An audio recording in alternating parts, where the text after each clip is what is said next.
and I, yeah. Make all the demons quiet, yeah. We were built to thrive, yeah. I think that we've all had enough. What keeps you up at night, yeah. Make all the demons quiet, yeah. We were built to thrive, yeah. I think that we've all had enough. Oh, yeah, I think that we've all had enough. Sick of dealing with the old plan. They know that we're calling it wrong. You got me like, oh, yeah, I think that we've all had enough. Sick of dealing with the old plan. They know that we're calling it wrong. Hey, it's too late to try to go contain it. A generation fueled by creation. We live lives on a small screen nation. We control the airwaves, no negotiation. I refuse to think we need saving. Something good will come from creation. And when we think that the world is too anxious, we'll adapt, evolve, survive, and save it. What keeps you up at night, yeah. Make all the demons quiet, yeah. We were built to thrive, yeah. I think that we've all had enough. What keeps you up at night, yeah. Make all the demons quiet, yeah. We were built to thrive, yeah. I think that we've all had enough. Oh, yeah, I think that we've all had enough. Sick of dealing with the old plan. They know that we're calling it wrong. You got me like, oh, yeah, I think that we've all had enough. Sick of dealing with the old plan. They know that we're calling it wrong. Hey, oh, yeah, I think that we've all had enough. Sick of dealing with the old plan. They know that we're calling it wrong. You got me like, oh, yeah, I think that we've all had enough. Sick of dealing with the old plan. They know that we're calling it wrong.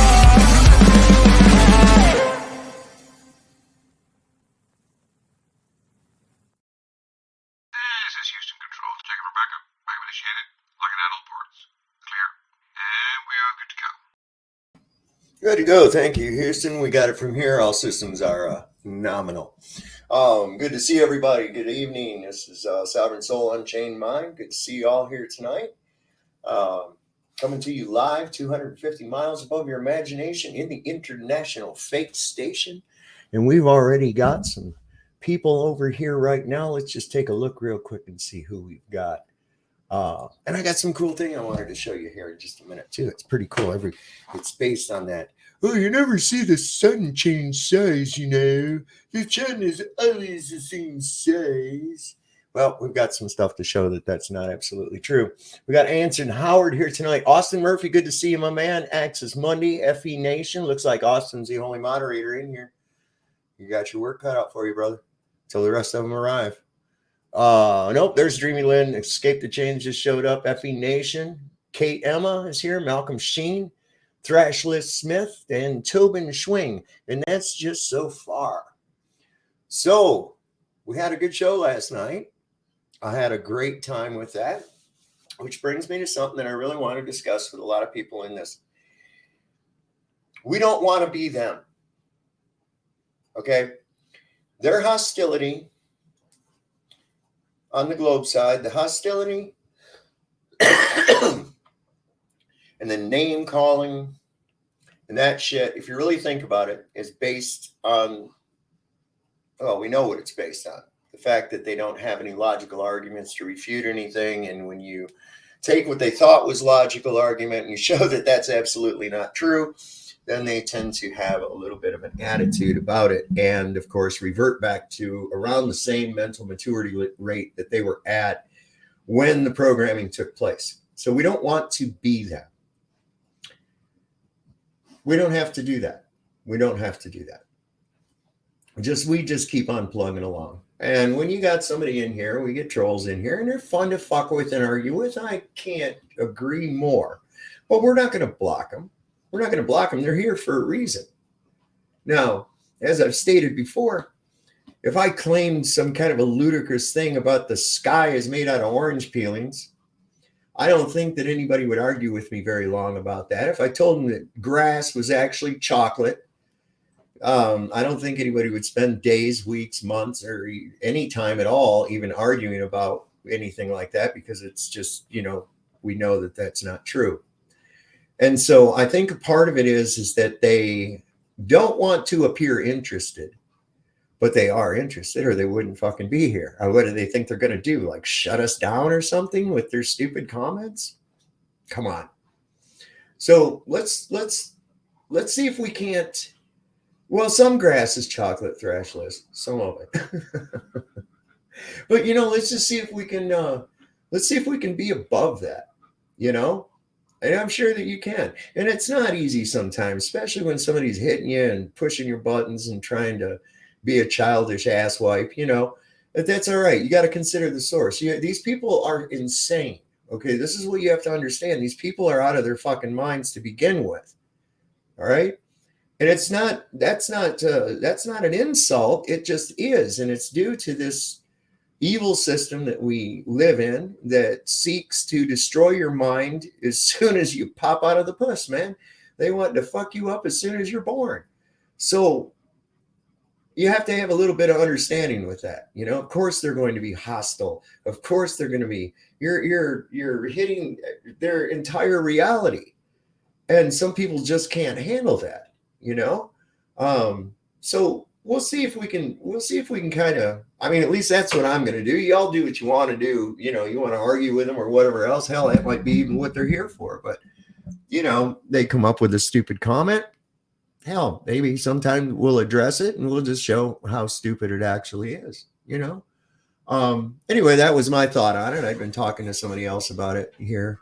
And, there are people that were on the fence that don't come anymore because of the hostility that was exhibited here. And the hopes that I have is that, look, if you hang out in the barbershop long enough, you're going to you'll end up with a haircut.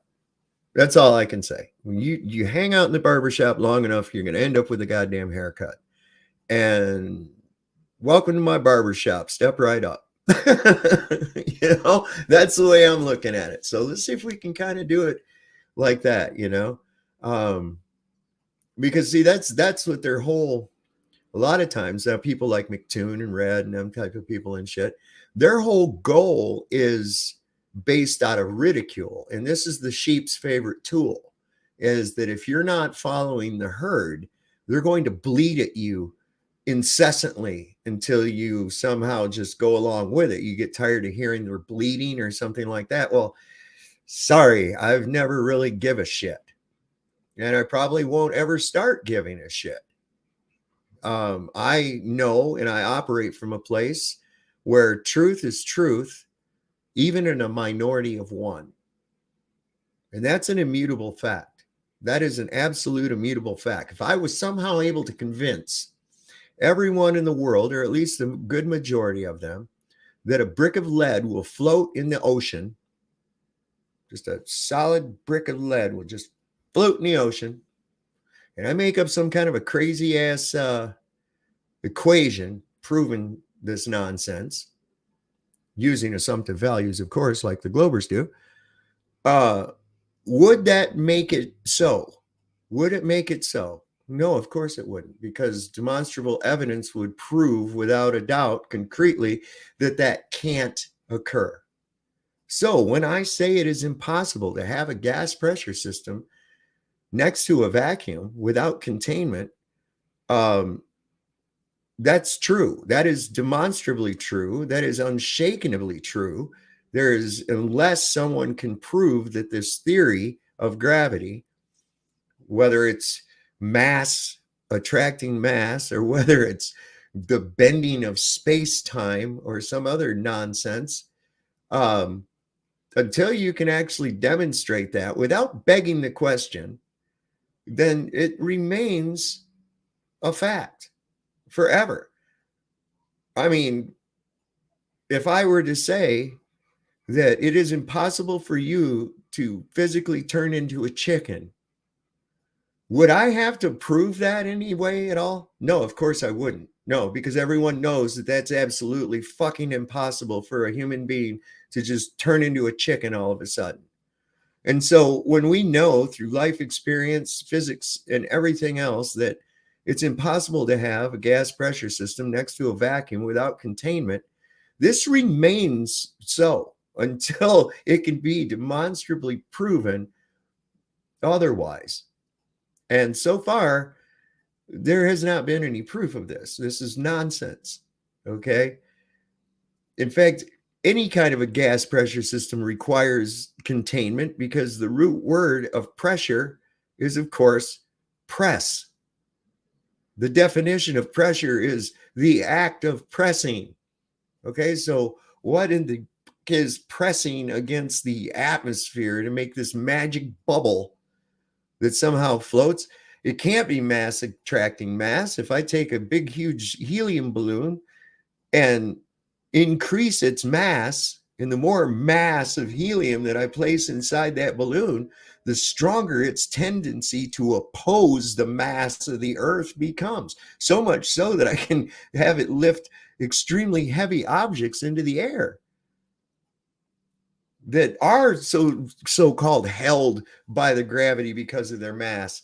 So that's insanely stupid and not a universal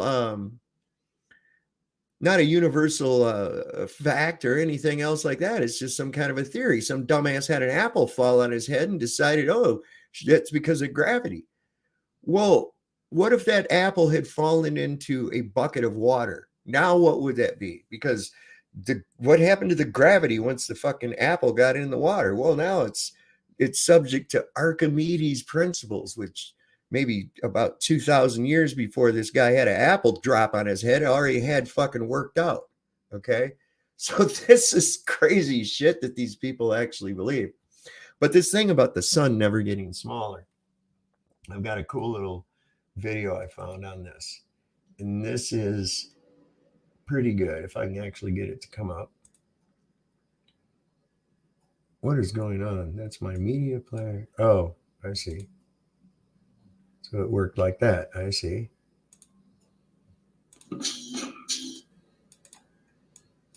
Hang on, let me get it up to where it's at. All right, I guess, yeah, because this thing's been fucking up all day. I'm going to redo this. But anyway, you'll be able to see what I'm talking about. This is pretty good.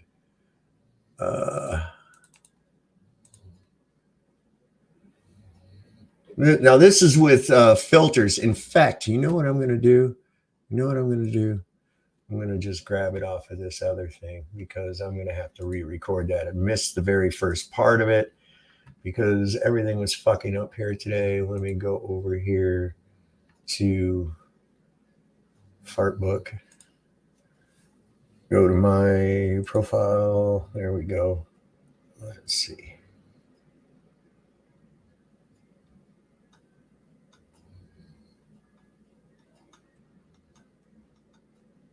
There we go.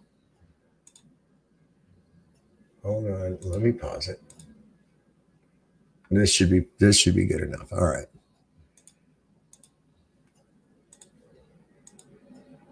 So this is pretty cool. I'm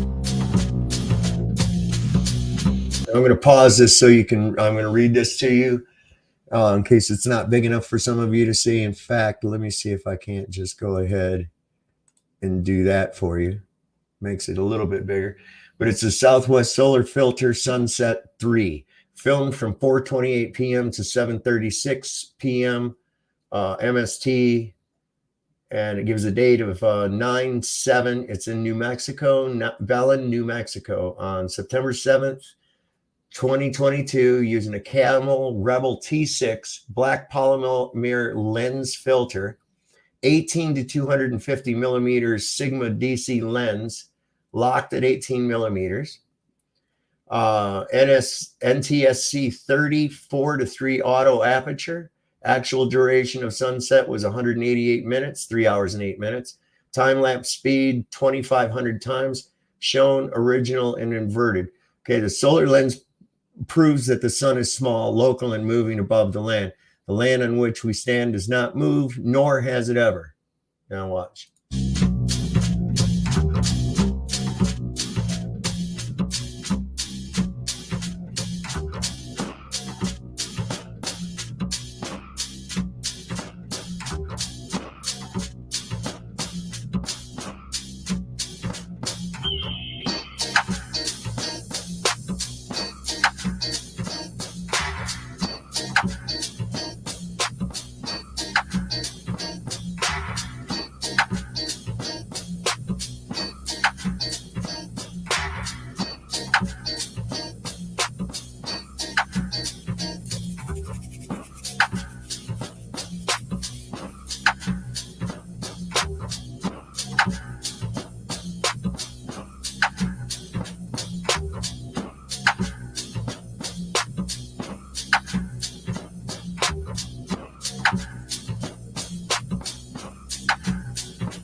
So, what did we see there?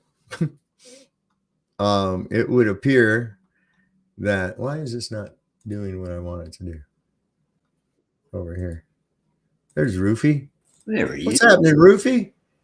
I just want to show you how to do the angular size of the sun properly. That's all. All right. Just trying to find my photos. What'd you think of that, man? Oh, rubbish solar filter. Rubbish. Rubbish solar filter. Yes. Why? What's rubbish about that? Black polymer. Like you can still see the glare from the sun. This Yeah, but is a proper. we solar saw it filter. demonstrably get smaller. Well, rubbish it? solar filter. That's a Wait, proper wait, solar wait, filter. wait, wait.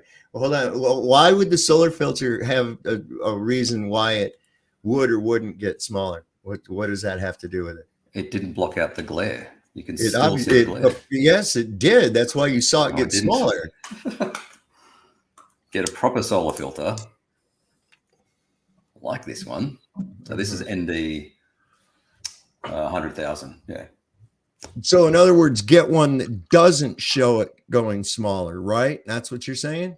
Get one that properly blocks out the glare. Did block out the glare. You saw No, it it didn't. actually get. No, it Did didn't. the object get smaller or not, Roofy? Did you see? Do you There want to was see it again? glare. You want to see it again? Let's watch it Yeah. again. Watch it again. I'm going to put just it up. Okay.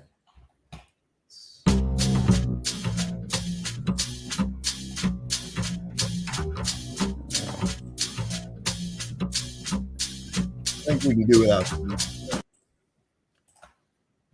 Not real kicky on the music. Did that didn't get smaller? Yeah, due to glare. Get a proper Dude, solar filter. glare makes things get bigger. Glare Yeah, you can makes see the things look glare bigger. That's why, reduce. dude, that's why a fucking headlight looks so huge from when you're looking at it straight on as opposed to its source, is because of the glare. When you cut the glare out, that's what we're seeing. Yeah, you didn't cut the glare out. What do you think that cutting out of it is? What do you think's cutting out there? Look at my If you cut out what proper glare is remaining, you would see even more dramatic effect. Look at my screen for a proper photo of the sun with a solar filter. We just saw one, but okay, hang on. Okay, There we go. That's what Right. it looks like with a Okay. proper solar filter. great. I don't see it moving. It's a photo. Right. So what's that got to do with anything? We just saw the sun change angular size. From We glare. just saw the sun change angular size. You're telling me that a lens will give an illusion of that? That's insane, bro. Okay, so focal length, 1500 millimeters. Okay, and the time, 7:59 in the morning. Okay. Cool. Now, let's do a measurement. Sorry, we'll try and get a width measurement. So it's the same focal length, and we're about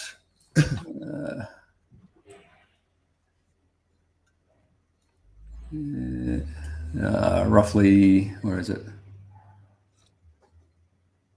1845 Mm-hmm. pixels across, up here, up top, 1845. Mhm. All right, let's get one from, let's get this one. Oh, there we go. So it's a little bit cloudy. And this is also 1500 millimeters, so same focal length, but it's at solar noon. All right. Okay. Let's get a width again. Oops.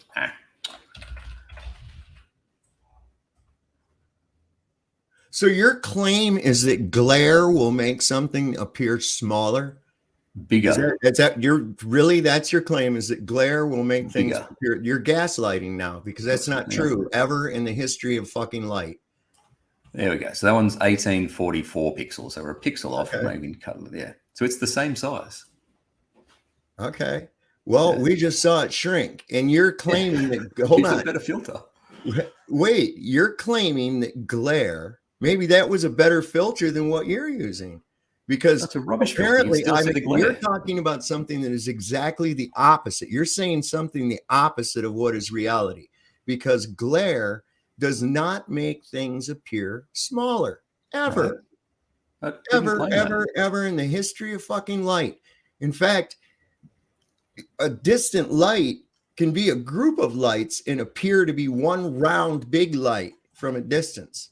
But as you get closer on it, you can see it's just a few square lights near each other. So no, glare does not make things look smaller. It makes I them didn't look claim that. bigger. I Well, didn't then claim you that. said that it was because of the glare that the sun appeared to look like it got smaller. Right. It was glary, and then for whatever reason got less glary. Oh, Cut out all the glare. why would Cut it out all all of a the sudden, glare. wait a second, why would all of a sudden why would it be glary and then all of a sudden not be glary, especially as it traveled away? But it doesn't matter. You can clearly see the glare. Get rid of all the glare. Use a proper solar filter. Well, it looks like the glare is pretty well fucking gone. Hang on a second here. In mine it is. In yours it's not. You can clearly see it's I don't glary. think that's true. I really don't. Because Go back to yours. this is absolutely, I mean, we actually see the sun get smaller. Glare is not a good example, not a good assumption for that at all. And plus, we're looking at, yeah, it's not like he's zooming or unzooming or anything else like that. It's just as it is.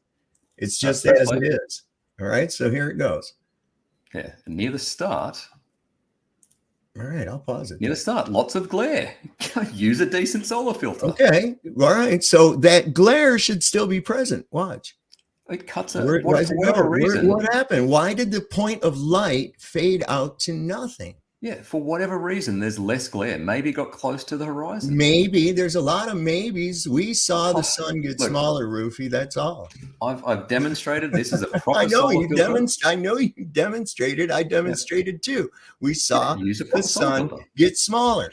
Your excuse for it not appearing to be getting smaller is because of glare.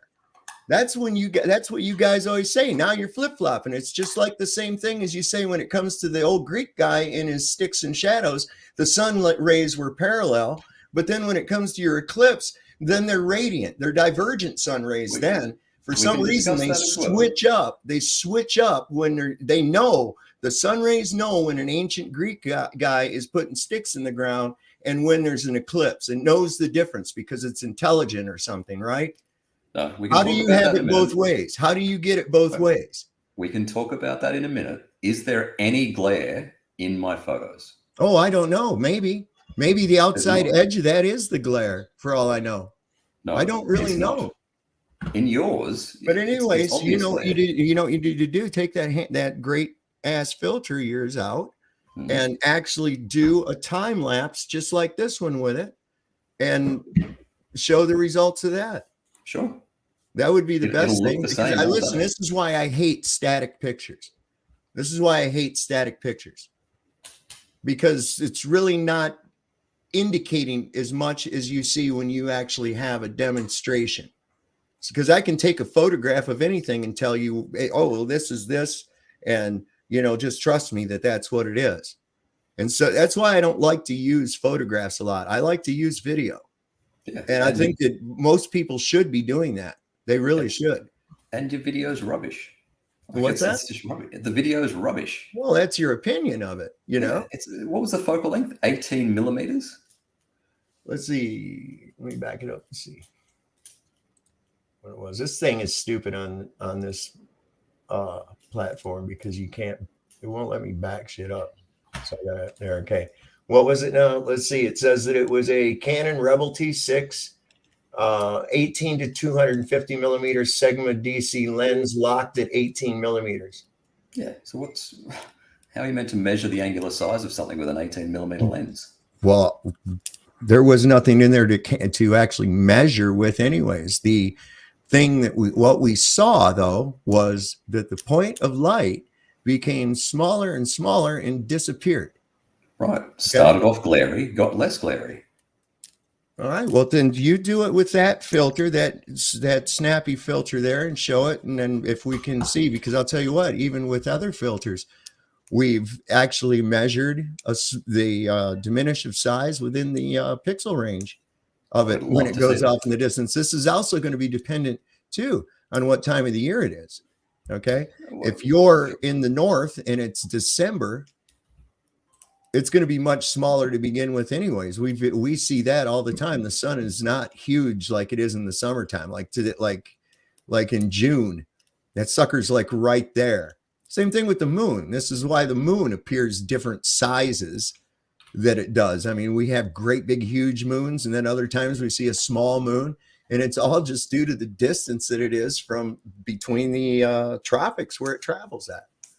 Yeah, so the moon does get appreciably closer and further away, and it changes by like 15%. The sun only changes by about 15%. My ass! I've seen it go from between the size of a dime held at arm's length to being the size of a fucking dessert plate at arm's length. Okay. That's a hell of a lot more than 15%, my man. All right, but do you have a measurement of the moon? What you mean of its actual size? Its angular size. Well, what do you mean? What are you talking about? Its angular size. It's 250 million miles away, supposedly, or 250,000 miles away, and it's orbiting. Do you mean to tell me that it comes in about halfway and then back out again? Not halfway. Well, then what would I just gave you the example from the size of a dime held at arm's length. Right. I've seen it range from that size all the way up to the size of a small dessert plate held at arm's length. Okay, but do you have a measurement? Yes, the size of a dime at arm's length compared to a fucking dessert plate. What do you mean a measurement? What the fuck are you talking about? Did I stand out there with a goddamn ruler and look at it? Do you know how big a dime is? Do you know how big a dime is? Do you know how big a US dime is? Roughly. Okay. Do you know how big a small dessert plate is? Sure. Okay. Well, now you have pretty much something to go by, right? And you can see that those are two drastically different sizes for an object supposedly 250,000 miles away. Okay. Right. But there's no way. Otherwise, that means that the moon is traveling at least half its distance back to the Earth and out again over the course of a month in some cases. Hang on. Let me, 1 second. Focal length. Let me tell you what I mean by a measurement. So 1500 millimeter focal length. So this at a 1500 millimeter focal length. Right. 4x3. Let me just check that. Yeah, 4x3. I think. 4, 6, 0, 8, 1 by 3, 4, 5, 6. Yes. All right. So this image at 1500 millimeter focal length is 1.322 degrees wide. Okay, I'll stick that in the chat. 1 sec. Image is 1.322 degrees. Oh, where'd he go? Where the fuck did he go? You disappeared, Ruhif. Click the link again or something. We lost you. There he is. What's it actually? I don't know. Maybe you hit a button or something. I just looked and everything went click, and I thought, what did they just kill my screen, or what did they do? And I was the only one left. So 1.322 degrees wide. All right, that's the width of the image in degrees. All right, and it's 4,608 pixels wide. Right. And what number did we get? 1845 or something. 1848 that time, whatever.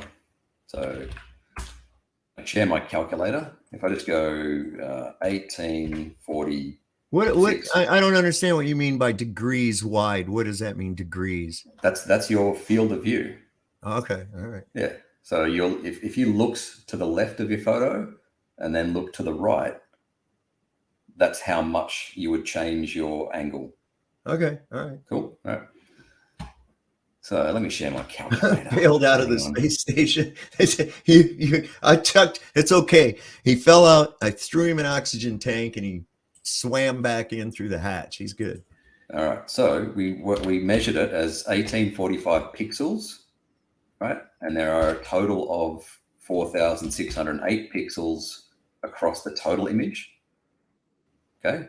So as a percentage, it's 40%. 40% of the width of the photo. Okay. Right? That's how much the sun takes up. And we said the photo was 1.322 degrees wide.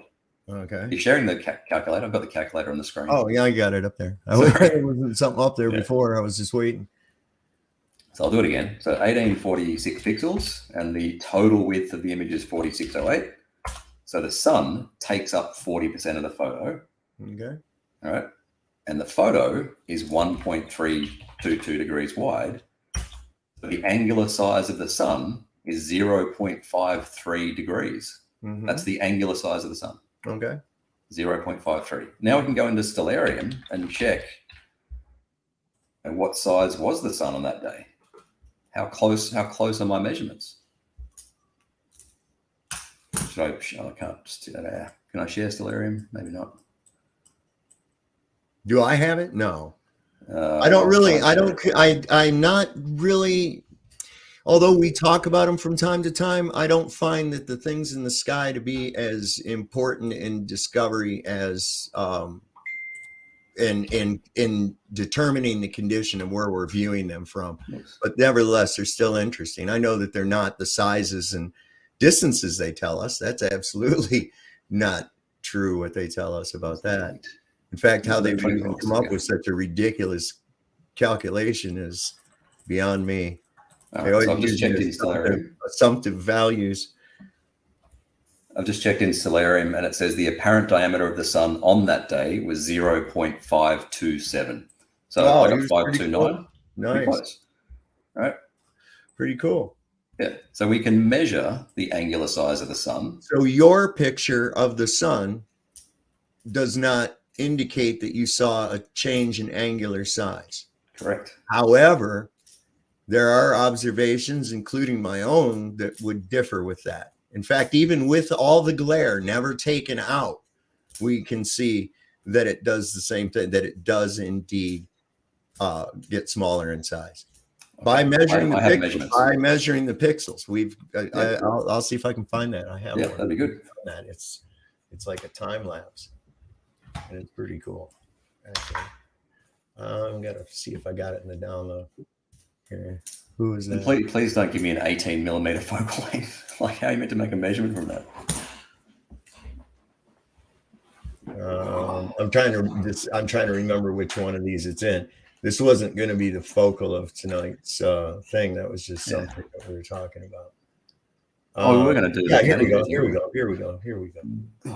Here we go. So this was one that was taken and went from 302 pixels. Hold on a second. There we go.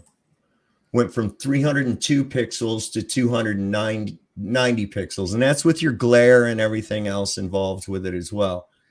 And it's still getting smaller. Once it gets to a certain distance, though, that's all going to fade completely out, as was seen and filmed in Afghanistan at a high altitude. With the zoom lens, the sun just kept going and going and going. It got smaller and then just fucking disappeared out of existence because it couldn't penetrate the atmospheric opacity from that distance. It just kind of boop goes. It's really quite phenomenal. If you're using a proper solar filter, I think I have that. If you're using a proper solar filter, you're not going to see the ocean. Oh, I know. And this wasn't over the ocean. Hang on, I'll find it. But the fact that you can see the ocean means that you're not blocking out all of the glare. Where did we see ocean at? In that one you just pulled up. Oh, yeah. I said that was with glare and everything. Even the glare disappeared. Okay. Right. I said that was even without a filter. Right. So now let me grab something here real quick. I got to go to my. So Thrash List Smith, I'd like to see a globe sexual replicate the sun shrinking effect and test it. It doesn't shrink. I've literally just showed you that it doesn't shrink. It will squash vertically at the horizon, which is why you measure the width and not the height. This was pretty. I think this is the one. Yeah, it is. Let me go.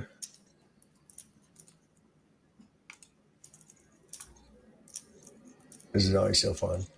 transferring from one device to another. I always do that. This is from this is deep inside the rabbit hole. Oh, not his drone footage. This one? Is it his drone footage? Which he calls 4K. Is that it? That one? Yes. Yep. How's the scented Oh angel god, sound no, we gotta coming? watch. Angel, we've got it. The smelling almost has the scent inside you. Go away. Wait, what the fuck happened here? I recommended that as well. Hold on, how did I do that? Jesus Christ, evidently. All right, here we go.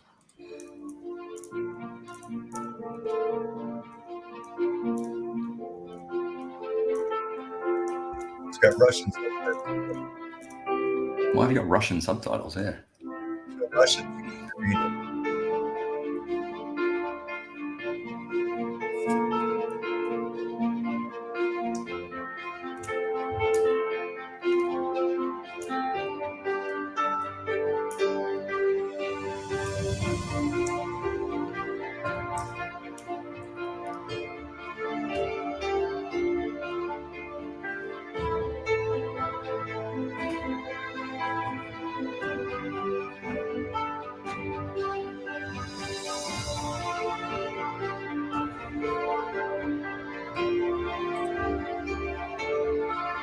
Just waiting for the part where it says it's 4K footage from his drone. Even 4K zoomed in at a phenomenal rate. It's not zoomed in. It's cropped. Oh, very different. When you crop, you know you lose resolution. Well, that's all that crop.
So that's one of several different videos from several different sources that I've seen, and with my own experience as well. Just being a person that goes outside a lot, a person who spent a lot of time outside through my life. I've seen the sun appear at different sizes on different days, different times of the year. All the time, the sun is constantly changing size, the angular size that I see it at. The same thing with the moon, which would be impossible for an object that is supposedly these phenomenal distances away. Why? Absolutely. But why? For that. Why? Yeah. Why would they change? Why? How could something change that drastically? How would it change that drastically in size and remain at within its orbit or within its distance that we are? If we're supposedly orbiting at an average distance of 93 million miles from the sun, how could it possibly, what are we, like zigzagging in and going out, or is the sun like wobbling, or how is it appearing huge some days and other days it's small? Different times of the year it's much smaller and lower in the sky. I mean, it shouldn't change angular size just because of a small little tilt. That little tilt doesn't account for but a decimal of a percent of that distance. So that wouldn't be, you couldn't change the apparent size of something by moving that little bit of distance ever. Right. Yeah, it only changes. The sun over the course of a year only changes by about 3%, I think, in angular Dude, size. not true at all. Not true at all. In the wintertime here in Virginia, I see the sun is half the freaking size that it is when I see it in the summertime. It's half the size, and way off in the south, it's half the size. That doesn't account for a size change like that. Okay, Secondly, but I've got we don't measurements. have the parallel rays that we supposedly should have from an object of, what is it, 836,000 miles in diameter, 93 million miles away. Something like that. Okay, something like that. That would definitely mean that the Earth would be hit by parallel rays, not radiant, not divergent rays, but we are hit by divergent rays. We see that all the time.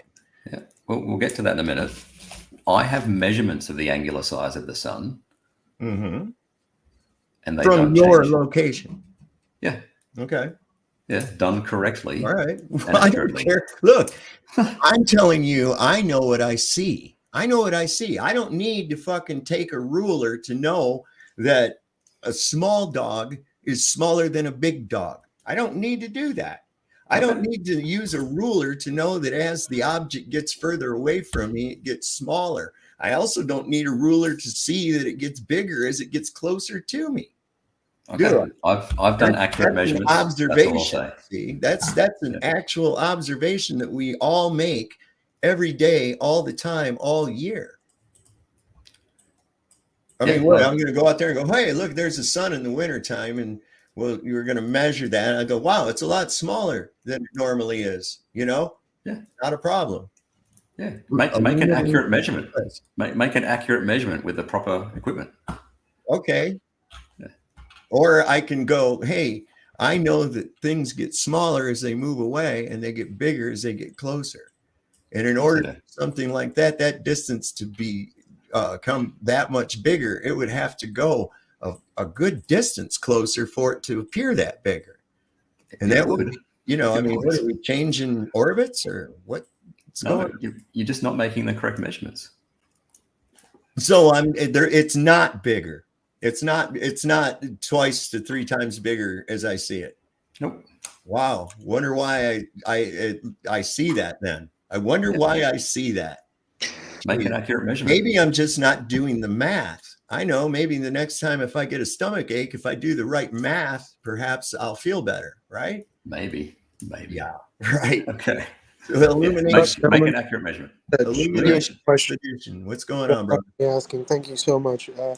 Well, you know, this is as a student of science and a religious person that's torn as a young individual because there's so many different people saying so many different things. What do you say for the fact that NASA refuses to account for the loss of the telemetry data for why we haven't gone to the moon or, you know, gone back to the moon, or just in general why it's not piquing the interest of our governments and more so people like Elon Musk to go back into space? What would you guys say about that? Me or Dave? Go ahead, Rufy. You take that one first. Yeah, I'll get a second. I got my suspicions on it. Not something that I've studied, so don't really know. All right. Well, my take on it is this: is first off, and as old Buzz Aldrin, I believe, has let the cat out of the bag inadvertently anyway. It's because they didn't go in the first damn place. Okay, whether it be for political issues, but I think more so for the brainwashing of the public. It is extremely important that you believe that you are on this little infinitely small ball of nothing traveling around the god, the sun, which is that they want. It's all about sun worship. This is why they even call their missions Apollo. You know who Apollo was? Apollo is the sun. Okay. The risen sun. In Christianity, Apollo is Jesus. Okay. The risen sun. They've got everybody into this worshiping this huge ball of fire in the sky, and the earth being minuscule. It's to make you feel infinitesimally small. It's to keep you trapped both mentally and geographically. And it's basically a satanic lie. It basically is a satanic lie, and it is completely evil. They keep kicking the can down the road. I was alive when the Apollo missions took place. I watched Neil Armstrong and all that bullshit when it happened, right? And I was down for it. Of course, I was just a little kid.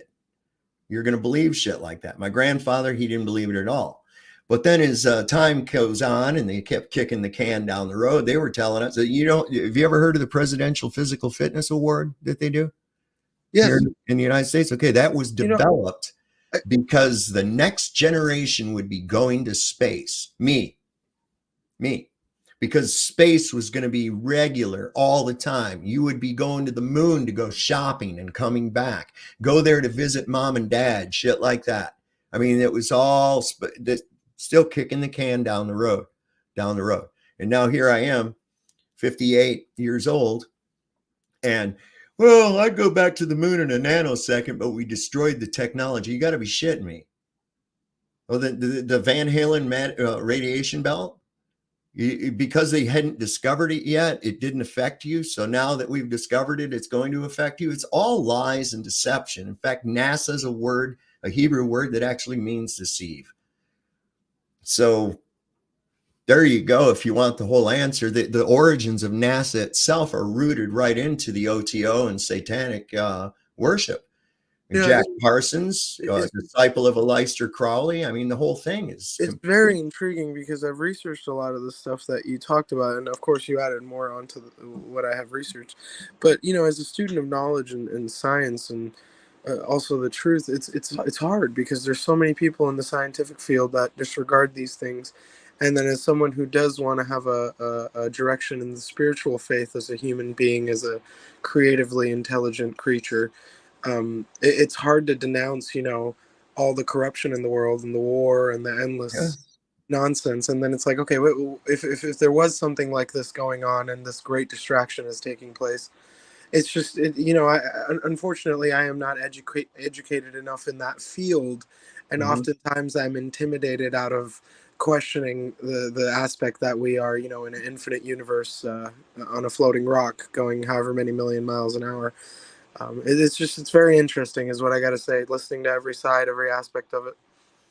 Well, I would say this is take the information and discern it yourself, like I did, right? All right. I used to be a big, huge globie. I was big into this whole space thing and everything else like that until I started really dissecting it. And it was a tough pill to swallow at first, but it's like once you see it, you can't unsee it. It's like it's one of those things. Once you see it, you can't unsee it. And what you start looking into, you start when you're into a lot of this stuff, right? It's a process of memorization and regurgitation in a lot of senses. Well, how far away is the sun? It's 93 million miles. Okay. Well, when you start questioning, how did they do that? And all the time, I ask that all the time. See people say, well, read this article and this will tell you. And I'm looking into it, and right off the bat, I'm running into assumptions, whether it be, well, since Venus is the same size as Earth, and it's like, wait, how do you know that? Or since the orbital radius of Venus, wait, how did you know an orbital radius of an object that's rotating or orbiting an object that we're still trying to find the distance to? Assumptions like, since the sun is much brighter than the moon, it must be much further away. Things like that. And when you find out that in every aspect of it, it is built often of an assumptive value. And I think what they've done is actually scaled everything out so that it seems that there are these phenomenally crazy ass numbers. But as I've pointed out before, you could, like in the city of Harrisonburg at the university, we have a planetarium there.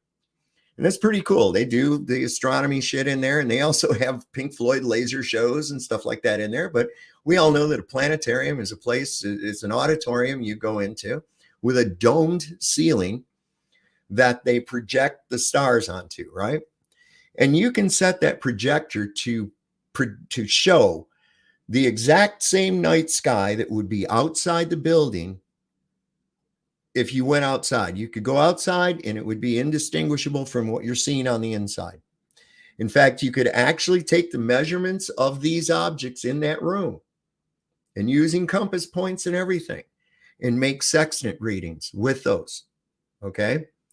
Go outside and take the exact same sextant readings. What's the difference? The difference is that you did it on a scaled down version versus a scaled up reality version. So everything still worked out. So when you're given these ridiculous distances, we have to put those into question. We absolutely have to put them into question and then start working out the impossibilities of such of these things. I mean, when you start working out what is the distance of a light year compared to what they say our sun is at. I'll put that up in a minute, Rufy. When you start comparing that and you go, wait a second. How the fuck would they know? You would not even see that shit. It's crazy when you put it into actual perspective. Ooh, is that green meteor? Oh no. Did you guys hear about that green meteor that was seen, I think, somewhere Texas or No. somewhere out west? These people saw a big green meteor come in, man. You know that, and then I haven't seen that, but to say just in the last few years, the amount of, excuse me, gentlemen, the amount of people that have come out from government authorities on mainstream media just talking about these things in the sky and now admitting that there's stuff that they wouldn't even be able to create themselves or whatever. But what I was thinking of while you were talking that stuff was the individual Werner von Braun who worked for the Nazis and during Operation Paperclip was one of the many scientists that, you know, Russia got a large chunk, we got a large chunk, and he ended up being one of the main directors of our moon landings and stuff. And there's this conspiracy theory about the man saying that the last thing the United States government or the Western powers would try to impose upon the masses to create a one world government would be aliens, would be the idea of terrestrials. You know, the Ronald Reagan speech of would a Chinaman look at a American if we knew they were aliens, or would we look at each other as earthlings? And you know, as someone who's I'm only 30 years old, so I for me all of these things are very intriguing. As you say, you're pretty much twice my age, and to experience things like the moon landing at an age when I would have experienced 9/11, it clearly adds a lot more depth to the bullshit radar as opposed to, you know, someone my age. So I just wanted to ask you about that in regards to the stuff we're seeing so much these days. Well, bottom line is this, man. This is a closed system. Nobody's going anywhere. The little balls that people look at, or what they think are balls in the sky, are not terra firma. They don't. And here's another one of the assumptions that they always make too, is that since we assume that we must be like the things we see in the sky, we're also going to assume that those things have the same properties that this does. That's what is being done there. It's based on assumption. And we are, and like the mass attracting mass thing, I'm like, wait a second.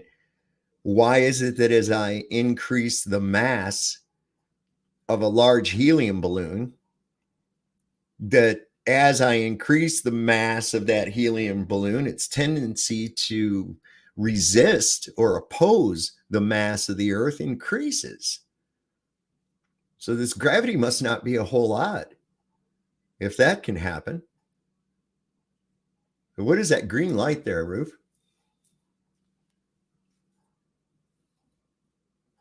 You're muted. Yeah, that is actually the sun. That's the sun. That the little yellow part there, that's actually the sun. Neat. That's the actual size of the sun. So, well, how was that captured like that? The sun was. Is it a reflection? Is that a reflection or something? Reflection off the lens, backwards and forth. Yeah. So it's a sundog. I don't think that's what a sundog is, it? Yeah, well, like when you get a reflection from a light source back into your lens. I get that. I've gotten that before, filming shit out in the desert. It happens all the time. Yeah, but that's a physical out in the world phenomenon. Yeah, This it is just a happens. lens. It happens in your camera too. Happens in your camera. A light source can reflect because there's a series of lenses within your lens, right? Yeah. So what happens is that it's coming in the lens and then reflecting on another one, and you're picking that up. Yeah. It happens all the time. You can just tilt the camera a little bit and get rid of it. But yeah, I've had that show up and piss me off and ruin a perfect photograph. A lot of So times. the yellow, the tiny yellow dot in the middle, that's the actual size of the sun. And you can see the glared size of the sun is freaking enormous.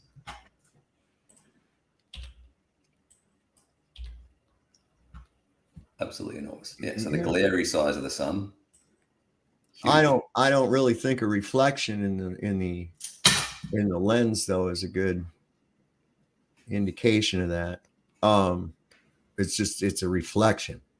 Yeah, it's not a great measurement, but the yellow it's not. is the size. It's kind of weird though. You could actually send that off to like Weekly World News and say it was a green ball floating in your yard or some shit, man. You'd be surprised. Sure that's happened. Dude, you do something like that and people will come back with all kinds of comments about, I saw one too. Yeah, I'm not shitting you. They will. I know. It's crazy. I have no idea why it's green, Plowboy. No idea. Well, that's what's kind of so annoying about the whole general aspect of this argument in reality, which is people are so quick to believe in ghosts and aliens and stuff, but I know. This idea that we're dealing with a spiritual battle and the earth is really a playground for more powerful forces. That's Bible thumping nonsense. Get that out of my face. It's really hard for me to deal with these days. It's hard to say God bless you to people these days. They look at you weird, like, why'd you say that to me? I don't believe in God. And I'm like, okay, all right, I'll back off. I think you're going to give them a sermon or something right off or whatever, right? Exactly. It used to be a common salutation, or like when somebody's leaving, all right, goodbye, God bless you. Nothing. And that's a nice thing to say. I am hoping God gives you blessings, and why would anybody have a problem with that? That's very telling in itself, why there's not just a rejection of God, but a hatred. What would you think accounts for that? No, I don't have wisdom in regards to the answers to life, but what my heart tells me is that when you do the research, if you're blessed enough to know more than one language and you can read different books of religious backgrounds, you tend to find the same message. And the message is simply that this realm we exist in has been handed off to a inferior and very jealous and hateful force that is against everything the creating force is.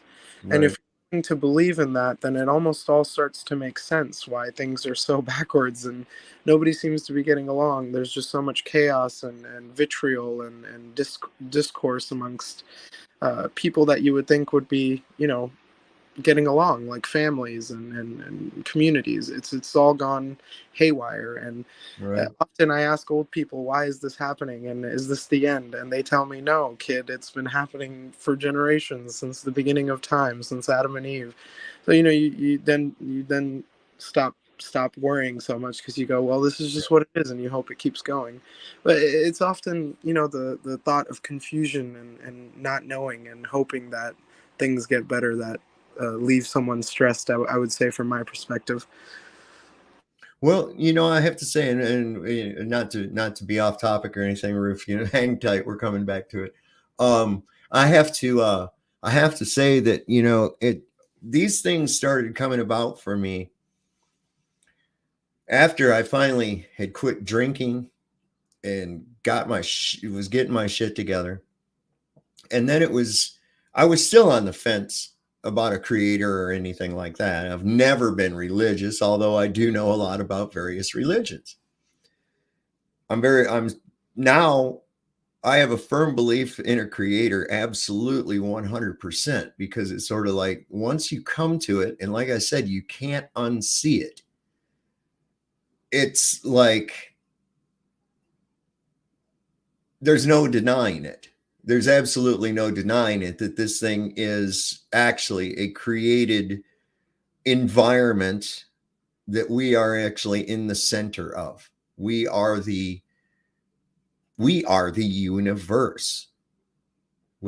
Think about that word, universe. We are the center of it all. But to detach you from that, we've got to be hurtling and spiraling through space, but nothing really indicates that we are.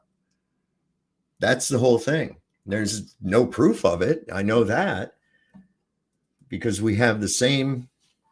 It just keeps going the same, like a clock all the time. Yeah, that's a really good picture, the infrared there. That's the one you were talking about yesterday, was I it? think so. I think it may be. Yeah. Now, does that picture debunk the curvature argument because the pieces of land are further than the curvature, or I'm confused here? This is excellent globe proofsies. It would appear to me that you would have to be looking around a curve to be able to see that. Absolutely, because your field of view, as you change it, if the horizon were actually a physical horizon, it would actually keep dropping, keep dropping, keep dropping, and it doesn't keep dropping.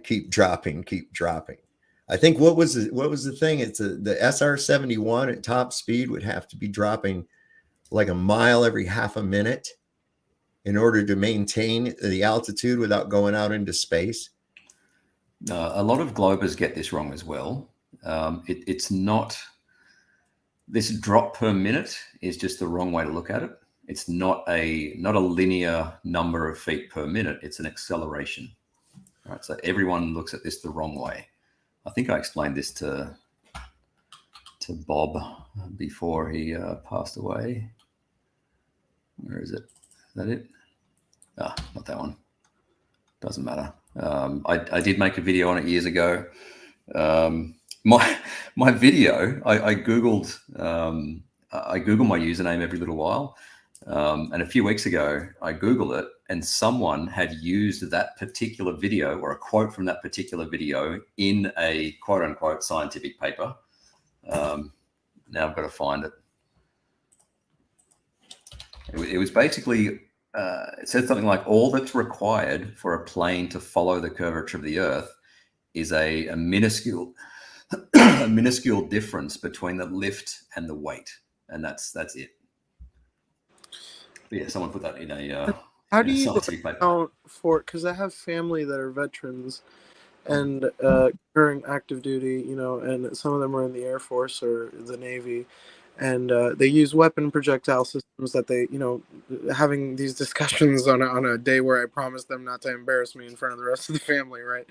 They'll tell me they use the curvature and how the Earth rotates to take into account how their target is hit by these weapons, or even the sense that airplane pilots, there's this argument that they could lose their career and lives, but how many pilots have we had to this day, and why haven't at least a small statistic of them even called out the abnormalities that are presented in this debate? What do you think the abnormality is? All of them, all of the ones that pique my interest. Like, I don't know how to fly a plane. I don't know how to operate a ballistic missile. But when I talk to people who are in those fields, they tell me that those specific physics are used for that stuff. And that's when I have to bow out and say, sorry for being stupid. But, here I am as a student of truth and knowledge. And I'm just curious, like, how would you retort or confront somebody who is so confident about their position from that field of employment? Right, but are you talking about like planes dipping their nose down or Coriolis adjustments? Like Yes, sir. Yeah. Basically, like if you shoot something straight up into the sky, Okay. straight up into the sky, you gotta dip it down because we're on a ball. Okay, so you understand what straight and level flight is, right? You're basically maintaining an altitude. Mm-hmm. Yep. Do you know what the elevator is on a plane? Yeah. Yep. So the elevator's at the back. Yeah. Do you know what the elevator trim is? Yep. Okay. Trim. Yeah. Is that a yes from elimination? Go ahead. For those that don't know what trim is, I do. Yeah. Know. Trim. It's basically a setting to hold the elevator at a certain position so that you don't have to be constantly either adjusting it or holding tension on the yoke to hold it where you want it. Yep. Right? So Oh, it's basically a setting, right?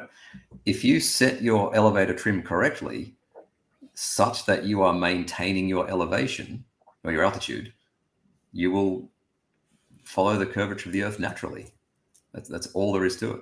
That makes absolutely no sense. It would maintain level flight, and if the ground is curving underneath of you and you are maintaining level flight, you're not going to follow the contour of the Earth, right. because you're going to increase in elevation as Right. you increase in linear distance, just like the diagram is showing right there. If you continue if you're straight increasing and distance, level with what is appearing to be level, you are going to increase in altitude every moment that you are increase your linear distance. Every time you are going to do that. Otherwise, you're not following a linear path. You are curving the airplane. You are diving around the curve. You would have no choice but to. And airline pilots all say, and I can show you 2 hours of testimony of airline pilots, man, talking about it's not round, it's not moving. We've also got video of a flight going north-south direction, the stars not lifting and coming up over the fucking top of you as Google Earth would suggest happens. It's not reality. So, I mean, we can suppose that stuff all the ultimately, time we want, but it is a supposition. But airplanes don't work like that. Okay, right. going back So, a minute. so would we ultimately like chalk that up to some kind of, I mean, that's like criminal type of deal there, right? Or maybe blackmail in the sense of individuals who get into these fields aren't aware of what kind of non-disclosure agreement they might have to sign. And then once, because of these videos you discuss, I have seen some, I'm sure you've seen others that I haven't seen, but, they're just not that publicized. And of course, there's agendas to keep that stuff, banned and censored and all this. But my thing is like, would there be a more solid argument to convince somebody that there's potentially a legal binding contract for individuals who enter these fields of employment? No. Just going back a minute. I would suggest though, being is that many of them are Masons, that oath of secrecy is with a penalty of death. So, I mean, there's that. And I'm sure it wouldn't be the first time. This is why I'm so suspect about these UFO whistleblowers coming out, because real whistleblowers don't ever make it to the TV station or to the congressional hearing. They find them committing suicide with, a shotgun and a razor blade or some dumb shit like that, No, we're good.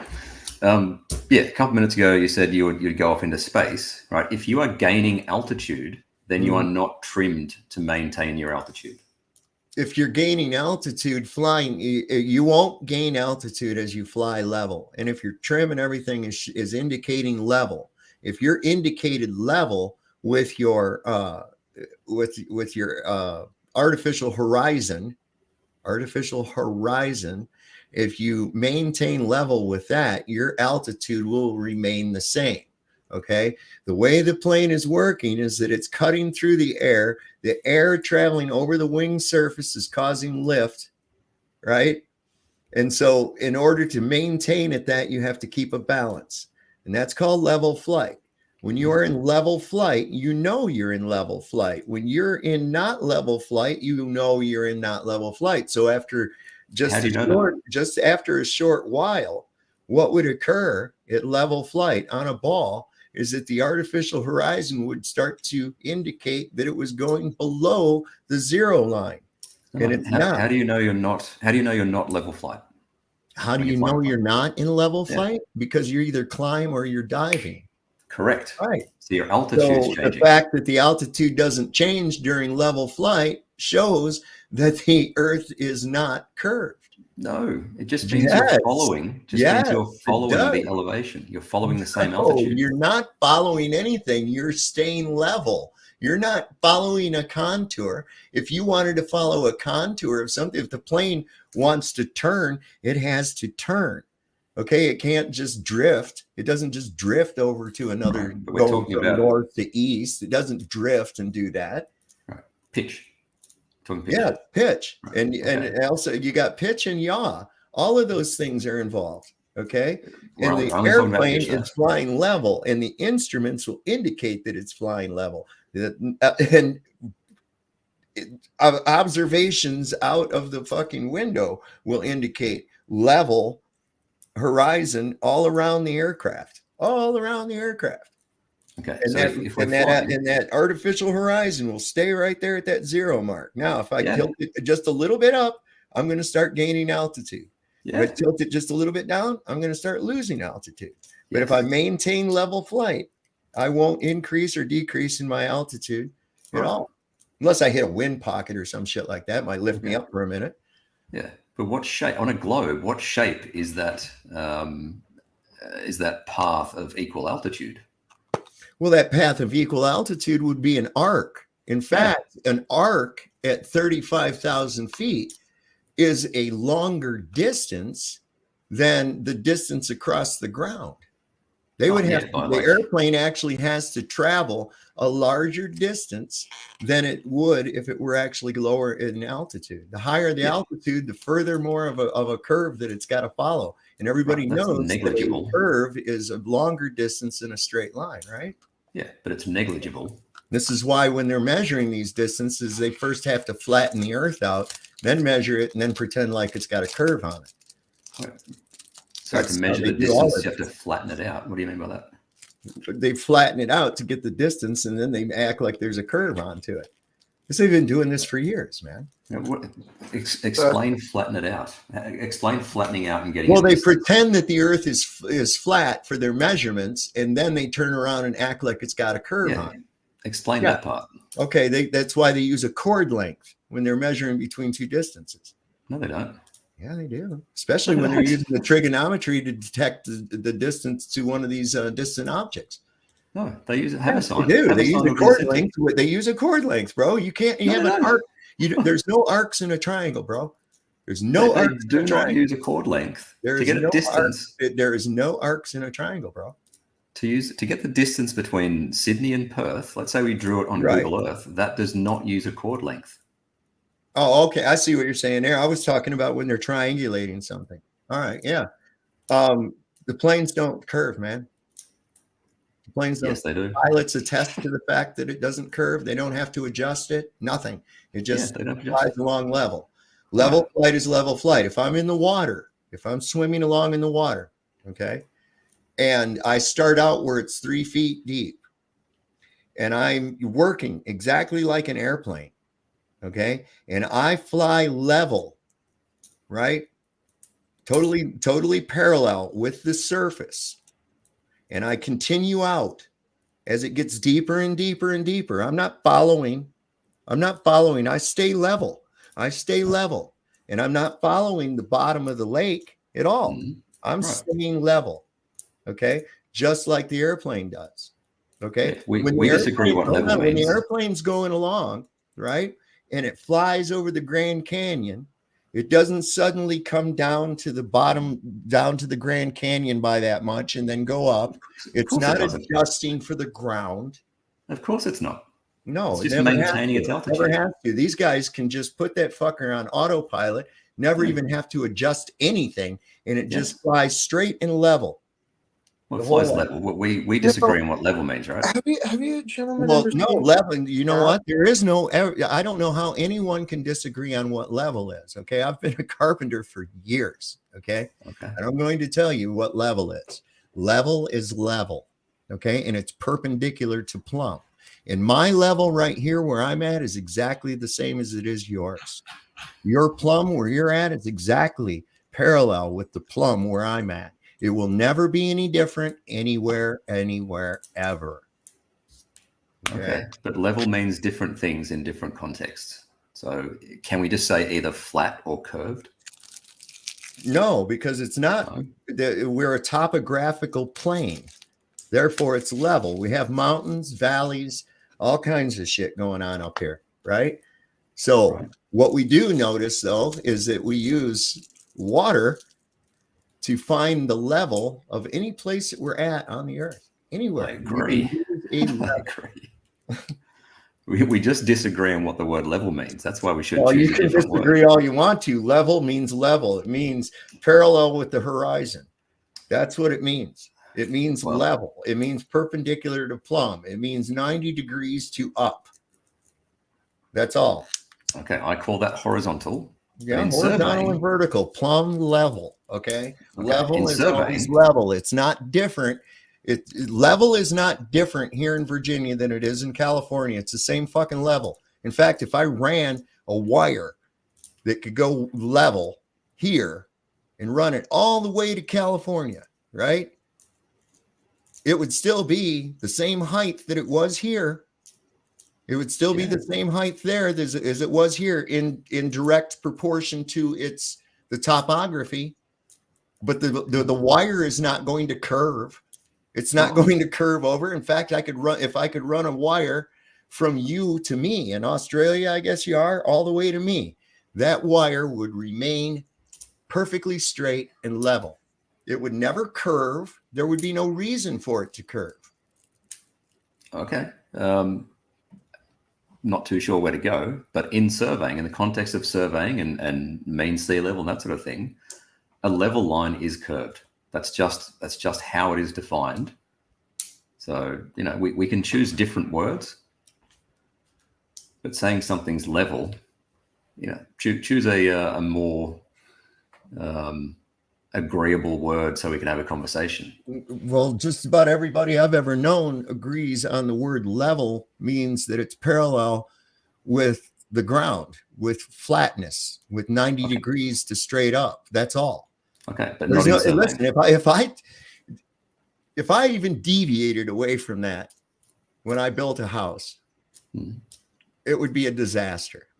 Really? Okay. If one of these guys with their math books and bullshit were to try to build a house, it would be a freaking disaster. Really? How big is the house? Absolutely. How big's the house? It would be. And it's got to be level with the earth. It's never going to be this house in this neighborhood is level and one over 3 states away is not level with it. That never occurs. Someone just asked, have I used a level? Probably got one here somewhere. But how big is this house you're talking about? Any fucking house, a warehouse, a building, you build a Costco, any of that. No curvature is ever taken. Okay. So let's say they don't take curvature into account when they build a bridge. Only curvature that they do use on a bridge is for the structure, for the strength of it, when they use that kind of a bridge. And that's because an arch is the strongest architectural structure. That's what the word architecture is based off of. But as far as a railroad, they don't take into account any kind of a curvature of the earth for that. The Coriolis effect, that's a bunch of shit too. That was even debunked in the 1800s with a cannon. Shot the thing straight up and the fucking thing came straight back down. One time it actually went right back into the barrel of the fucking gun. How much would you expect it to miss by? It should have been demonstrably passed in the direction of the east. How much? I forget what the measurement was, but the experiment's been done as far back as that, and we don't have it. I'm a long-range shooter myself, and have been for well over 40 years, well over 45 years. And I've shot phenomenal long distances before. And you know what I've never had to take into account? Spin of the earth. The only factors I've ever had to take in is distance, windage, grain of the bullet, and the charge behind it. That was it. All right. So you want to do the cannonball? Sometimes your cheaper rifles, though, the spin of the bullet can actually affect the drift in the direction of the spin. Yeah, makes effect. Yep. But it depends on whether you have a right or a left twist. So yeah. So cannonball shot up or the size of the house you're building on a level surface? Which one? Don't matter. Whichever. Okay. Cannonball. How much do you think the cannonball should deviate due to Coriolis? approximate. It should deviate. It should just deviate. Yeah, Right. no, How it's much? a lot, How much do you 100 reckon that feet. it did? How much? What are you saying that the spin is too slow now? At 15 degrees. No, my rough guess would be a couple of millimeters. Okay. Yeah. Well, every experiment that's been done to try and prove. Are you? Oh, go ahead. I'm sorry, I didn't hear you. Go ahead. I'm just so fascinated by this, and I'm sorry for my ignorance because it's my first time here. But Rufy, are you for or against the argument that the Earth is flat? Because I'm just getting a little confused. I'm so sorry. I'm a Glover. Yeah, sorry. No, that's fascinating. It's beautiful to see you guys talk about this. This is great. It is. I like it as well. Yeah, the Coriolis effect is tiny. Yeah, shooting a cannonball up and down. I would expect a couple of millimeters. I'd have to go away and do the actual calculations because they're a pain in the ass. But yeah, I'd expect a couple of millimeters deviation. So, as I was saying, every experiment that has been done to try and prove axial rotation of the Earth has proved the opposite.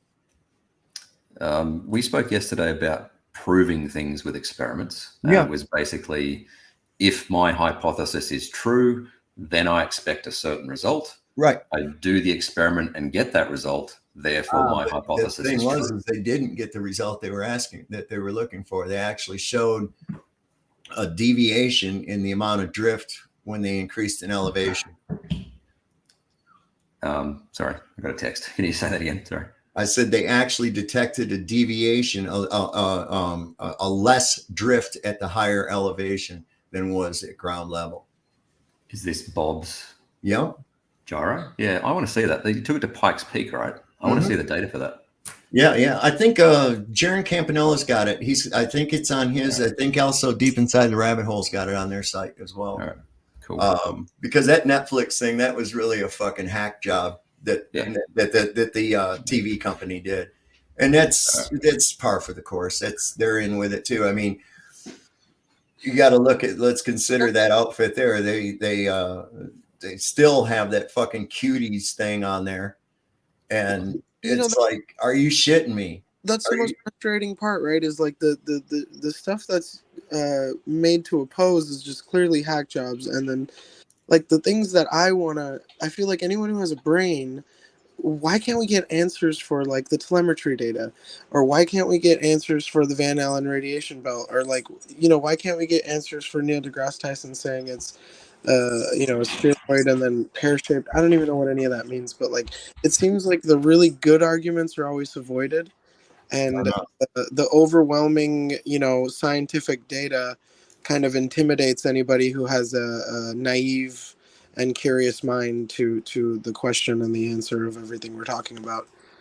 Yeah, you're in the right place, Elimination, because you got a Glover and a flat earther here to bounce it off. So. Seriously, I subscribed the moment I started listening. This is crazy. So what was one of your points was the pear-shaped Earth, right? Oh my God, yeah, it's been so many different fucking shapes since I was a kid. They tell you all kinds of crazy ass shit, and it's like, oh well, okay, Neil, if it's so pear-shaped, how come every photograph that you show us is perfectly round? That doesn't make any sense to me. I'll show you why. One sec. I got to find a photo that I can drag. Pseudoscience. It's pseudoscience built upon pseudoscience built upon pseudoscience. 99% of all of this theoretical nonsense is fantasy, man. All right. Can you see the screen there now? Yeah. It's very, very low resolution. My bad. This is what's called the geoid. All right. So because Earth is not uniformly dense in the middle, there's very, very tiny. Hold on. What do you mean by uniformly dense? Well, are you talking about the makeup of the entire so-called planet? Yes. Okay, now there's my question. How in the hell do they know what the makeup of the planet is? Oh, no, it's a given that it's less and more dense, right? These are measurements. How is that a given? Yeah, these are measurements. You can't just throw information in there and say, "Oh, it's just a given." How is this a given that there's different densities of the planet in different places? How in the hell can anybody know that? Because of gravity. Because of gravity. Because of gravity. Because of a theory in 1666, we're able to tell the distance or the density of a planet. They don't even know what's inside of it. Okay, these are measurements of the variation between a perfect ellipsoid and the actual Earth. Okay. That's what this graph is showing you, and that's measured by satellites. Measured by satellites. Yes. How in the world did you measure the density of a planet? No. They measured the variation of sea level from a variation of what? Variation of what? Of sea level. I know, but what are we varying? What's varying? Sea level doesn't vary. Sea level is sea level. Okay. I mean, is the Atlantic Ocean higher than the Pacific for some reason? Why would it be? They're connected. Which one's that? That's the. They're connected. Why would they be? No, the Atlantic Ocean is lower. The Atlantic Ocean is closer to the center of the Earth than the Pacific. Oh my God. Okay. That's what these numbers are. The Atlantic Ocean and the Pacific Ocean are not different. One's not at a higher level than the other. Yes, it is. Distance from the Earth. That's absolutely impossible because of the fact that they are all connected, man. Right. But like I said, due to the difference. Can you dig some little holes and connect them in the dirt, and then pour a little bit of water in one and then a whole bunch of water in another one, then a medium amount of water in the other one, and they're all just going to fucking stay like that? Of course not. Okay, but due to the differences in gravity, the differences in gravity. How in the hell would you detect the difference in gravity when you don't even know what gravity is? Gravimeters. You're just measuring the acceleration. That's it. All right. So don't worry about curvature of space-time. Don't worry about curvature of space-time. So it's more pseudoscience. No, it's just measuring how quickly something drops. Look, man. On the medium that something is in is going to depend on the rate at which it drops. Okay, and temperature changes the medium all the time. Okay, it's in a vacuum. But wait, hold on. I always thought gravity was based on what the density of something is when it's falling, not necessarily what the distance of it falling is. Because like you could drop a feather at the roof of the Empire State and it won't do anything, but a penny could kill somebody, right? Like that's what they always told us about gravity. Right. So do it in a vacuum to measure the acceleration. Well, sure, because anything is denser than nothing. Right. That's not anything. We're just measuring. Let's thicken. Hold on. Let's thicken the medium. Thicken the medium. Don't remove it because the medium is what it's dependent on. Okay. Right. We're trying to control for buoyancy. Wait a second. Confounding factor. All right. What we have is the fact that both the feather and the other object are both much more dense than nothing. And so therefore there's nothing for them to be resisted by. Right? Okay. All right. Now we change the medium. All right. And we're not going to use a feather. I'm just going to use a small little wooden ball and an iron ball. Okay. And then now we're going to change that medium to maple syrup. Now let's drop them. What's going to happen to our rate of fall? It's going to be demonstrably different, isn't it? Why? Because the one is more dense and both of them have different density factors within that medium. As you change the medium, just like with mercury, if you put an iron anvil into a tub of mercury, it floats like a piece of styrofoam. In fact, it's everything you can do to try to submerge it in that tub. It'll take all your might to hold that thing under the water, violent agreement. Right? It is. So it's completely dependent upon the medium. Yes. Gravity itself, as I've said, has not been proven. It can't be mass against mass because what about my giant helium balloon? As I increase its mass, its tendency to oppose the mass of the Earth increases, right? Let's do a good experiment where we control, good measurement where we control for confounding factors like buoyancy. So let's do it in a vacuum.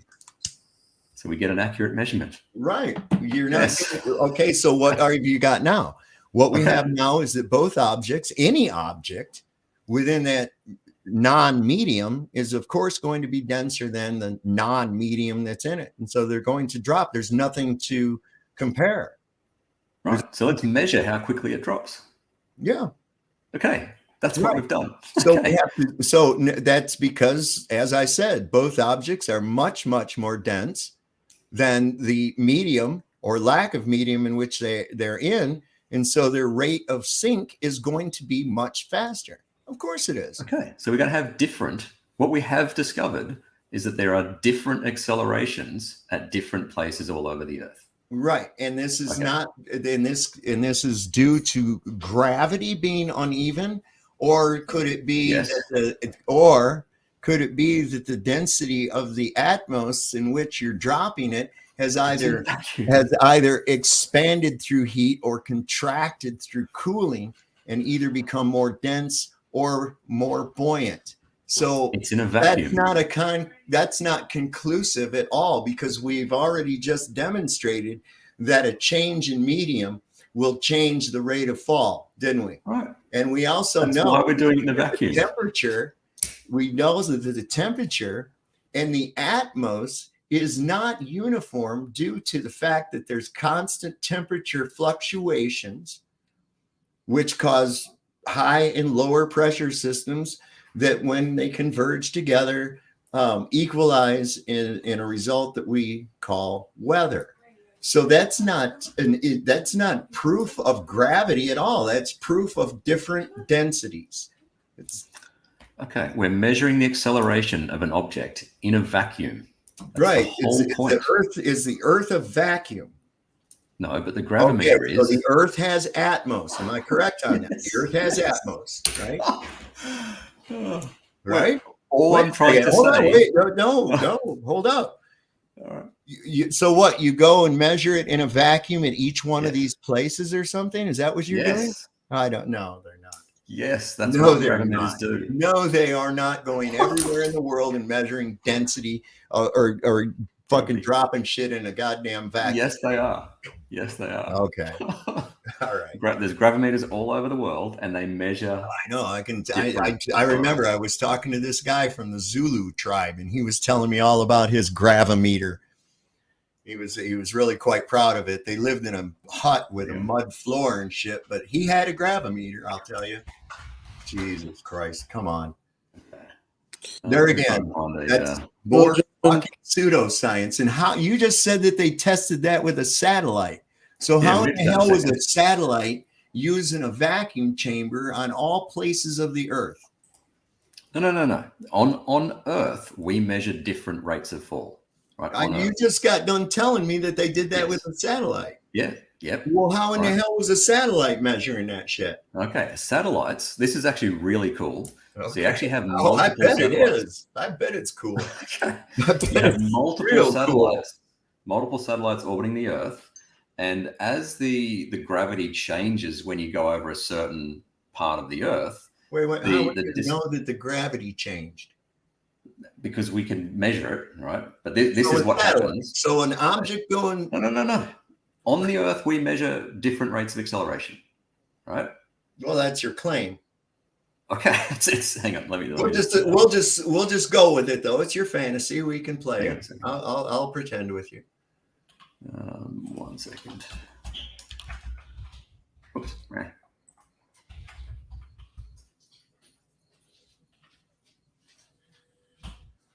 All right, so this is just a rough quote. Hold on, I'll stick this in here. Well, gentlemen, it was absolutely fascinating. I've subscribed, and I hope to tune in again when I have some time. Unfortunately, the world calls. I got to work and do all that other stuff. All right, Illumination. You got a name you can go by, or should I just call you Illumination? Yeah, you can call me AJ, man. I appreciate that. It's an honor. What was it again? AJ, just AJ. AJ. Okay, cool. All right. Well, thanks, AJ. We'll see you next time. Awesome. Come back, and thanks for subscribing, and hope to see you on the next stream. Thank you so much, guys. God bless. Keep spreading knowledge. Take it easy. Right on, brother. Take care. All right. So there are gravimeters all over the world, which you can look up yourself, right? Okay. Well, I can look up all kinds of things. I know. All right. That's great. It doesn't mean, all right, I can look up shit too. They also tell me that they have people bouncing around on the moon, right? And I already know that that's horse shit, but they'll tell me that's real. So I can look that up too. I can look up shit and they tell me that it's real all the time. And I know for a fact it isn't. Okay. I'm sure there'll be a gravimeter somewhere near you. All right. Anyway. So they can measure different rates of fall on the Earth, but with the satellites, they have multiple satellites orbiting. And as the different gravity, or we'll call it a different acceleration rate, as the acceleration rate towards the Earth changes, as you go over different parts of the Earth, the distance between the satellites actually changes. And they use that changing distance between the satellites to work out the change in acceleration downwards, which is gravity, but you're going to deny that. Anyway, this was all to get to the point of the pear-shaped Earth. All right. So, wait a second. The satellites are measuring gravity from a weightless environment. The amount. 300. What are they? 300 miles? 400 miles? Something like that. How far up are they? A couple of thousand, probably. A couple thousand miles floating around up there. Little magic garbage can that can measure gravity going 17. Okay. All right. Yeah. Okay. It's your story. It's fascinating. It's actually fascinating. So this one time I found this cabinet, and when I thought I was going to get dressed, and then when I opened it up, lo and behold, beyond the closet was a whole land, a magical land transported to. Yeah, absolutely. Okay. You can see satellites in the sky, right? No, you can't see satellites. You can't see satellites. I see little. You got any pictures of these satellites up in space? I've got ISS. No, I want to see some satellites up in space. I know that they take the ISS. I'm on the damn thing. I know all about that. This is not this is not my photo. I know. I know all about the ISS. I'm on the damn thing. I want to see one of these magical garbage cans. They got thousands of them up there. Nobody's got a picture of one. Right, but have you not seen the ISS? Yes, I've seen what they call the ISS. I'm on it right now. You can tell it's real too, because I have the exact same green screen glitches that they do. Okay, so we'll ignore. We'll ignore. But what I'm getting at is that there's supposedly thousands of these little fucking garbage cans flying around up in space, beaming magical shit back and forth to Earth, and nobody ever has. This is the only thing that they ever get a picture of right here. Yeah, because it's the easiest to photograph. You can photograph the Chinese one as well. Yeah, I've seen that. You know what? They forgot to add curve. I was watching their live, and they forgot to add curve.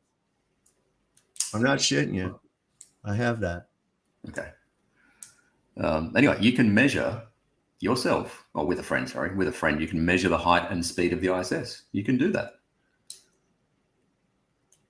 It's up there. It's 400 kilometers up, and it goes 28,000 kilometers per hour, measurably. What's a kilometer, man? You mean? Sorry. It goes 17,500 miles per hour, and it's 250 miles up, which you can measure. In fact, let's do that. Yeah, we went through that with Red, and then he was saying he verified it with an assumption of the distance to Mars.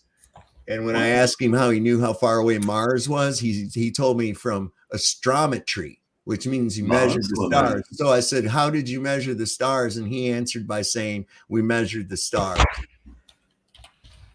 You sure you didn't say the moon? No, he said he used Mars in that too. You can go back and watch it.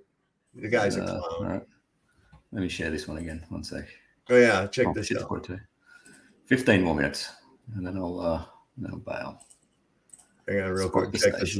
I got a dual screen for you.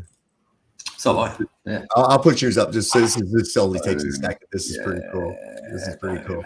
All right, so on the top screen is the ISS, and on the bottom screen is the Chinese space station. Mm-hmm. Somebody didn't get the memo, or they forgot to put the lens on or something. So how come the Chinese are showing a flat Earth, but NASA shows a globe? Yeah, well, look at the top one, right? You can see the solar panels curving. What sort of camera are they using? Yeah, Oh, the one they always use to make you think the Earth's curved. So why isn't it curved from these guys? What camera are they using? It's obviously a GoPro. So why The one would on the anyone top use is that as evidence? obviously a GoPro. They do that so that you'll think that it's a globe. The Chinese, I guess, don't have the GoPro. They have a regular lens. So that's kind of cool. Do they? Palmdale. Go to Palmdale, Lancaster. Use sighting opportunities. Go ahead and make that a bit smaller. Hold on. Oops, that way. All right. Now, what we want to find is there's not a great. I had heard real quick. I'd heard a guy come out talking about a mock-up that they use, that they fly. What do you mean? Over the scheduled path of the supposed ISS. It's actually by using an SR-71. Okay, but like I said, you can measure the height and the speed. Yeah. So it's not an SR-71. Okay. The way to do it. I can tell you this: there's nobody on it, and it's not in space. I can guarantee you that, because you know why? It's real simple. You know why? Because if it was, they wouldn't have to fake it. You understand? Okay. And here's another problem now that everybody's going to have. Because if space can be faked, how do you know it isn't? And after all, we have caught these people whose name means to deceive, deceiving continuously over and over ever since their inception. I mean, even the Gemini walk was a joke, man. When you go back and look at that shit today. So what I'm saying is, if the shit is real, why in the hell do they have to fake it all the time?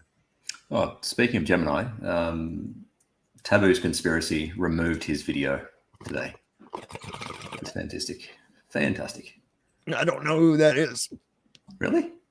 Wow.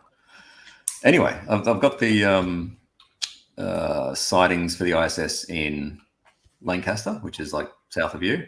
What we're looking for is somewhere where it disappears at a reasonably high altitude. 28 degrees is not great, so it's not a great opportunity. But if you have some other observer who also sees the ISS blink out at the same time, right, and you know the direction which it blinked out in and the elevation it blinked out in, you can triangulate the ISS. You get a height for it. Neat. Yeah. I've done it with Where's Wally. Cool. You know, this is really cool too, and I don't know how to explain it either, but when I was a little kid, it was over a 4th of July weekend. To Americans, that's a holiday. It's our Independence Day, right? Anyway, we were up camping up north, really beautiful. Lucky Haskins probably knows where Mayo is at. We were up near there on the Osabo River camping. And it was really nice. You could see all the stars. And I had my dad's binoculars, and I was just looking up at the sky at night, laying on my back. And I saw something moving, and I looked at it with my binoculars, and it looked to me to be what they were calling Skylab. You remember Skylab? It landed in your guys' backyard. It did. Yeah. I remember. Yeah, that's right. It crashed when it came back down. Big parts of it landed in Australia, they said. But I swear it did look to me. Now, you know, of course, I was a kid. And as I said, I was so hopeful about all this space shit, you know, that I thought, hey, that must have been Skylab I saw going over, you know, and I could have, you know, whether it was in my mind or not, but I actually thought I saw solar panels and everything on it. But it went by rather quickly. You wouldn't have seen solar panels with your eyes. Oh, I said binoculars. I was using binoculars. I was laying on my back like this with binoculars looking up at the sky, at the stars. I remember I was laying on my sleeping bag and fire was crackling over in the distance and shit. And I was just looking up at the stars, and I saw this one moving, and I looked up, and I was like, when I looked at it with the binoculars, I was convinced it was Skylab. And they were getting us ready for that. You know, we were supposed to be already going there. We was already supposed to be up in there. Look at what Kubrick did in Space Odyssey 2001, right? Yeah.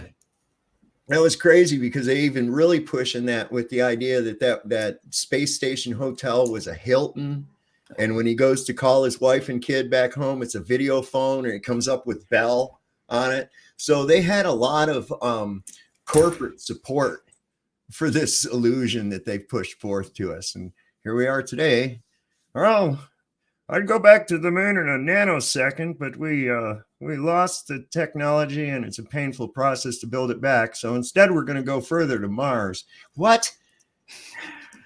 Crazy. Well, I am curious how you guys are going to react, like in a couple of years, when they do actually go back to the moon and they do have cameras pointing at the Earth and that sort of stuff. You know, that's going to be phenomenal. I'm going to give you the exact same answer to that question that I got 25 years ago or more. Okay. 20 years ago when I figured out that the moon landing was bullshit, right? And somebody said that to me. He says, yeah, well, you just wait in a couple of years when we've already got commercial space flight going back and forth. And, you know, these shuttles, they got a bunch of them now and all this other bullshit. I heard the same thing then. I heard the same thing to my grandfather in 1970 and in 1969.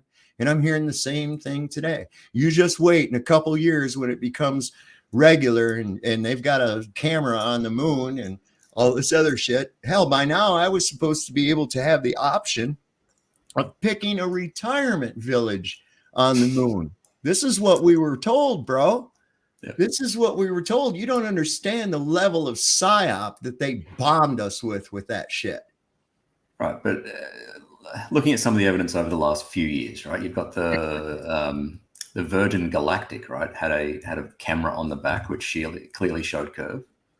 Yeah, it had a curved lens as well. No, it didn't. It didn't. Yes, it did. It always did. No, it didn't. It always does because that's the only way you're going to get any curvature. No, they showed it as the pitch of the plane changed, like went like this. You see that the curve maintained its same curvature. Go the other way and it'll turn into a bowl. Trust me. That happened when I showed that even when these people were saying, look at the Red Bull guy.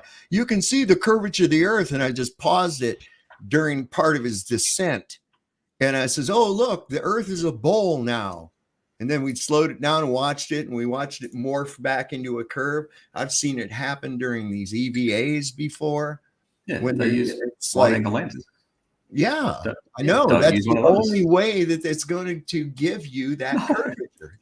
Get a proper rectilinear lens and you'll see the curve. What's his name? Dwayne Kellum. Dwayne Kellum set one up. When in fact, in July 1969, I can remember I was glued to the TV. Test fires of the rockets when they talked about it. Walter Cronkite come on and tell you about what's going to happen and everything like that. And here's what they was like.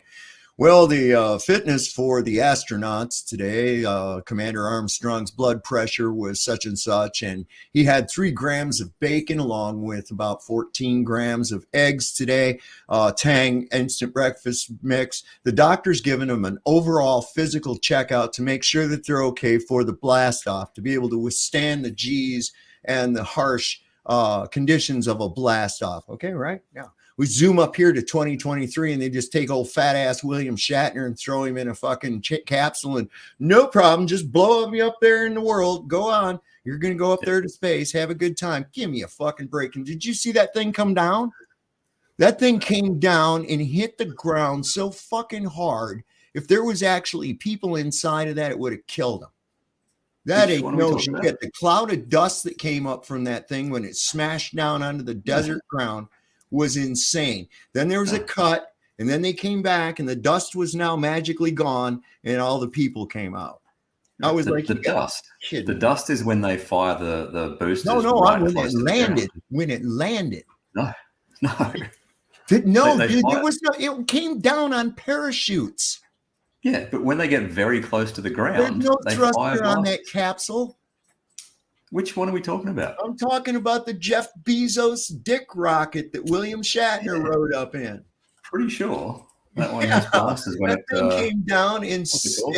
and there was no dust cloud till it hit the ground, Rufy. What's it There's called no again? dust cloud till it hit the Sure. ground. But what I'm wondering is what kind of technological advancements could they have possibly come to that would allow an unfit 70-year-old or more guy, overweight, to endure the blast off of a fucking rocket ship? That's Would you like to come in? Yeah. Okay, I'm going to turn the camera off because my daughter wants to come in. Okay, no, she's not. All right. What'd you do to her? Oh, she doesn't like wearing pants. She's got her. Okay, she doesn't like wearing pants. She just likes wearing undies. So yeah, but she wants to come in and use the computer in here. So yeah, I'll go in like 4 minutes anyway. Right. Warp 7. There seems to be a lack of so-called truth seekers who are combative. A lot of so-called truth seekers who are combative and hateful. They've chased away a lot of old subscribers. That is true. That's why I said early on, I said there ain't no reason for us to be like that. You know, truth stands on its own merit, man. That's all. And Yeah. that's where we go with it, you know, and wherever that leads us to. Let's see, what's he say? I've paused it the frame before it hits down, touches down. Yeah, it clearly fires something. Yeah. Listen, I watched it about 40 times, laughing my ass off, showing my friends and shit, man. I dissected that. That right there was a mind fuck. Okay. That whole thing that they showed you was a complete mind fuck. Let me see if that's all there is to that. William Shatner did not go up in a rocket ship, bro. That's just, no, that didn't happen. Oh, yeah. 3 minutes, chicken. 3 minutes, all right? Chicken? At 1 o'clock. You call your girl chicken? My daughter, yeah. Your daughters? Don't say it. Okay. Don't say it. What is strength? Jeez, cranked. Pretty sure it fires something. All right, I better go anyway. Right. I'm gonna need some. So yeah, I've been with this here too. That right there is exactly, it's begging the question. What is that whole argument going on with a gradient is begging the question, because I can demonstrate a gradient within a pressurized gas cylinder, and once containment is breached, the gradient doesn't, the process of equalization doesn't give a shit about the gradient at all. It all comes out violently and rapidly to equalize with the outside pressure. Okay, so why doesn't the atmosphere violently equalize? Because it's contained. Well, I think you're the one begging the question here. No, it has no other choice but to be contained.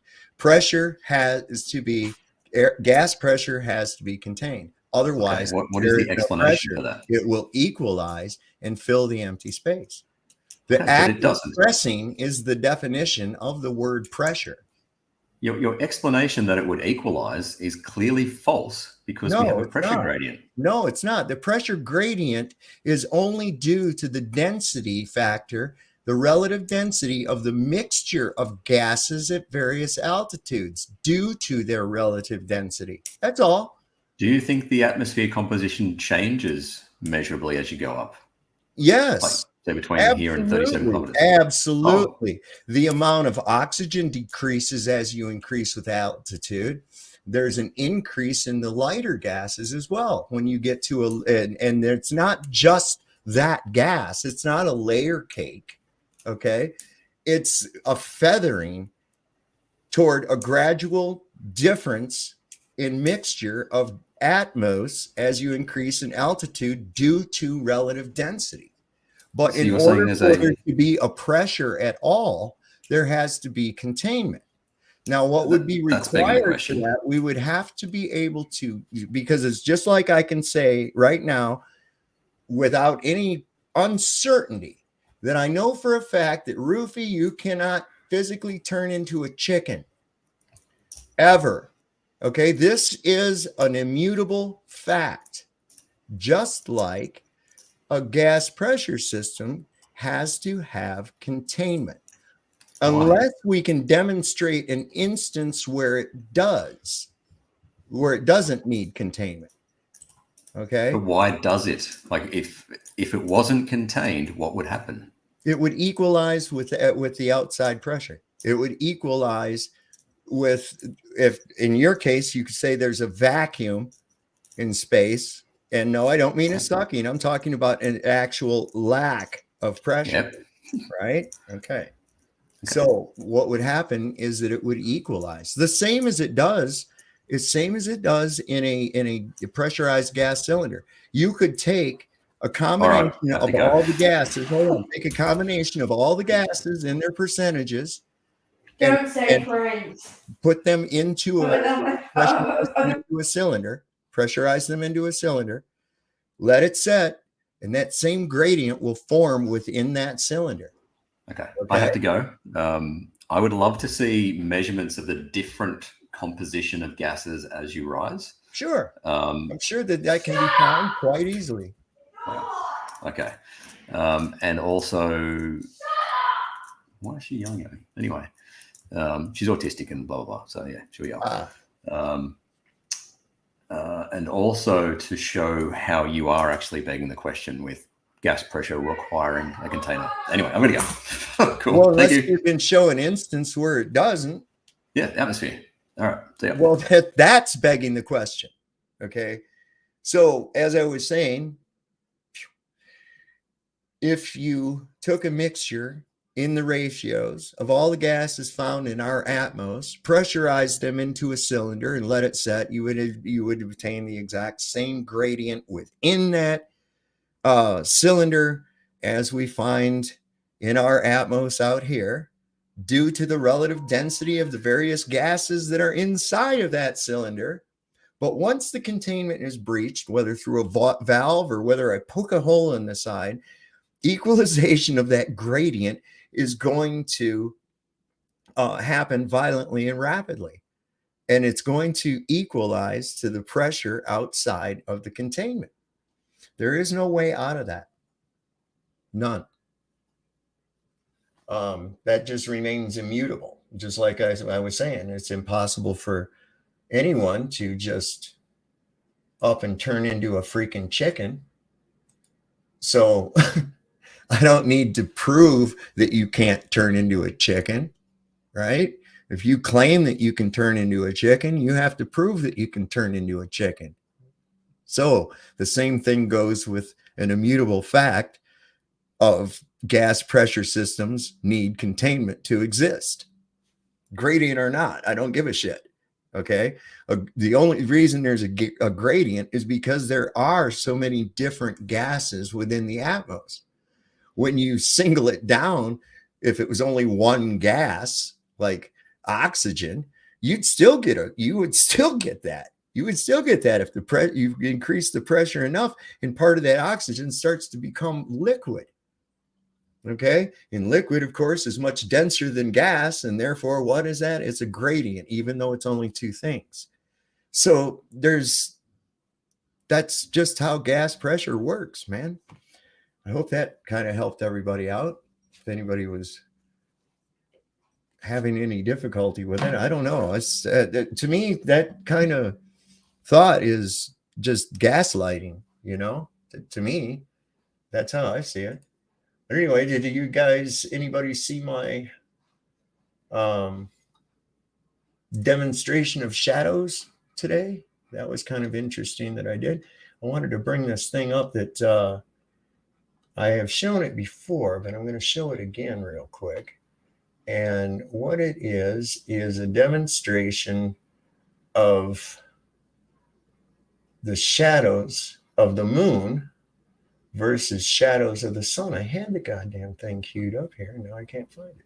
Oh, wait. I'm getting close. I think. There it is. So this one's a couple of minutes long. It's 2 minutes, 10 seconds long. I'm going to put it up and, oh, okay. So it's already there. All I have to do is what? this. No, wait. This. And add to the stream. There we go. All right. So you should be able to see this. I'll be right back. The Eratosthenes shadow experiment is used as a proof that the Earth is a globe, but moonlight creates the exact same shadows as the sun, which completely disproves this experiment.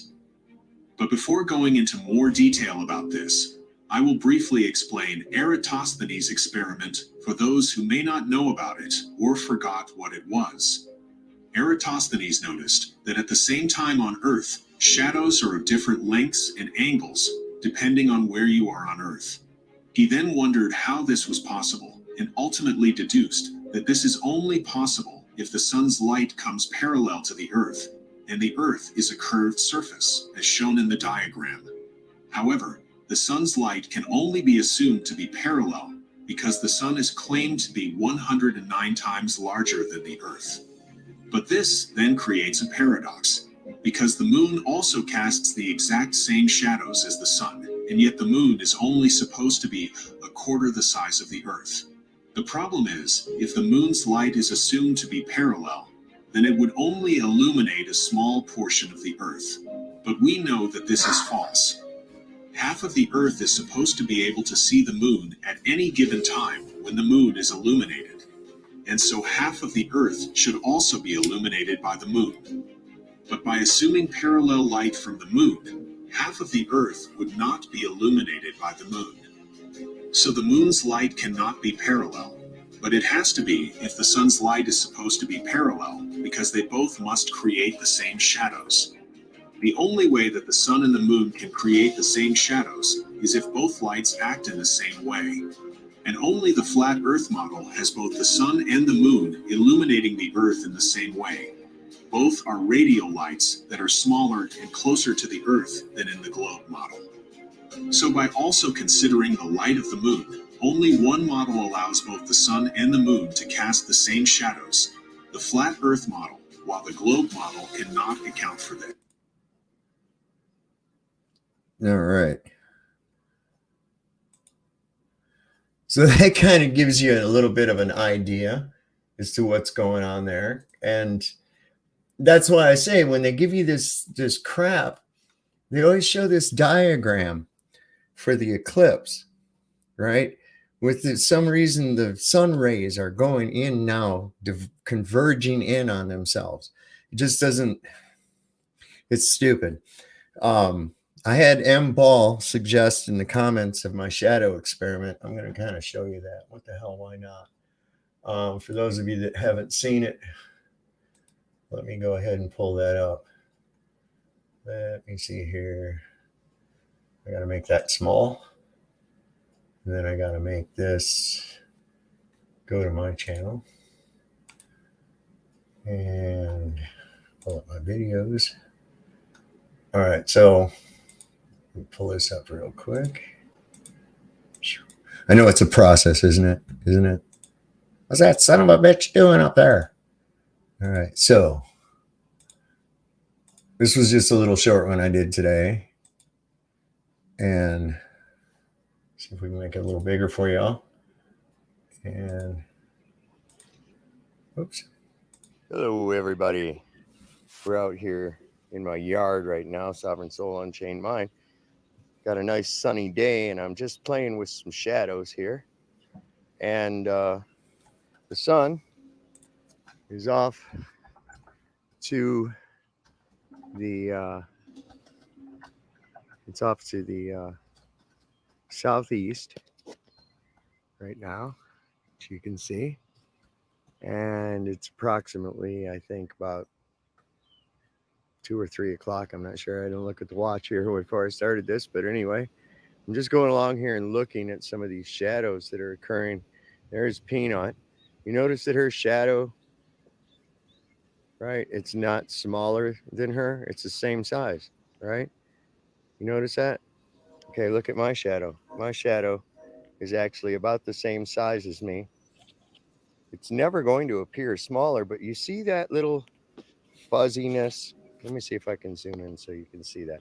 See that little fuzziness that's on the outline of the dark shadow? That would be what would be considered the umbra And the dark part is, of course, the penumbra.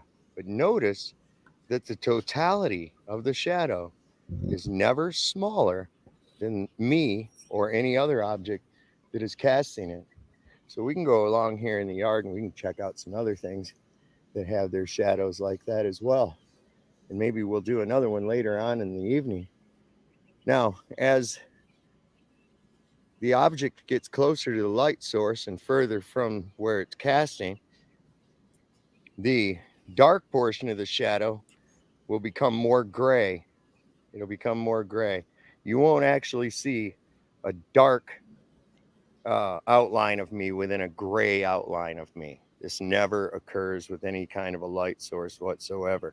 What will eventually happen is, as I move closer to the light source and further from where it is casting my shadow, the less severe the shadow is going to become. Okay, this is how light works, but never does either the penumbra or the umbra ever appear on the surface smaller than the object casting it.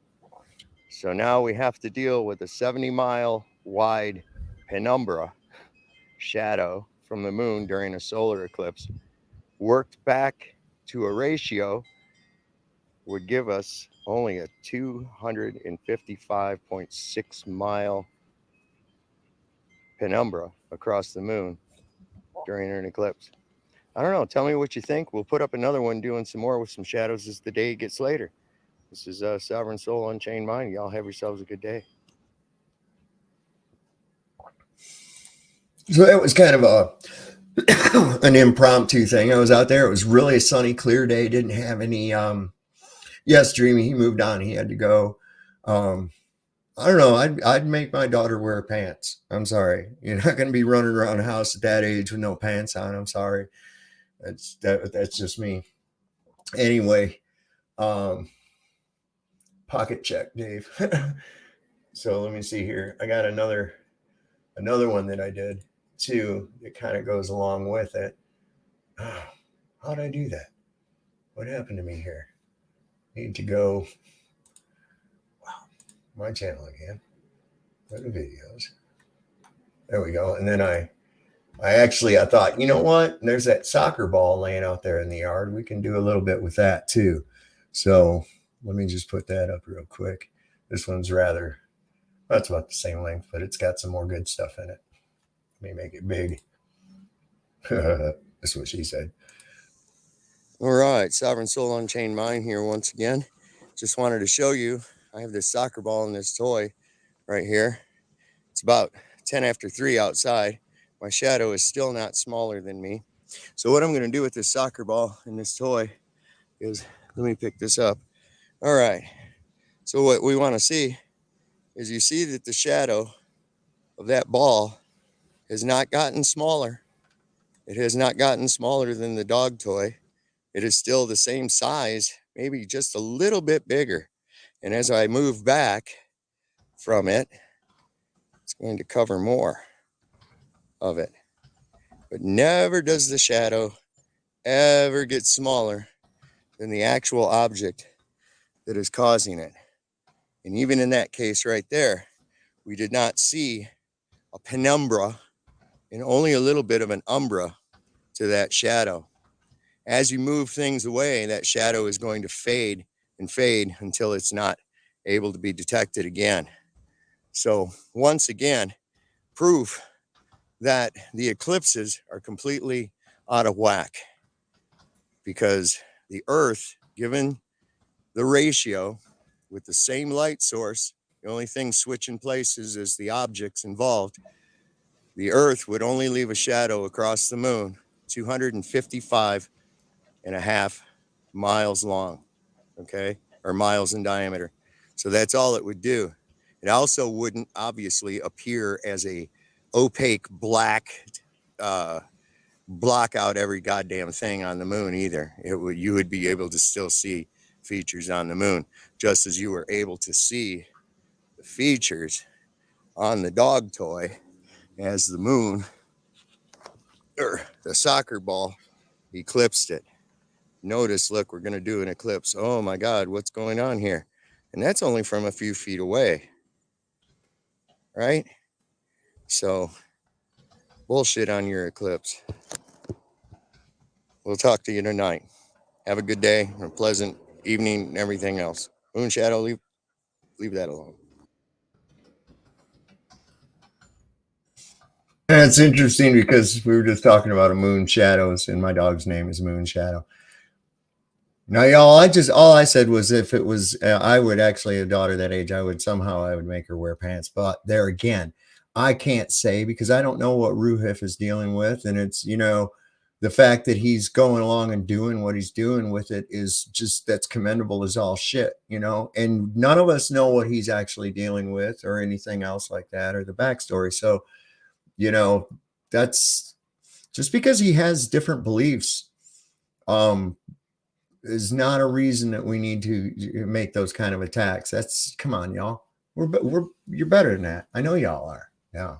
Come on. But yeah, I mean, she did sound like she was getting kind of angry and stuff. And that does happen. I know my friend, he's been in the chat before. He deals with that. His son is autistic. And sometimes his son just goes off and just flips shit like that too. And they have to just deal with it. I mean, it's not like you can just, it's not like you're dealing like when you're with like regular children. I hate to use that term, but where they don't respond the same way. Okay. You try to do like you would with a regular child, and often cases it gets worse. You gotta just kind of like, I don't know how it would be. And, I know it takes a patient soul to be able to do it. So there's that. Yeah, he's not the one guy who keeps constantly changing clothes. Yeah, Anthony was acting quite bizarre during that one. But on a better note, I have to say, it did put a splinter in his mind, because then a couple of days later after that, he started rethinking his ideas on that. Now, I haven't talked to him since. I'm one of those that I let the splinter fester. I like to let the splinter fester because it's better when somebody finally comes to it on their own. But I do like to be there when I see the light come on. I love that. There's that thing. I've had that quite often before. There was a friend of mine came over and he brought his girlfriend with him, and she'd never been here before. And we were sitting around just talking and shit. And then we started getting into our normal conversation, which isn't much different than what, like this right here. I mean, you could actually, my real life is kind of like this. Well, we got to talking, and the shit she was like, wait, what? And so I'd explain it to her, and she was like, oh my God, that makes so much fucking sense now. God, and I love to see that light bulb come on. So what do we got going on here? Can't see. I have seen shadows get smaller, dimmer, but smaller. No, I've never seen that myself.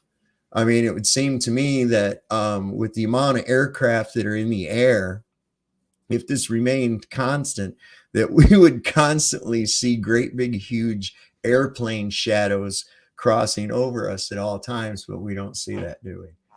So he says, I promise not to spam. You're doing good. You're doing good. You're all right, Ruha. Promise not to spam. Let's see if somebody found something. Tommy, tell her 2 minutes. 1, what are you doing? I'm off to have lunch. Be good. All right. Lunch. Holy sheep shit. I'm ready for a midnight snack myself. Damn. Yeah, that's right. Over there, it's different. That is, if Australia actually exists. I'm kidding, of course. It is interesting, though, on the 1587 Monty map. Have y'all noticed that is something that is missing off of that map? And this is something that's kind of, I find curious. I'm going to see if I can get to that. Let's see, the David Rumsey. Yeah, there we go. There we go. Da, da, da, da, da. If you've never been to the David Rumsey map collection online, I'm going to put this down here in the chat. You guys got to check this out. Man, they've got all kinds of cool shit on this website. I'm going to share the screen so y'all can see it. I'll go back up to the top of the screen. Okay. So you've got just all these categories, all kinds of really cool shit. These are your stars. This one right here, and they're interactive. See, most of them. This one right here is interactive too. And what I'll do is I'll pull it up. I think it opens in another window, if I'm not mistaken. Let me see. Yeah, it does. Okay, so what I'll do is I'll bring that up. Hey, Joe King, what's happening, bro? What's up, buddy? Not much, man. So hang on. I'm going to share this with y'all so that we can look at this, because I find this is really cool. I find this fascinating because something happened between the late 1500s and now, I believe, that changed climate and some topography, but I'll get into that. So what's going on with you tonight, Joe? Nothing. I do agree with that too. That's and I'm thinking it's a tropics type of deal though, as far as, you know, the path of the sun. You know what I mean? Well, yeah, it goes different areas being tropical at different times. Well, see, that's because of this. All right, so the sun traverses in a spiral between the Tropic of Cancer and the Tropic of Capricorn. Can you see my arrow over here? Totally, yeah. Mm-hmm. All right, the midway point being the equator. So what happens is it's going along here. It starts out here, June 21st. We're going to start at the summer solstice in the north. Okay, so the summer solstice, June 21st. Then what it does is it goes along through here, and then at the time of the equinox, right, September, 3 months. Right, September, you have the equinox, and it's right at the equator. Okay. Then within another 3 months, it's spiraling until it reaches the Tropic of Capricorn, December 21st, the winter solstice, where it stays and remains for 3 days, and then starts its progression north again in a spiral. And then again, here we are in March, the equinox again. And then within another 3 months, as it spirals into the Tropic of Cancer, it gets back to June 21st, and we're at the summer solstice again. And you don't mean that llama by the spiral, do you? Or the spiral, if you were looking down plan view, which reminds me, Lisa, what you were saying about your shadow being smaller when it's directly over you, it isn't smaller because your profile, in other words, looking at you from the direction of the sunlight that's hitting you, right? That's all the bigger you are, okay? It's not going to show your height. It's only going to show what you're blocking. So if it's directly over you, it's only going to be no wider than your body is. You see? So just on that. But no, when I say that, it's from a plan view, like top down looking, going south and then back north. If you could imagine a record player that played between 3 tracks backward and forward continuously, where the stylus just keeps going back and forth between the Tropic of Cancer song, plays the Equator song, then plays the Capricorn song, then goes back to play the Equator song, then the Cancer song, and it's over and over and over and over and over. I like that. That's a good one, dude. I like that. So this is an interesting thing where Australia is, that area is, I think it was called Austro. But see, this is the thing, Antarctica. A few different things, yeah. It's called. You see this? Mm-hmm. Yeah. Mm-hmm. And I also recall there, I think it was 1611, there was an event that took place where there was this meteor shower that was just so prevalent. It was seen all over the world, and there was well over 1,000 meteors an hour were being seen. Okay, gotcha. I wonder if that's like Tecumseh and all that, at the same time. Let's see. There was one of these that was named Austria or Austra, like it was a combination of of Antarctica in Australia. Gotcha. The name of Okay. it. And I'm wondering, because it's like, I think maybe what if some kind of a cataclysm took place Mhm. and, some kind of a cataclysm took place and it changed the topography and the Right. climate. Because we're seeing Antarctica depicted with plants, animals, birds, Yes. right? Not penguins. Hmm. Now, of course, we know these are for decoration purposes that they put these kind of things on here and they represent different It's symbology. Yeah. things. But this is interesting too. What are these crazy looking things down here? Yeah. Right? I can't get enough of those things right there. What, So I'm looking at, well, here's the thing, Joe. I'm looking at this shit and then I ran across that movie, that old 1957 movie that they wouldn't let me show the other night. Oh, yeah. And it supposedly picks up where Bird's expedition left off. Oh, gotcha. And these people went on beyond, and they took shit because they ran into tropical area. It's like rainforest and shit. And they ran into dinosaurs and shit. They made a movie about that. That's what that movie. Okay, I got to watch that thing. It's 1957, which was just prior to the creation of NASA and the huge concentrated effort of, hey, don't look out, look up. Right. Everybody look up. Look at the stuff in the sky. Forget about this shit, Yep. Focus on fruitless, something that you're never going to ever get anywhere. Yeah. Going to completely waste your time, and don't look at that way. I mean, fascinating, man. And so, the new Madrid, or like the people out there say New Madrid, they call it, that's, I think that was several of those things all over, and everywhere is shown to be tropical on one map or another. You know what I mean? Right. Yeah, all of them. And the one guy, what's his name? I can't remember. He has a channel where he had a good one about Alaska. And old news articles. The one dude who reads the old news articles, I forget his name, but really good stuff about Alaska being tropical. Yeah. Yeah. Well, they have found fossilized tropical plants in Alaska. Yeah, like this, every tons and tons and tons. So. And I think, I'm not sure about other, because people have got some really, really dramatic type of ideas about it. You know what I mean? What happened? And I think it might simply be not different courses of the sun, different tropics, possibly. I'm trying to find it because it's labeled. I have this map in the other room. It's 30 by 30. This original is actually 10 foot by 10 foot. This one is called the 1587 Monte, MLNTE Monte map.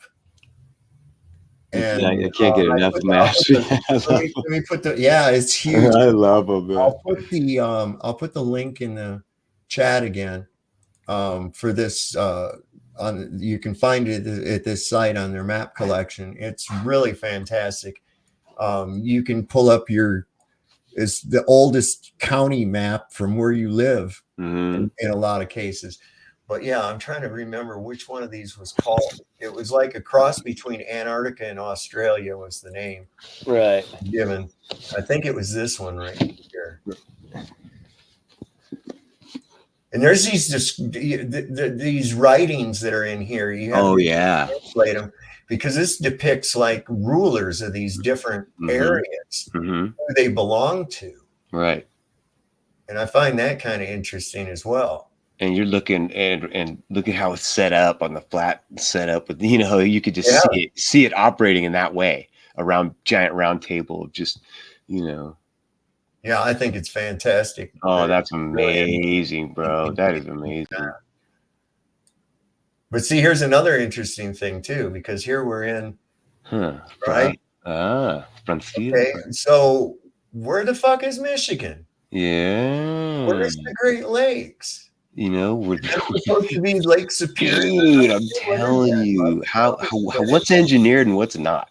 I mean, come on. And they obviously had information on it because they have names and there's places. And look, here's settlements. Details. What's this one called? Arcadia. And whoa. See, we've got these other places here. These are little settlements. Are any of those names familiar? You know what I mean? Like you look at it, you go, oh, that sounds kind of like the city that's there now and stuff. You know, like I like seeing that. Yeah, it's fascinating. And also, I think California is depicted as an island on this. Look, there's some kind of a city right there. What's that called? Yeah, and the building. Noriburga. And then look at the building. It's like, so this is like, it's, you know, I can't see a cartographer, you know, putting in these rivers and all this other shit and missing the Great Lakes. Missing the Great Lakes. Okay. Or doing this by what, foot, by, you know, with tape measures. You know what I mean? How they do all this stuff. You know, just like, it had to be from the sky. Sky views.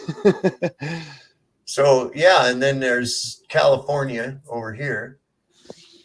I mean, there's definitely been some, because and Australia is missing. Okay, it's like part of this is now what we call Australia. Right.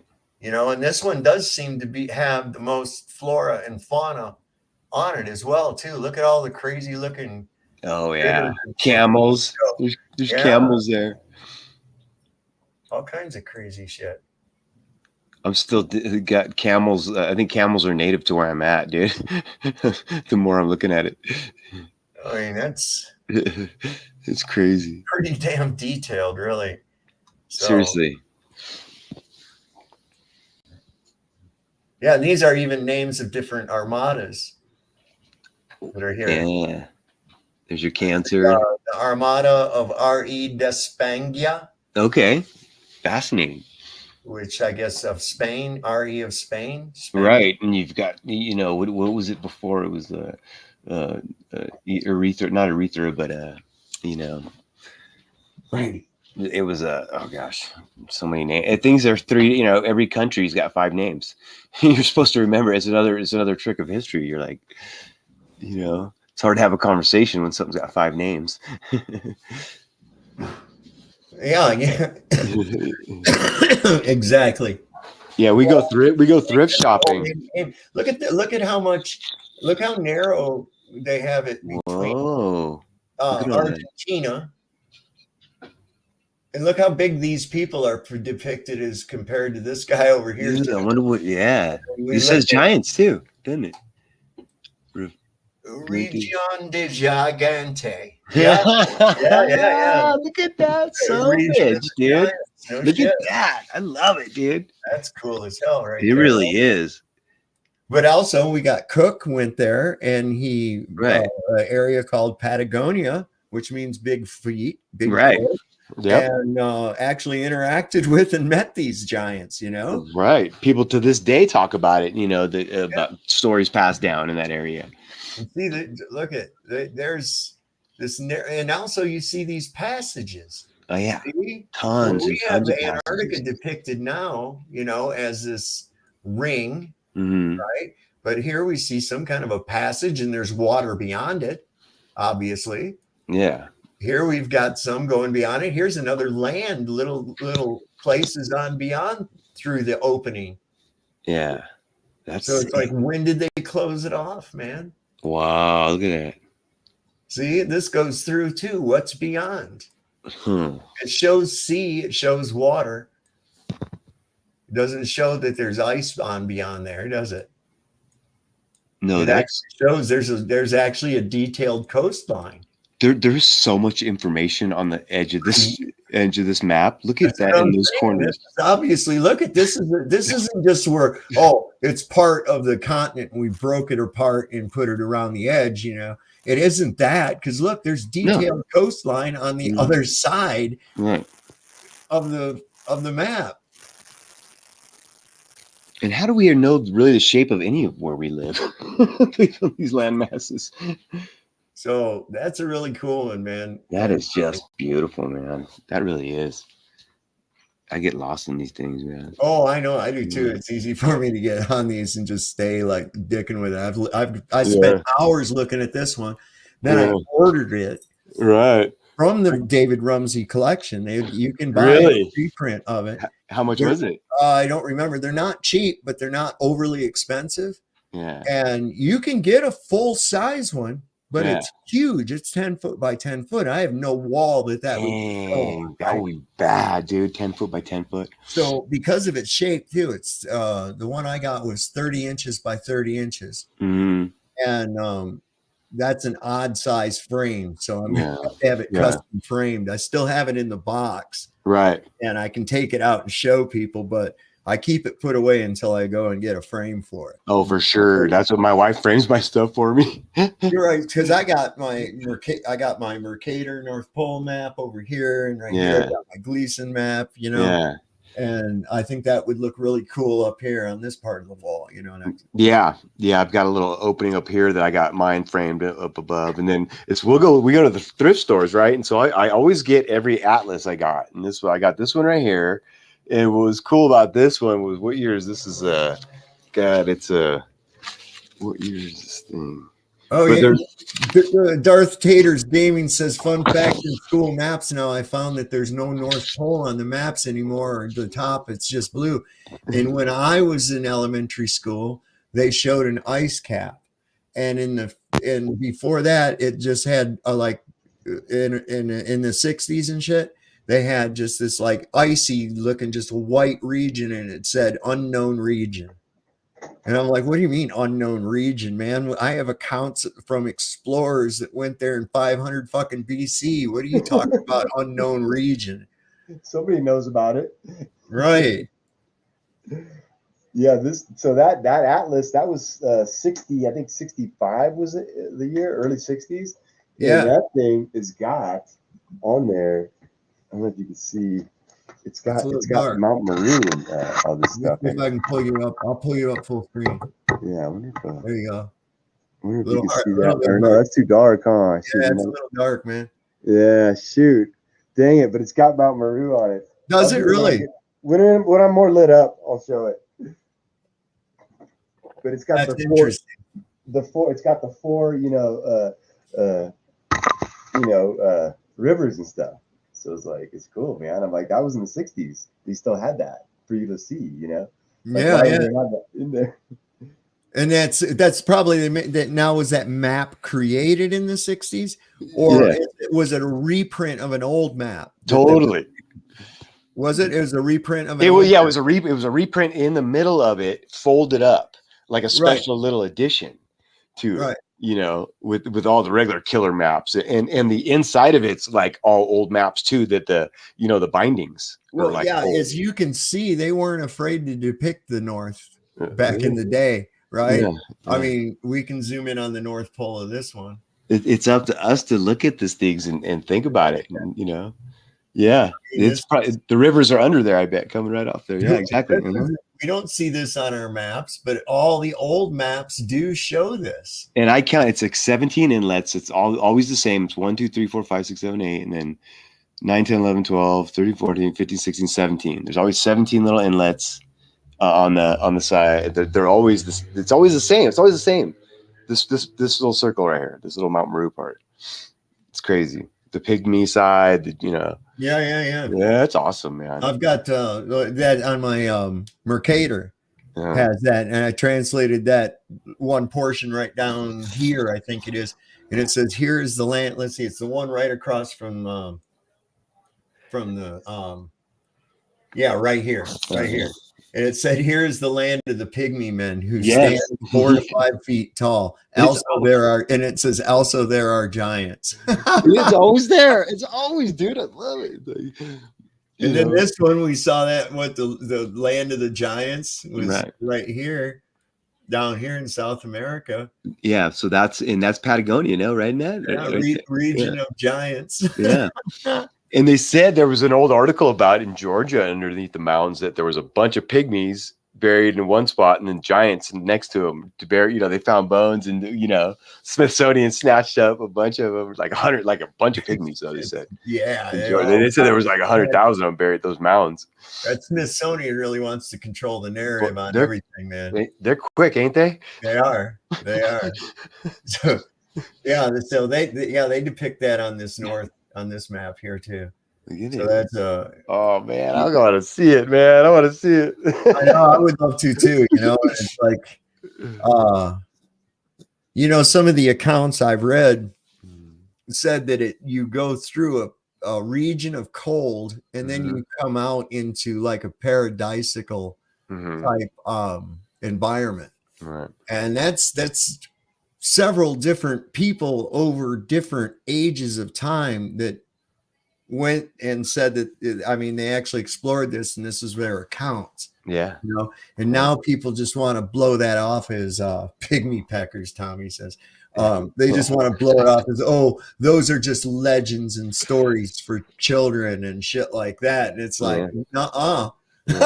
Separate authors with similar stories going on similar voyages, you know, and it's like there's too much of this stuff. It absolutely is. There's absolutely way too much of it. You got underneath us, you know, you got how big is it? What's going on? You know, it's like I think it's the level. Oh, look what we can do. Wait a second.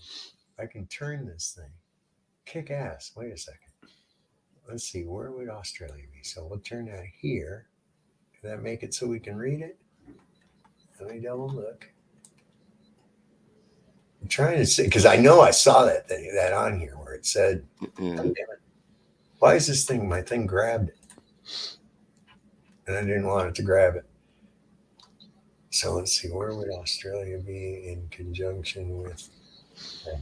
I dropped a link earlier about oxygen with the oxygen generator diagram on it when that dude, when your guy was on. Oxygen generator? Yeah. Like with it, the whole diagram and the equipment on the bottom it takes. Like, bro, it's like, yeah, that's because that's my thing. Equipment and stuff, you know. I'm like, you're not making all the oxygen, bro, for you guys. Well, this is the thing too, is and also with the you know, when they start talking about the gas pressure system and this gradient and all this other nonsense, yeah, and it's like, yeah, it already kills it. You killed it with that, so yeah. I mean, there's more. You know, I mean, you can't. It's just I can show you a gradient will exist within a pressurized cylinder. You know, it's just dependent. How much of a gradient? Well, that's going to depend on the different mixture of gases that you put in there. If I put the ratios by percentage wise of all the gases found in the Earth's atmos and put them into a gas cylinder, they certainly would go into the gradient exactly as we see here in the atmos outside.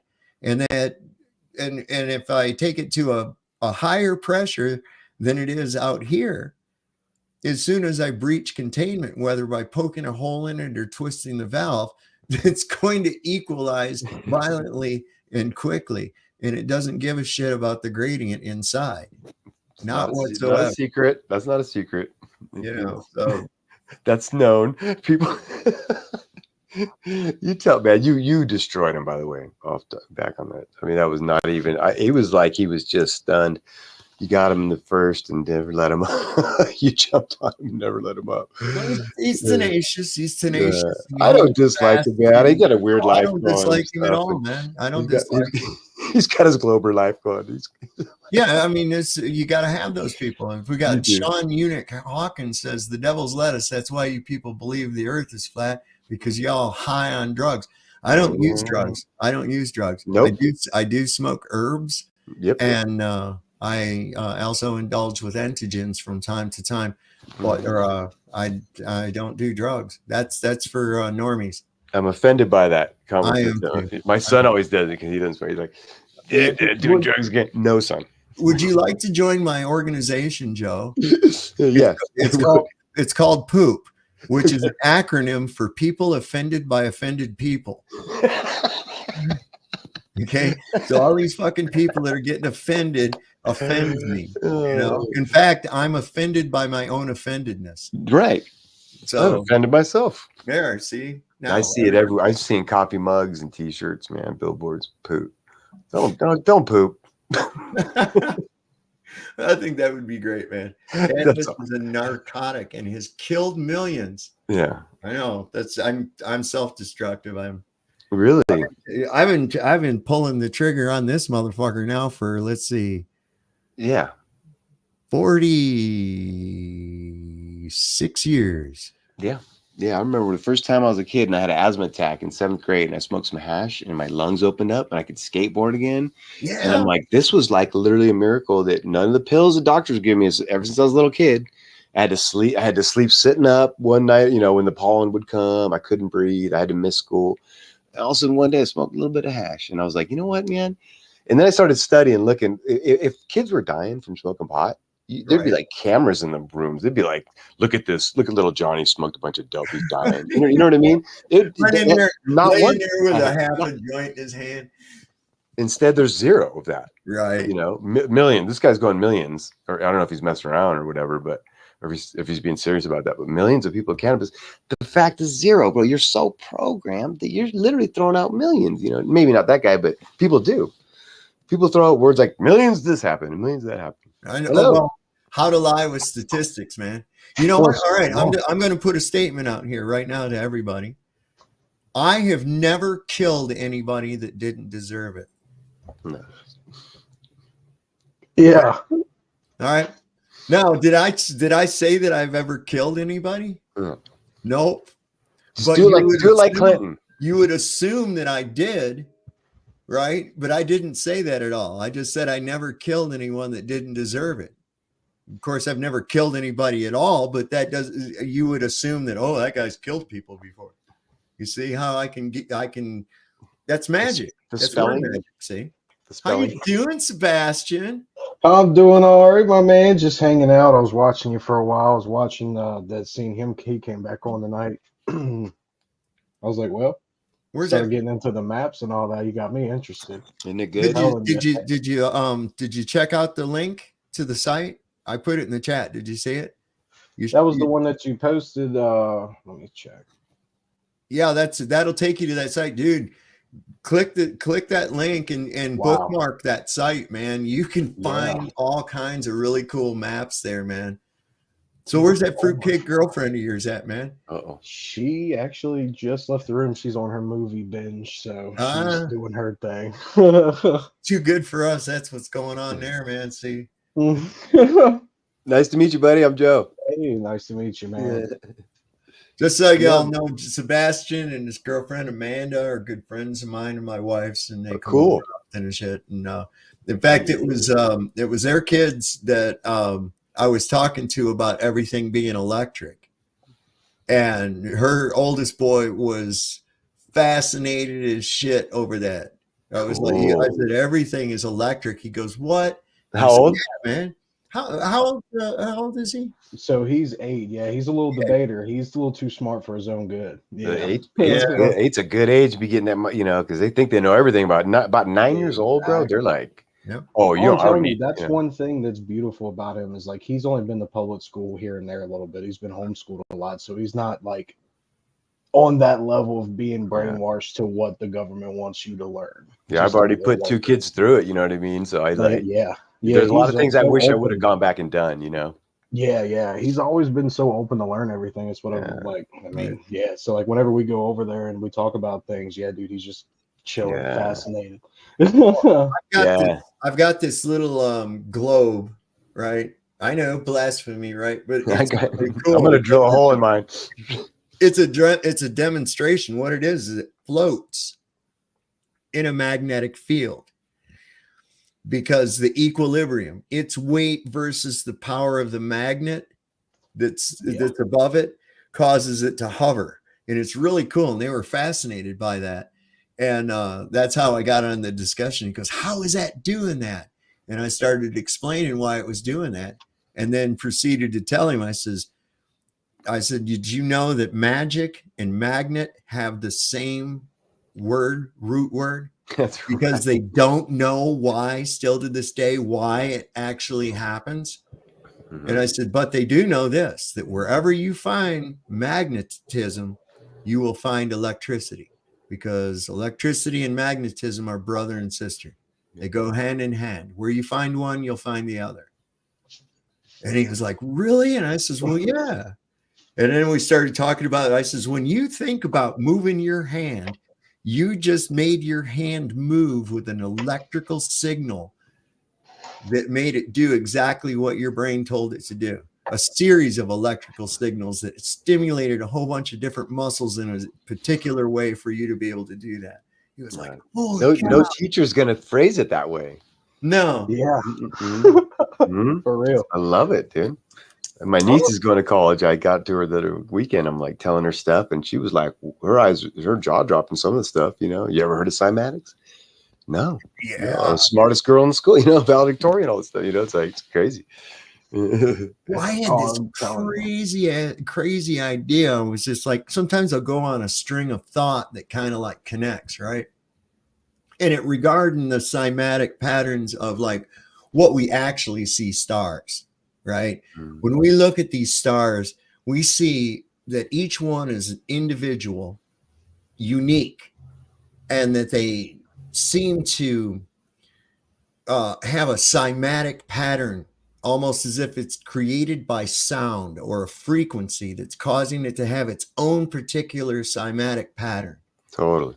And then I was thinking about how many different cultures believe that the stars are actually sentient. And in fact, in the Christian traditions, there's often stories and you hear about the choir of angels and the angels sing, right? And then it like hit me. I went, whoa, what if they are, and they are singing like a choir, but each individual is the own little part, like of an orchestra that makes up the entire song that creates this reality that we're experiencing. Each one of them playing their own part. Like this one's a piccolo's section, and this one, these ones are the different bass sections, and these ones over here are doing the basic treble shit, and these ones over, you know what I'm saying? Oh yeah. And it ties right into that whole thing. It says, hark the herald angels sing. Right. Yeah. How did orchestras even come about? You know what I mean? That amazing. I think Mel Brooks showed us in his History of the World part. I gotta watch those. God, those are good. Yeah. I don't know. I'm gonna be honest. I don't really believe that. You see your stars and shit, and like just the other day, they took the video. I was asleep for it, so I didn't get to experience it. But all those lights of like Elon's little starlight satellite. Oh yeah, they saw them going over the other night. I'm telling you, I look at a lot of it. I don't really know which way it goes, but I just don't really believe that. I don't believe that the sky is real. I believe it's a simulation. Like the stars are not real. I don't believe any of that. So when people want to talk about measuring distance and things, like honestly, I don't believe we're sending hunks of metal to space. I'm sorry. I don't think we're on that level yet. Nope. Definitely. So, yeah, no, when I'm seeing things like that, like certain things people you don't need to argue about. Yeah. It's like you're not doing that. You're not you're just not spinning all these ways and stuff. Those are, what's really going on. You're right. It's hard to tell. Well, how do you gauge the distance to a point of light in 3D space with no references? You have nothing. All you see is a point of light. You don't know how big it is. Right. You don't know how far away it is. Whatever hat of your choice. That's right. Just draw a number out of it, and then you just post it to the public. That's the best way to do it. That's some spell number with numerology to twist your brain. But that's what I think the swastika too is that you got the Polaris in the middle, and those arms coming off are good points to measure off of. To measure, if you're really just looking and you're doing it, and obviously it's not going to be exact, but you could say, okay, we're looking at this star. It seems like a tool to help with that. That's what. Because you have to have something to reference off. So you get the arms of the swastika, each one, and this quadrant will be okay. So this many off of here is, I don't know. Exactly. Yeah. So if you superimpose the position around Polaris, it's got the Big Dipper through the 4 seasons. The Big Dipper is and its relation. It will create a swastika. Totally. Yep. You know, See Sean's so they say, okay, let's comments. go with that. Then it's the way it is, kind of anyway. And it's, you know, every culture's got them spinning in their Right. in their carvings and their drawings and their stained glass and their, you know, Well, yeah, I know. I the read. constant. Oh, where I thought I had it. Damn it! I'm looking for. I have a picture of that. It's really cool. Did you guys hear about the? I don't know. Do either of you have Dave Weiss's Flat Earth Clock app? I'm gonna get it back. I've had it for a long time, but not at the moment. So he's got a new feature he's adding to it so that you can actually search the app for like a different any memes or videos regarding a certain topic, or you know, like you saw one regarding the Mars rover and you don't remember which it is. You can just type in cool. Mars rover and it'll bring it up. And it's pretty cool. He was demonstrating it on Eddie Banjo's channel. Oh, cool. Banjo. And it was pretty cool. If you haven't got a chance, they kind of got into a lot of theoretical crap on there on that last stream. But it's a great app. It is. I got it right when it came out. We were doing, you know, with the possibilities of things beyond the Antarctic basin, which is what I like to call it, the Antarctic ice basin. wall, man. It's an ice wall. It's in your face and everything you see every day. Every It's TV show, every website, it's there. That's cool. So yeah, we've I'm with you on that one. There's nobody sending little magic garbage cans up there floating around the planet and beaming down some kind of a thing to tell that there's some kind of a gravity deviation. In fact, that how much of a deviation is it that it would be able to be registered from some phenomenal distance from the Earth while floating around? Right. It just, all of it is just, you know, exactly like Santa Claus. It is. It's like, I'd love for them to show me that is the truth. But everything that we've watched, you just see here and there things like cords. If you're in space, it'd be floating. It's not. Well, things you and I've watched. It's just like right in your Santa face, Claus, Sebastian. It's like Santa Claus. It's like this. It's like, you trust me, it's there. Okay. But you can't go check because it's too far away. You can't go to the North Pole to check if Santa Claus is there. You just have to trust mom and dad that he is. You'll never have the funds. You'll never have, you know. Right. It's like that's basically a lot of it is, and that's why I say a lot of the scientism. Well, basically, it's a religion. And they've got this thing sewed up. I mean, it's as elaborate as the Dungeons and Dragons. Okay, the push is hard right now. Well, look, it's as elaborate as Dungeons and Dragons. Okay, so even with this astrometry that they use and claim, it's all based off of what they call the astronomical unit, which is what's an astronomical unit? It's the distance between the Earth and the Sun. Okay, so that's one astronomical unit. And well, if you calculated that using assumed values, what the fuck good is that for measuring anything else? Because your answer is not a fact, it's just an assumed idea. Right. So yeah, if you base all your other measurements off that assumption, of course your mathematics work out. Right. Of course they do, but they're still wrong. It's crazy. I like how it's 96,005,000. It's actually, that's their actual number. Oh, they changed it now. Oh, they did? Oh no, I mean, did it? I mean, it's I thought it was 96 million. They always told me it was 93 million. 93 okay. Oh, you know what? I mean, that's Mandela, maybe, because there's even a song called 96,005,000 flows, a rap. There's a song called That's Funny, man. But still, it's not either of those. We can distinguish that just by the way light behaves. I mean, I'm at a high altitude. I see far every day. I look. I've got that. I got a picture of what it would look like if it was 93. When you I just thought it was funny. You got your 96 million and the little 5,000 on the end there. Don't forget that 5,000 miles at the end. Right until you get to the surface is that 5,000. Those extraordinary distances that little talking about. It's beyond ludicrous. It's just so this is what you would see if the sun was 93 million miles away. Jesus Christ. Okay. Not divergent rays. Okay. In fact, rays. Right. Okay, that whole word, ray, is in the same as radiate, right? Okay, which means to go in a circular or spherical pattern, right? Mm-hmm. To radiate goes away from something like this. Outward. And they was treating those fucking sun rays like they're individual little lines or some shit like that. This is why these guys got to stop jacking off over math books and start fucking have some real life experience. Yeah, you gotta quit whacking it. Go outside. I mean, for real, it's like you wouldn't believe these idiots on here. I'll say something that's just obvious and apparent. Yeah. Some Twitter twat will say, "Show the mathematical formula for that."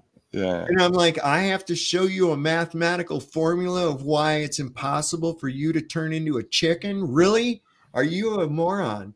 That's why I like your arguments, because I'm like, dude, it just ain't, bro. Just come on, you know it inherently. And it's not, which is not good for debating, but I mean, you gotta go right to the common sense, and you have to go right to the basics, because they're all the time. We're going to decide. We're going to figure out what the shape or condition of our realm is. Okay, and they say, okay, look at the sky.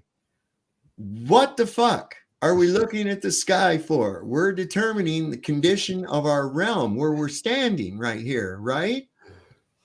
Okay, well, look, the things in the sky are round. Yeah, cool.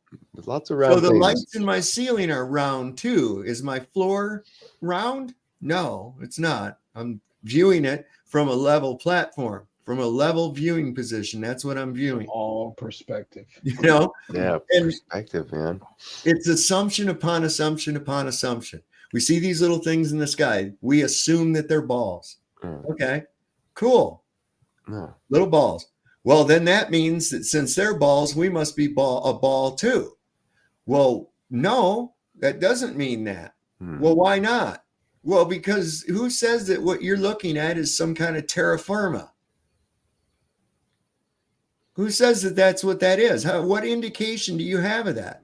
And everything based on an assumption. Dirt clods. Yeah. They're giant dirt clods flying around. I don't know what they are. I just don't want Mars to hit the brakes or something. Then we're going to hit Mars. I wouldn't even claim to know what they are, because that would be impossible for anybody to know what they are. And if you expect me to believe that somebody's looking at Jupiter 444 million miles away from the Earth with some kind of a magic goddamn telescope that can tell what the hell it's made out of, I'm calling bullshit. Yeah. I'm sorry, I'm calling bullshit. I remember the other night you were talking about, if you're looking 100 miles, you're looking through 100 miles of dust. It could be rain. It could be, moisture, all the heat, signature, moisture, all this stuff. Like, think of it. To get all of it, every inch of it you're looking through, right? Like That's when you go underwater. Yeah. Your vision is limited over a distance the same way as it's limited when you go underwater. Okay? Exactly, man. That's crazy. I saw a video of this guy drone bastard in spring in Florida that's clearer in the underwater with his drone, and then he comes up. It's like, yeah, it's a trip. Oh, there used to be a place called, I don't know if it's still there, Weeki Wachi, that was really famous for having ultra clear water. In fact, a lot of the old Tarzan movies with Johnny Weissmuller, a lot of those were filmed at Weeki Wachi in Florida. Water scene, yeah. I think that was it. I was like stunned. I went there as a kid. It was cool because all those mermaid girls, real pretty girls, right? They do all the swimming and do this water ballet and shit. You can watch it through this big glass wall in this theater. You can see them, and then outside they're out there walking around talking, and I was a cute little kid and they were all over me. I was loving that shit, man. I got a picture of me sitting on this I saw that on Periscope with all these girls around me and shit. I loved it, man. I saw that on Periscope Films. They had a few places like that in Florida with those shows. With these swimmers were unbelievable. They'd hold their breath. And they'd have these. Well, they'd hold their breath for a really long time. Oh, yeah. Strategic places in the rocks. Yes. Air hoses where they could go and get another air from and shit. Stay down there the whole time. It was really cool. Showing stuff to the camera and stuff. And yeah. You got a fan in the comments. What's that? You Who's got got a fan in the comments. I do. Yep, news now. Oh, let me go over here to the thing. And Jupiter was I've been reading it for Go the buy yourself a past 2 minutes. telescope. I got Yeah. haters. Who's a hater? Who's a hater? Go buy yourself a telescope. News now, NME. How? What did he say? I didn't miss it. I missed it. There he goes, going on about how physics, calculus, trigonometry. That's the first one. Like little kids saying the Easter Bunny exists. No, that's not what was said at all. Apparently, you're brain damaged and don't understand what the fuck people say. Okay.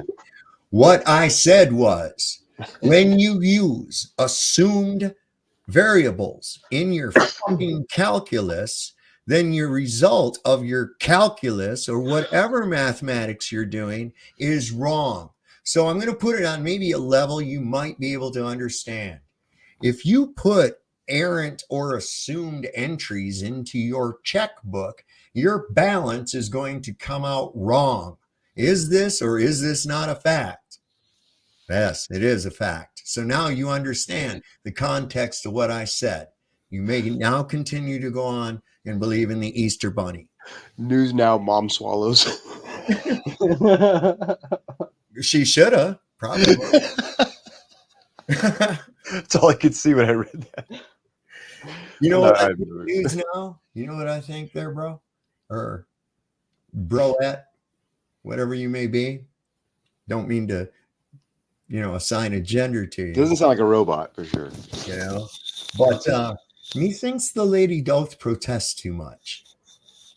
You know what I'm saying? You sure got a lot to say about it without really saying anything about it. And so usually when people like that don't have a logical refutation to anything that's been said, they resort to insults. Okay. Yeah. And usually you can see that they devolve down to an emotional maturity level reflecting the age they were when this took hold. Yeah. Usually between 5 and 10 years old. They devolve to this rather quickly. But as you can see, news now, up in the pinned in the top of the chat, there's this little link. And all you got to do is just click it. Come on up. Yeah, come on, bro. Straight. I mean, set me straight. Set me free. Why don't you, babe? It's fine. We're nice guys, man. So come on up. Click that button. Come on. Don't be a coward. Don't be a keyboard warrior. Save your fingers there, princess. Hash it out. Let's chop it up. Right? Do you love your globe or do you not love it? Do you love your spinning ball? Come on, baby. Let's go. Tell us of why. What about it? You just love it. You're spinning and. Because I'm telling you, your fucking globe is scientifically impossible right from the goddamn inception of it. That's the thing, is nothing works at all in any way other than with the faith, a foundation, and things operate off it. You got, like you said, your angels, you got 4 corners of this thing, portals and stuff like that. That APV angel, that one channel, he's got some really good diagrams. A Scottish guy. He's kind of a nut, but and he insults everybody and stuff, but he's got some, man, I don't know. He's got, I think, the closest thing that you could look at visually and say, okay, this is probably the closest to what we're looking at here with electromagnetism, the way it works. He's got rainbows as like full circles, and those are your areas where the linear accelerators are located, is where all these rainbows are constantly happening. So the idea is that those are full circles, going, and really neat stuff. I think I showed this the other night, but it's just a real short one. This is what if you're globing, this is for you, news now. If you're alone, you can touch yourself and watch it too. So this is how they say the earth formed. This is really good. We can listen. It's got nice music too. Why not? Jesus. See, because rocks stick together when they hit each other. See, forget what you've ever seen on a pool table. This is what actually happens. A lot of times when I've been playing pool, the balls tend to stick together and the one just stays there. It doesn't react to the momentum of the other one at all. But, So when do the amoebas form on this thing? well, this is after that. Is this This gonna other show us the little part infamous here, for iron some core? reason, wanted to become the moon, I guess. Oh, look, and just sucked some water out of space, I guess, and dropped it on there, huh? All right. There it is. Look at that. And of course, all the continents. We got to include the Pangea horse shit, too. The piano's getting to me, though. Little piano music. Look at that. Look at that. So shiny. News Now is about to blow a nut. Shiny and gay. Wow. See there? So that was really nice and shiny and gay. That's like, so that's how the Earth formed right there. Just like that? That was done? That's it. All right. Now you were that's of course that's over the course. Well, of I'm going to bed then. I'll see you guys later. 4.5 billion years at time lapse, you know. Never But mind. What we learned from that, in the void of space, for some reason rocks just crash into each other and then they stick to each other. The rock that hits the other rock, none of its momentum or inertia, none of that transfers over to the other rock. It just stays there because that's what it does. And then the other one sticks to it, and then they get hot because it was so fast that they hit. And they call it rock magnesium, one was iron, one was if rocks are that big in space, if it wouldn't bounce away, it would just crash right through. It would split in half. Something that size. No. Where the fuck it's not did just the gonna rocks come stick from? like a Yeah, fucking. I was gonna say where text. God chucked it. Yeah, like Where'd the rocks come from, man? God's hucking them. Darth Tater, where did the rocks come from in the first fucking place to be smashing into each other? And what was causing them to fly around The in propeller. different ways and just Gravity. chaotically? See, You know. It's gravity. gravity, there it is. Keyword. Parallax gravity and Always. It's so funny, man. I listen to so much stuff, and you can't get away from the ether and like real, true, old kind of like the hermetic stuff and stuff like that. You listen to it, and, all the old esoteric stuff. Man, ether is it is the basis of I think it. there's quite a bit of I think there's quite a bit of merit to the idea of the ether. I really do. It's something. You know what I mean? Whatever the word is, there's something that makes it. If you're lighter than it, it gets underneath you and pushes you up. It's like billions of little balls or something. It's just like, it's like a big, when you jump into the balls as a kid, but they're everywhere. I don't know. I'm looking for this Sovereign Soul will figure it out later, and then he can say it I'm trying better. to find this goddamn one video I have of He said gravity. Call it gravity. yeah, gravity. Oh, is this the one? Is this the one? Hang on, let me look. Landing stopped in Oh, no, 1972, and we haven't been back. I'm looking for this one. They captured during a satellite deployment. They actually captured God. You see God in this. No, actually, what it is, you can tell that somebody fucked up and they got caught in the camera on a miniature. It was pretty funny. Is that it? Oh yeah, this is it right here. Hang on. There were very few. So this was, of course, one of our space shuttles, right? And it was doing a satellite deployment. And this is really good. So those of you out there that don't believe in God, I'm about to say, he makes a cameo during this satellite deployment. The big fella. There were very few vibrations. Here's a picture of the INSAT actually being deployed from the spacecraft. You can see that the deploy went very smoothly. Somebody finally catches it. Watch. A large thump. Cut to the satellite. Spacecraft was Turns out he's a white guy. He's about 40 years old. Oh my god. Payload bay. Matter of fact, I like how dark it is. Dale pointed out that about a minute 20 seconds after deployment, you could see some of the jets on News Now actually firing. So News Now said it's getting. You don't think that actually showing evidence of God is exciting? We'll come and spice it up if it's getting boring. I mean, I'm telling you right now, man, it's like that's NASA. NASA proved God. Did you yawn? Boys. Really? So, yeah, I don't think you did. Why don't you click that link news now? What, you scared? Come on, bro. What are you scared about, bro? Person. We're nice up here. Yeah. I'm a real nice fella. Just ask me if you don't believe me.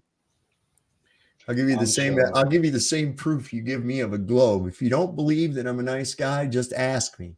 Yeah. Okay. Beg the question. Well, if you come in and prove it, I'm all in. And Tommy tell the truth, says that it's 5 minutes to 4:20 somewhere. Yes, sir. 4:20 all the time. I know. I'm going. I'm saying I'm prepared.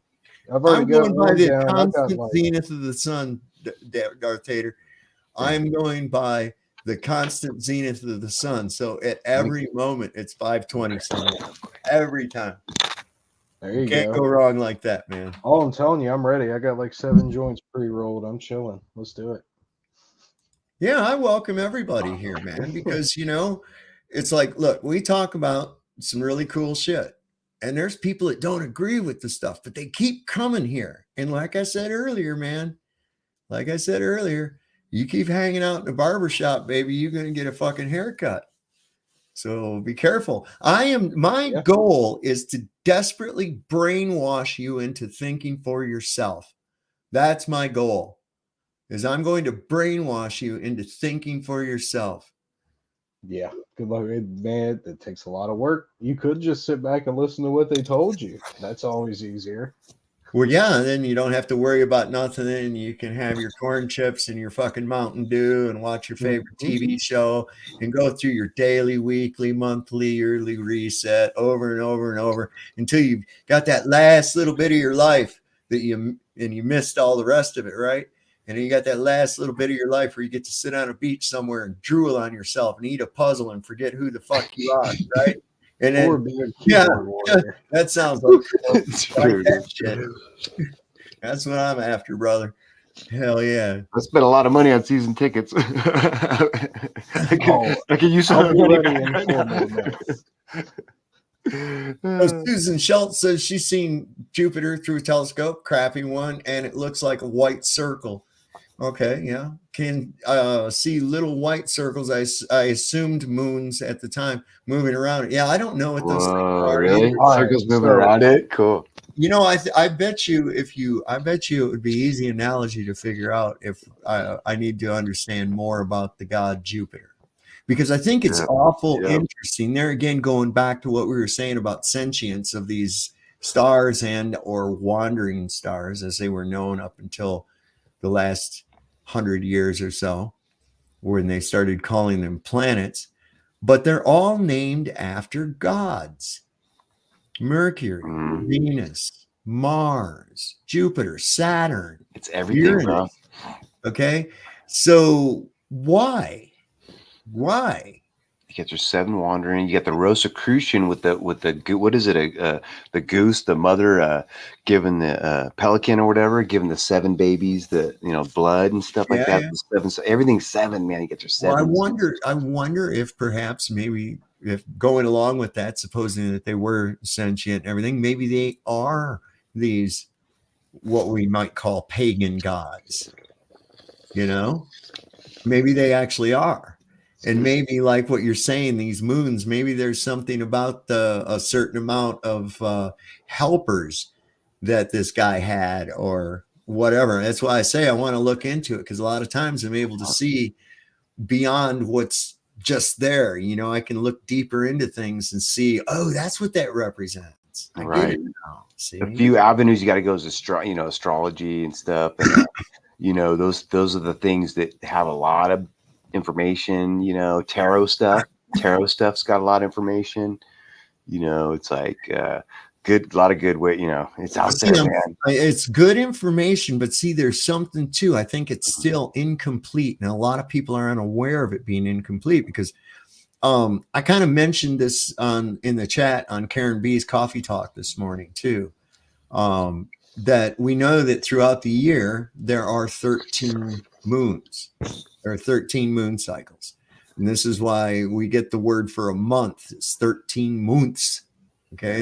And women they experience a moonstral cycle, okay, all on a 28-day cycle as well. So the moon being associated with the fertility goddess in many cultures as well. All right. So there's technically, since there's 13 moon cycles, that would indicate that we have 13 months throughout the year, which works out perfectly. Now, this does also offer the indication of 13 zodiac signs. Right. And that 13th zodiac sign is Ophiuchus the serpent, which is actually my birth sign. I'm considered a Sagittarius, but I'm wondering, it could be slightly off by not including this 13th star sign. Right. It's 13th moon cycle. You know, I don't know. Maybe they do calculate that in, but then incorporate it into the 12, but because I know they often use by the moon. Right. Their predictions, but there again, there's only 12 zodiac signs and 13 cycles. That's doesn't work. Yeah, I brought that up to a guy on a show at Old World Florida. The guy's kind of an expert in that type of field, and he was saying that, you know, because, you know, and the months are named wrong too. You know, Deca's 10 and 12, you know, two behind or whatever. You know, the months stuff. And he says, don't pay attention to any of that stuff. It's like you're living your life in a 12-month cycle, and that's how humans are supposed to live, basically, is what he explained it in more terminology, you know, and way better than what I'm saying. But he was saying, like, you know, it's not you know, it is a proper cycle that we're living by, and it's a trick to say that we're not, you know what I mean? That was his point. So it's kind of fascinating. Well, you know, a 13-month calendar divided up into 28 days. Okay, check this out. You could get it, you could have your calendar, right, and never have to buy another one. It's no shit. Right. Because each day would be the same day of the week, every year, every month, right? And then you got that pesky extra day, right? In the way, as I'm told that this was celebrated, was kind of the way like we do with New Year. And rightfully so, it was cool. They had a day that wasn't a Monday, it wasn't a Tuesday, it wasn't a Wednesday, it wasn't the 1st, it wasn't the 5th, it wasn't any number, it was just a day out of time.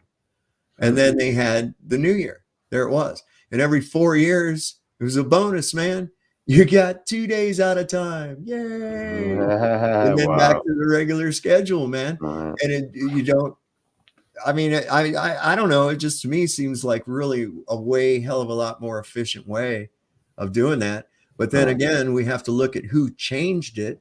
And we know that the purpose behind that is usually nefarious, given the organization that it was, the Vatican. Mr. Pope Gregory got the Gregorian. Yeah. You know, he's like, no, we're doing mine. Let's go with mine.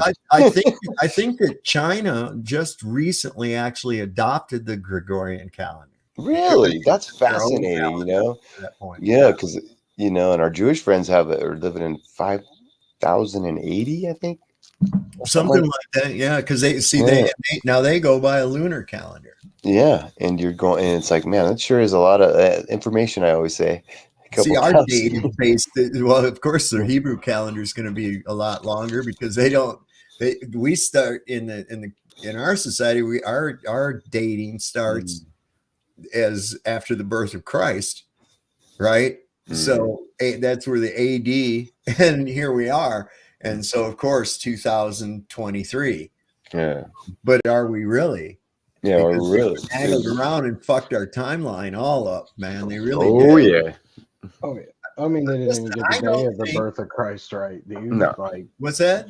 They didn't even get the day of the birth of Christ right. They don't even know how to get that. No, I think it's 3/11, right? Yeah. It probably. It seems like it.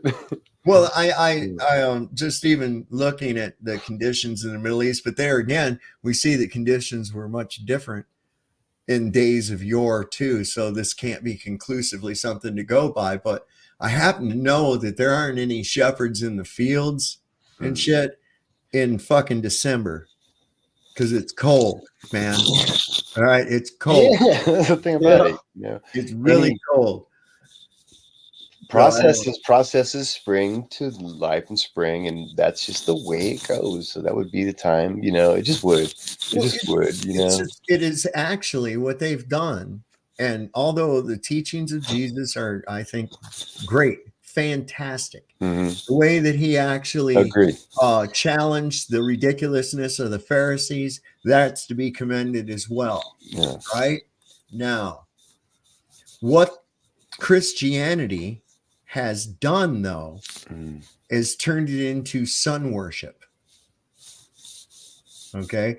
And whether you pronounce it S-O-N or S-U-N, it's still the same vibrational frequency that comes out of my face when I say sun. Sure. Right. And so they worship the risen sun. Right. And when it appears to be dead during the solstice from the 21st down up to the 23rd and a half or something like that. Right. Then it starts progressing its way toward us again. Coming north, right? The birth of the risen sun. And as it travels up, when do we have Easter? Around the equinox, and we celebrate, right? All of it is based on astrozodiological shit focused around the sun. Even the story, right? Because we've got Jesus.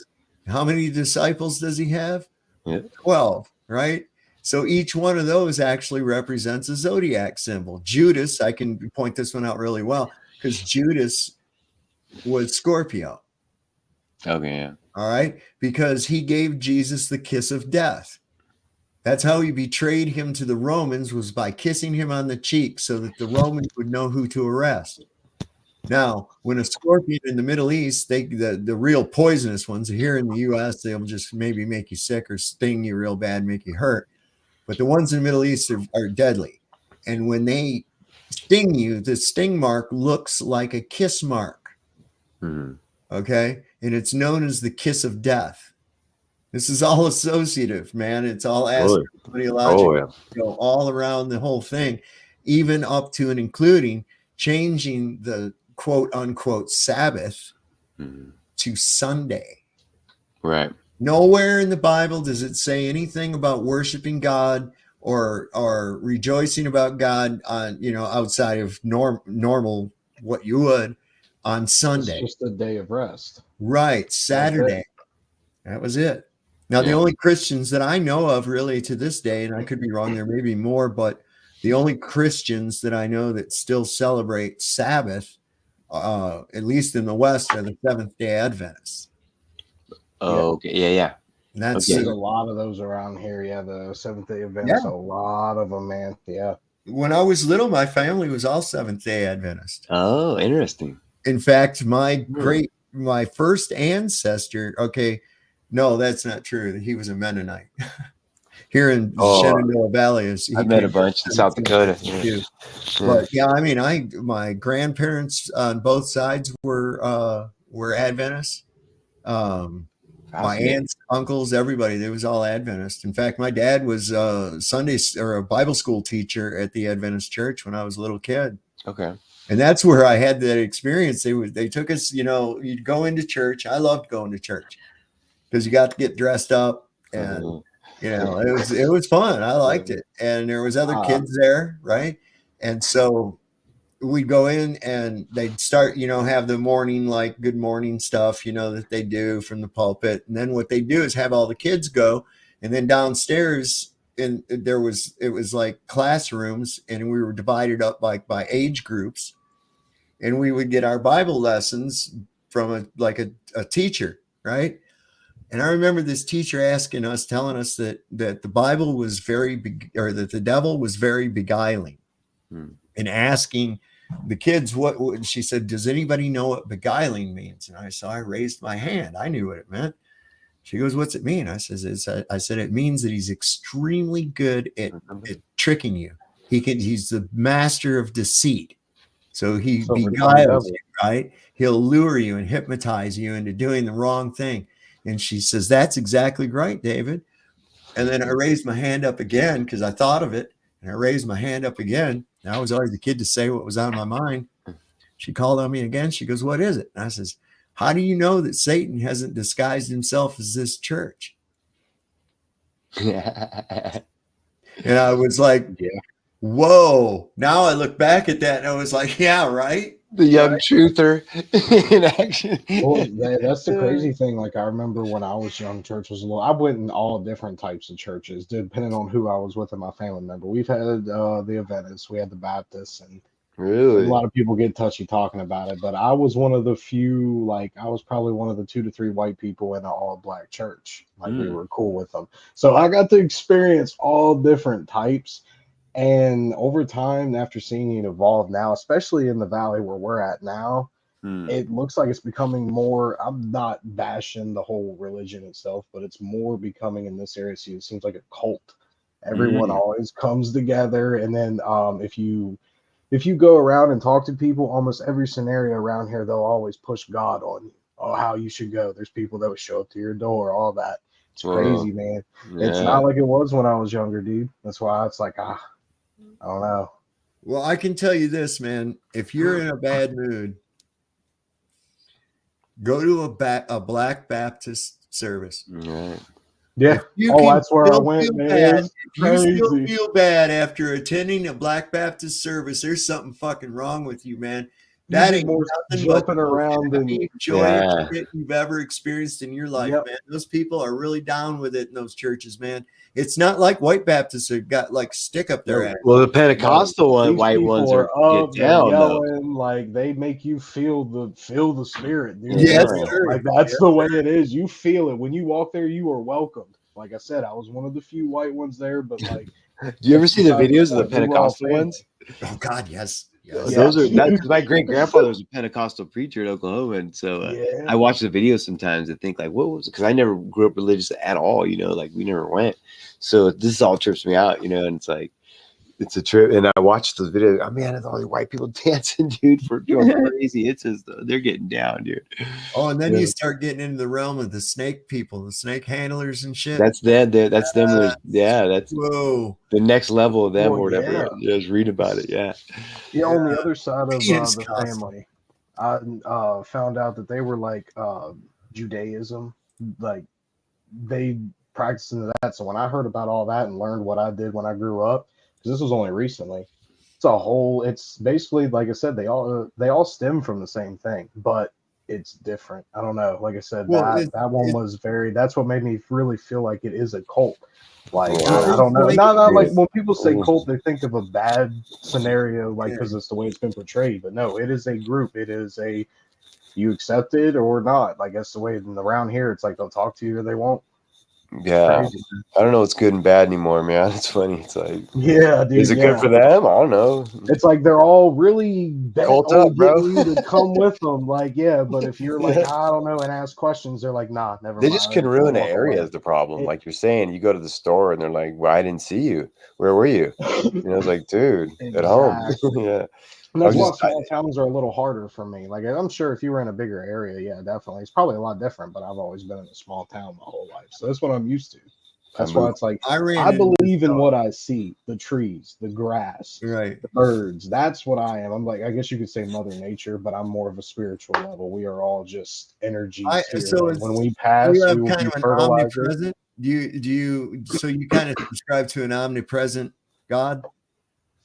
I would say I don't really claim a god. I know that there's a higher power, but I'm not really too for sure what it is. If it's a Mother Nature, if it's the Christian stuff that I was born with or grew up with, I don't really know. I just kind of. All right. So, like, what do you think? And I'm not being adversarial by any means. I'm just saying. I'm just asking. Oh, I don't. It's interesting. What do you think created this realm? That I love talking about my beliefs with that because, dude, I'm not gonna lie. I have a bunch of different theories. Some of them are more comical to make the idea of passing a little more, because that's in reality. I feel like that's what religion is. It's just a way to make you feel better about what your afterlife is gonna be, depending on what you do. There's reincarnation, there's heaven, hell. There's a bunch of different things. It's always something about an afterlife. You want to be this good, humble person throughout for an afterlife. But with, like I said, I don't. Shit. What was the question? I went on a What rant. do you think created this realm that we experience? Oh, I mean, okay. So we it's. I mean, look. Here's what I mean by it. I mean, it's obviously something intelligent created this where we live. like I said, I believe in a higher Works. power, It whether works that's like a. I mean, it works like a perfect clock. Everything yeah, is self-sustaining. I mean, if we weren't simulation. so That's what I fucking believe. brainwashed, we'd be tapping into the free, abundant energy that's around us at all times. If more people understood that this thing works like a battery, all you got to do is hook it up, you know, then we could actually be somewhere, you know, with it. But the reality is this thing is by purpose designed. Everything has a purpose and a function unto each. Everything is part of it. You know what I'm saying? And, you know, it obviously points to something intelligent created this realm that we're in. Yep. Now, as And far that's as the where idea of you do this because a lot of people do too, like you said, as a system of punishment and reward, as although they're worried about the condition of their afterlife. My discussion on that with people goes like this. When they ask, where do you think you go when you die? My answer to that is, I don't think you go anywhere. You're not really here. exactly. Okay. You're operating this avatar from another dimension. You are operating like Wi-Fi, like a video game almost. Like if you could imagine, like you're a little dude inside your head controlling this shit, but like Wi-Fi from somewhere else. Yeah. You know? And that's So that's the thing. And when your fucking avatar finally gives out, you don't go anywhere. You just aren't here because you weren't here in the first place. And you realize that. I've realized that with the use of the mushrooms, the DMT, things like that. It's always so curious how I always go to the same realm, always to the same realm. It's never like it's a different trip, only in its nuances, but I always go to the same realm. And it's almost like I meet entities. And this is, you know, on another level that go like they know me and say, welcome back, you know? And I'm like, in my conscious mind, when I'm thinking about that, after I come back, I'm going, what the fuck do you mean welcome back? But when I'm there, it's like, yeah, man, good to be back. You know what I'm saying? I don't know. It's really hard to explain. I'm with it, bro. I like so all of it. if you look at it in a perspective of just, I try to just forget everything that I was ever told and think of it as it's a simulation, but not a matrix simulation. You're not in some pod. We're all a ball of energy. Our energy is our personality. Your personality can say that your energy is a bright energy, a strong energy, or you can be, you know, on the bottom scale, thief, murder, all that. You have a very dim light. I feel like there's two different scenarios. Part of the first one, it's a little sad. People don't like to hear it. I feel like when there's an option of when we die, it's just pitch black, all eternity, a void. You don't even have consciousness. You are just, it's unexplainable. It's nothing. You can't feel it because it's a different time. Time travel is different in that realm, where people want to call it purgatory is another way they call it, and you won't even remember it because it was just like that. I've had a lot of theories of, you've heard of deja vu, all that good stuff. Stories of children being, I mean, my kids' age, and just randomly saying, hey, let me take you here. And they'll take them to some road in the middle of nowhere and show you a dead body of their past life. So when you die, you know how they say there's this bright light. Yeah. All right, this is kind of fucked with me a little bit. Soul When you recycling. when you see a bright light, that is the light of a doctor's office or whatever area that is of you coming in as a newborn. You know how babies cry when they come out and they say it's cold? Okay, babies are crying because that is you just quickly for just thinking about your whole actual past light. life and forgetting your past life and going into your new life. And then you'll have moments in life where you're like, dude, I've seen this before. Dreams. I felt this. I've had this myself a couple times. There's been places I've dreamt and then years later I went to and walked up that same corridor. And people think I'm crazy, but like I've heard a lot of people have that same thing, and I feel like all that kind of can tie into that theory. It may not be to that exact. What about this idea? What if it was like just like an endless long Groundhog Day, right? Like you just come back into the same scenario and you start over, and now you got this option. It's sort of like what I put like this. Okay, so I don't know if you're old enough to remember these, but when I was a kid, they used to have these books. They were called Choose Your Own Adventure, right? And what you do is you start reading along in the story, right? And you're the main character, right? And so you're reading along in the story, and then it'll come to a fork in the story, and it'll say, you know, like you come to a sleeping dragon. If you decide to wake him, turn to page 65. Yes. Yep, If I remember you those. sneak past him, turn to such and such a page. And it would change all the time. The story would change no matter what decisions you made on it. Now, The introduction of the butterfly effect. think about the concept of time. Time is really all it is. It's in our mind. It's a concept. Okay. It's a construct that we create. It doesn't really exist. And so the only thing that does exist is the perpetual now, the I am, and the perpetual now, because the past only exists in your brain, in your mind. The future hasn't been determined yet and still exists only in your mind. The possible future only exists in your mind. The only thing that is actual is the perpetual now, right? So if you take it like a DVD movie or a Blu-ray, you can look at that disc, hold it in your hands, and know that there's an entire movie on there, beginning, middle, end, bonus features, all that, right? All at once. All at once. It's right there. I'm looking at it. It's all there at once. Yeah. But it doesn't play out into a linear format until I put it into the device. Then it plays out in a linear format. Now, let's combine our Choose Your Own Adventure book with the Blu-ray disc that's representing your life.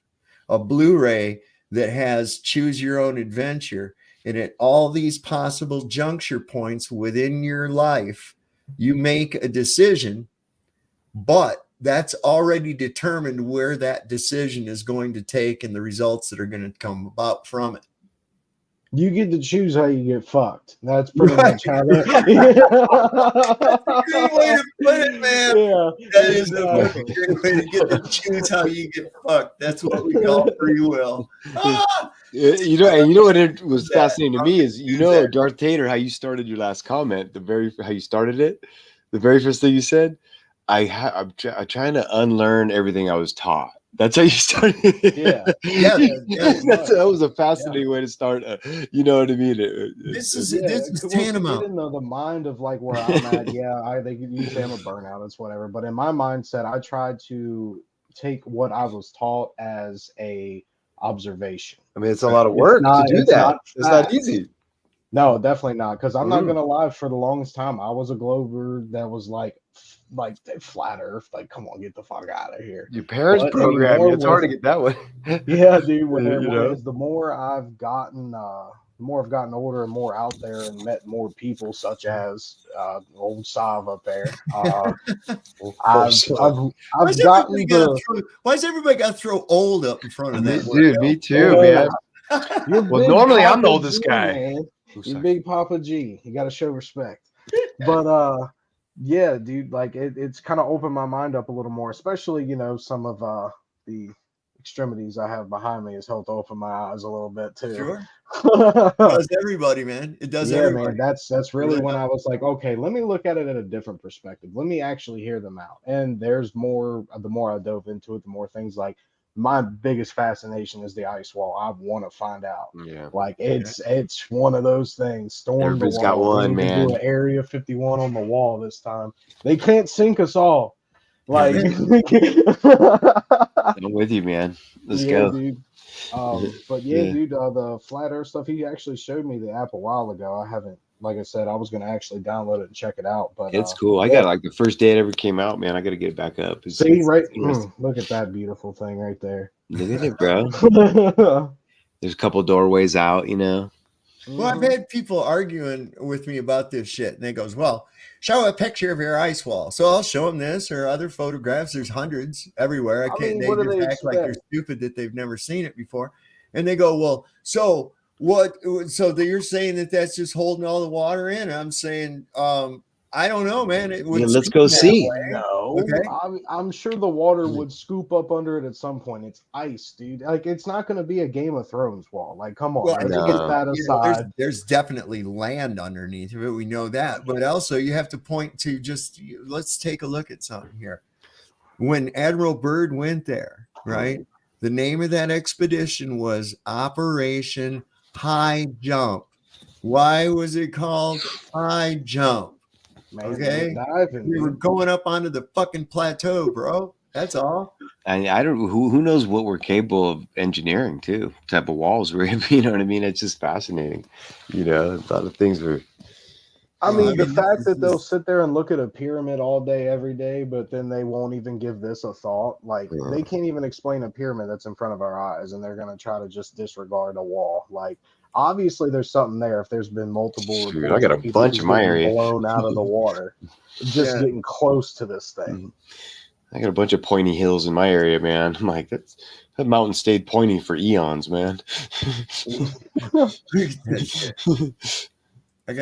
this is something too. I thought this was pretty weird too, because I remember asking my mom, I said, "Mom, why are they so sad?" They were tripping, And I was dude. thinking maybe they got yelled at or something, and before they went on camera or something. I really didn't know, but I remember thinking when I saw this, as a kid, I was like, "Why are these guys look so sad?" They just got back from the fucking moon, man. That gives me the chills, that little interview there. That's the way their faces like, look at these men. They're tortured, man.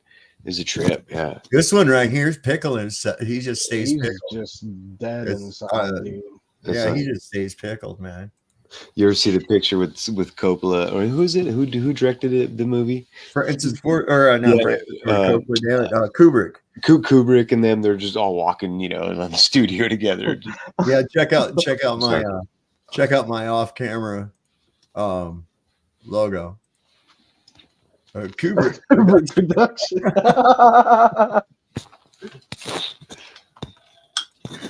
Yeah, man, I love it. But there's I was watching some shit today with an expedition that was going in there. I think the name of the channel was it Flat Earth 18? Flat Earth 2018 is the name of the channel, I think. I can look real quick. Some really crazy shit down in Antarctica with this purple light under the ice, like it's purple under there. It was going underneath the ground and it was purple in there, man. And I'm equating that where they were talking about with this blue sky ice. Oh, that's just a trip down there. Have you heard about this sky ice? Yeah. I want to see. You can't get it out of there. It won't. You can't transport it. I know where that one's at. Let me grab. I know exactly where this one's at. This is crazy. I don't know if any of y'all saw. Well, go ahead, stupid thing. Come on up. Terry Eicher put out a video. Let me see. Okay, yeah, this one's it. Let me go to this real quick. So he put out this video. Now, I don't know. You all decide. We can break this down as it goes.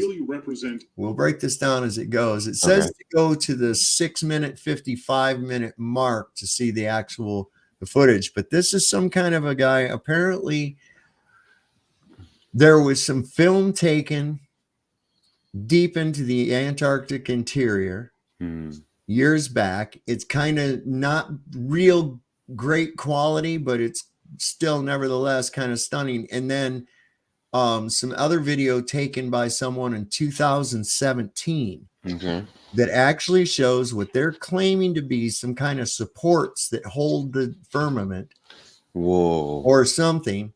And it seems to produce some kind of a ball of energy that shoots up into the firmament from it. You'll see what I'm going at. Okay. But this is just to give you a feel of what the video came from. And, you know, I don't know. I'm on the fence, but yeah, because we live in a world of deceit. So, you know, who knows? But anyway, it's like this. After all. And I see barriers surrounding a flat Earth to prevent people from venturing beyond this farm. Or is it that the Masons aren't hiding anything from us, and the Earth is indeed a spherical shape, with Antarctica being a continent of the southern pole? Either way, Antarctica is closely guarded, and no ship or plane can approach it without permission. I've found several interesting materials about Antarctica, and today I'll share them with you. But first, let me comment on some statements made by viewers of my channel.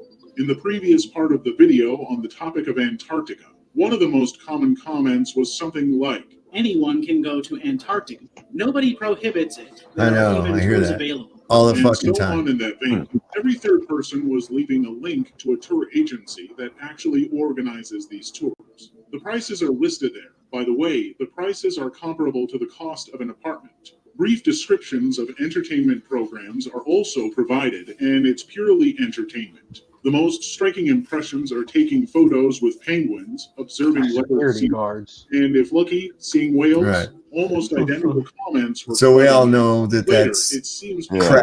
We all know that that's crap about what they say. We know that. So let's take you up to the 6-minute mark, what he was talking about. 6 minute 50. Whoop, let me just back it up. Oh, there you go. Damn it. Well, I'll just start it there. The group forbade touching the water, saying that there was radiation. But what was on the other side of the river gave me goosebumps. There was a massive metal support about 2 kilometers high. The leader said that such supports are installed around the Earth every 53 kilometers. Supporting the dome. What dome? I asked. Watch carefully, he said. Indeed, if you look closely, you can see that the sky looks like glass or blue plastic. And from time to time, fireballs flew by, rapidly soaring up the surface of the dome. I pretended to go to the toilet and slid behind an ice floe. I started shooting on an old hidden mobile phone. However, the phone was old and the camera was bad. This is what I managed to capture.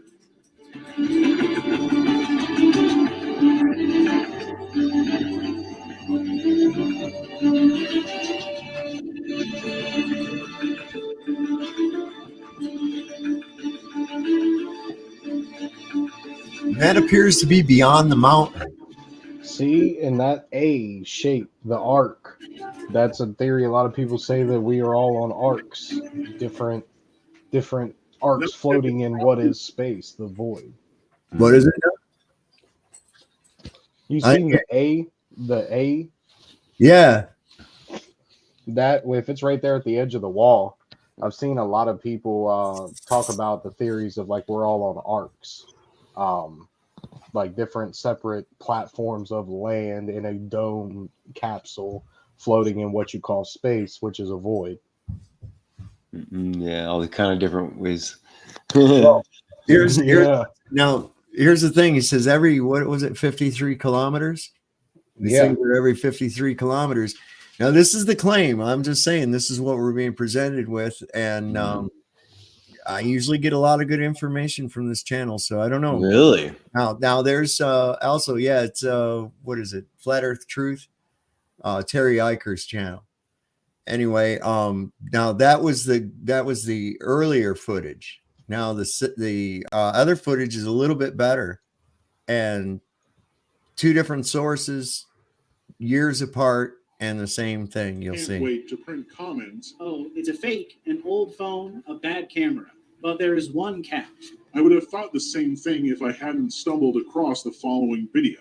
This video was shot from the same angle, from the same river, but not on an old phone and not in 2002. It was in 2017, and the quality is excellent. Whoa. Holy shit. What? It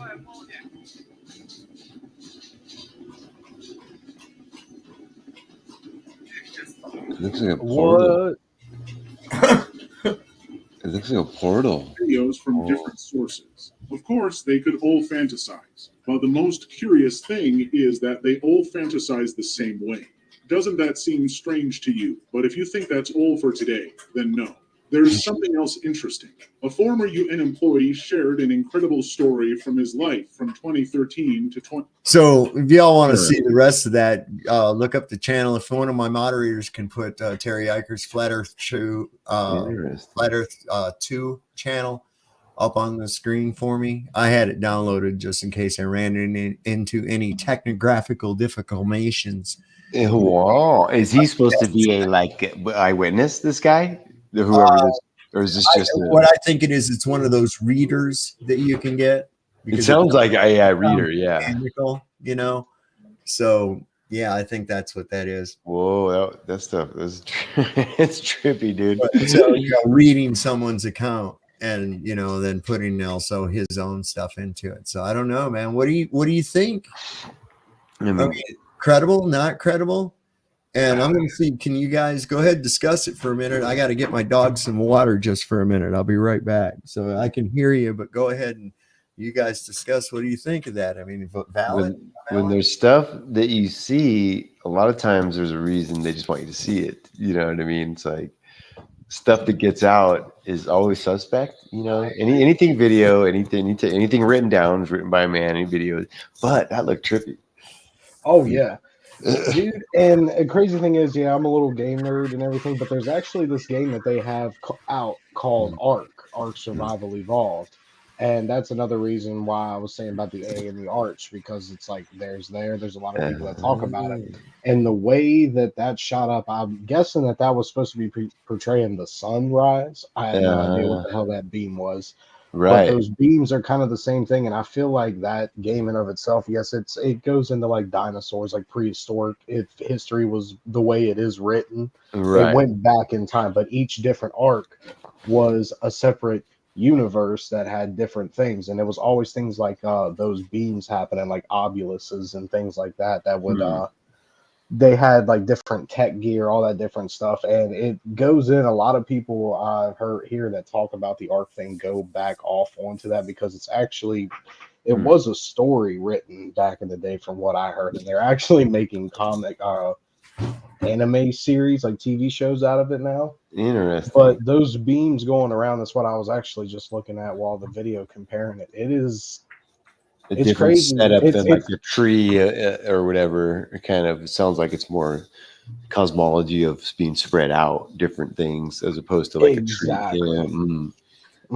Yeah, it's just crazy seeing how they just throw all this stuff. Shit, video games are just on it, dude. I mean, they're on it. Oh, dude, they're just absolutely visuals of and then storylines too. That my son plays God of War, and I just sit and watch that thing. The places they go to are just like. I'm like, that's a place. That's a place in it. That's you don't make that up. Oh yeah, exactly. That's what I'm saying. It's all in your face, man. And it's like that also shows into where it's a lot of different theories. Like I said, simulations. It's crazy. Yeah. But I think it's all happening, but it's just still so trippy and esoteric that it's just like it gets you word to use simulation a little bit. I think as far as it kind of leads you to a little bit of nihilism maybe or something where you're kind of like, fucking simulation. You know what I mean? If you look up the definition, it's like not a positive thing. I think it's something other like that, but other than that, you know what I mean? Words have meaning. I don't think it's that, but it's, I don't know. You know what I mean? It's like, exactly. Yeah. I wanted to touch on something Sebastian was talking about a little earlier. And I'll tell you what, it makes me feel good that people younger can actually get this, and I've often put it this way: when you're born, you're like a whiteboard. Okay, you got like a whiteboard in your brain, and you immediately start to put things on it, stuff that you can verify, like that's hot, this is cold, that's soft, things, right? But then along the line, somebody takes over and grabs the marker and Yeah. starts filling that whiteboard up with shit, You know. right? They start filling it up with shit. Well, here's what you got to do. Wipe that fucking thing clean. Wipe it.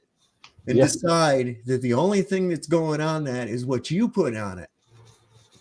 And make your criteria for what goes on it what I actually know, what I actually can prove. Because you'll hear me say often, we are told, or I am told, or it is said, because that refers that if it's something that I cannot verify, like I am told that the sun is 93 million miles away. Okay.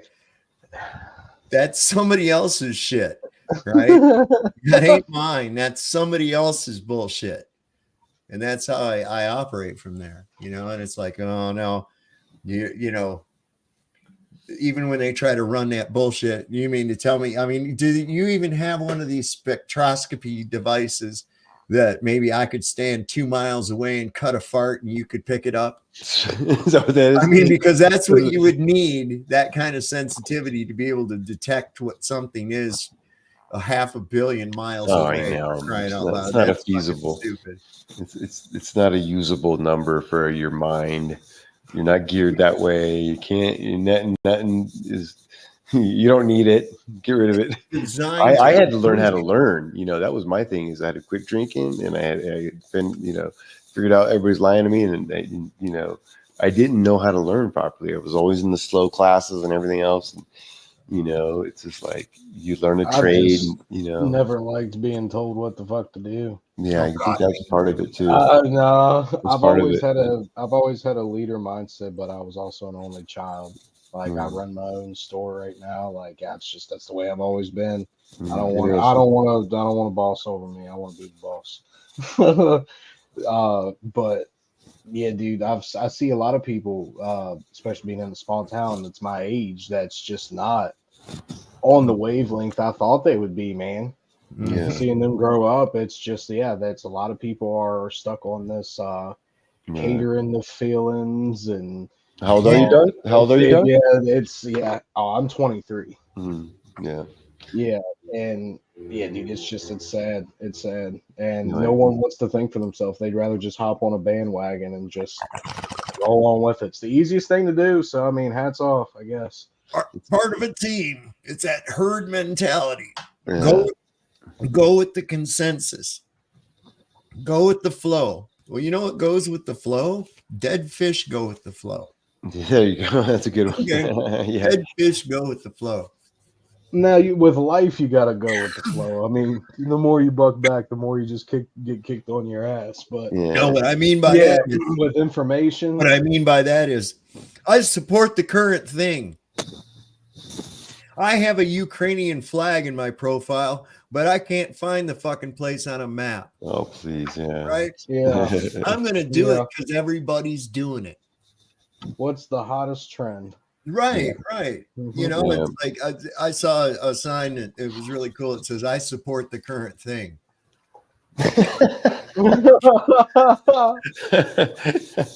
Don't you know? I was like, that's perfect, man. That's absolutely fucking perfect, you know? Nope.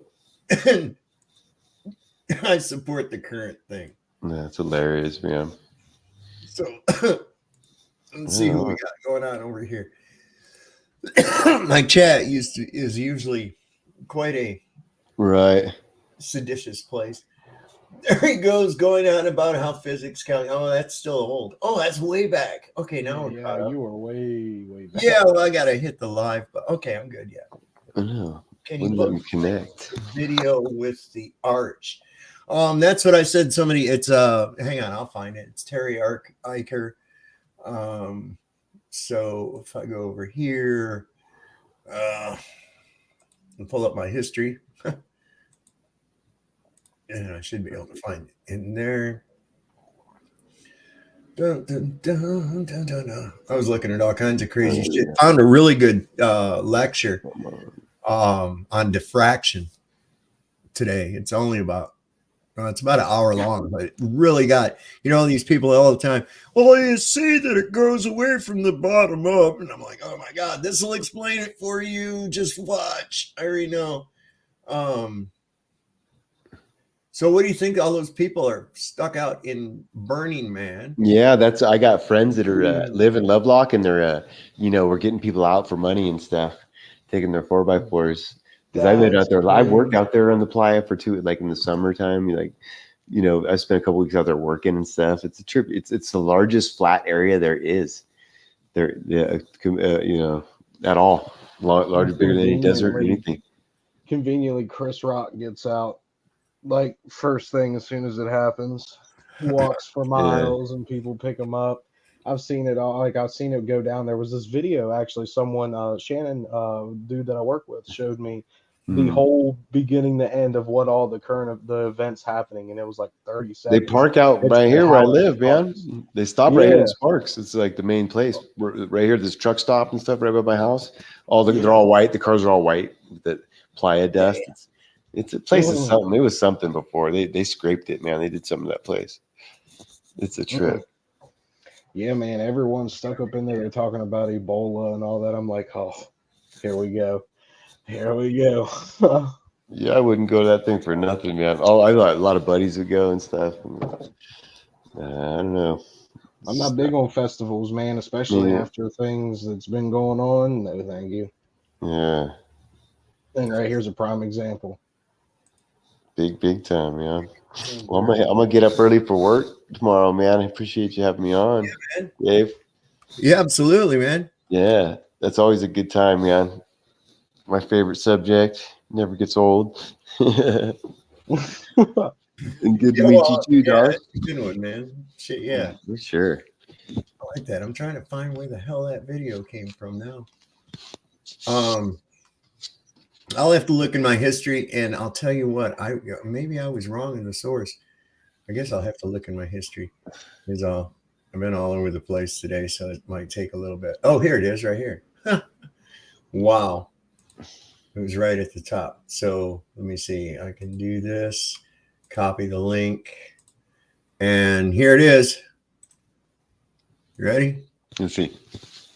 And it was, I'm sorry, it was from the Flat Earth, Sun, Moon, and Zodiac Clock app channel. If you don't have that, here's the link to it. I suggest you go there. Listen, I'll tell you. Oh, shit. What did I do here? Are you a blue dot? I am a blue dot. Yeah. Absolutely. I got the stickers and stuff. Do you? Yeah. In fact, I made copies of the one pamphlet, and my wife made a bunch of copies so I could do some to like make like a little 3-fold pamphlet to give to people. And that was from Austin. That wasn't from that one. Because I got an awesome Austin shirt and it had some cool stuff with it. Flat Earth, stuff to flashback people with, or just do some.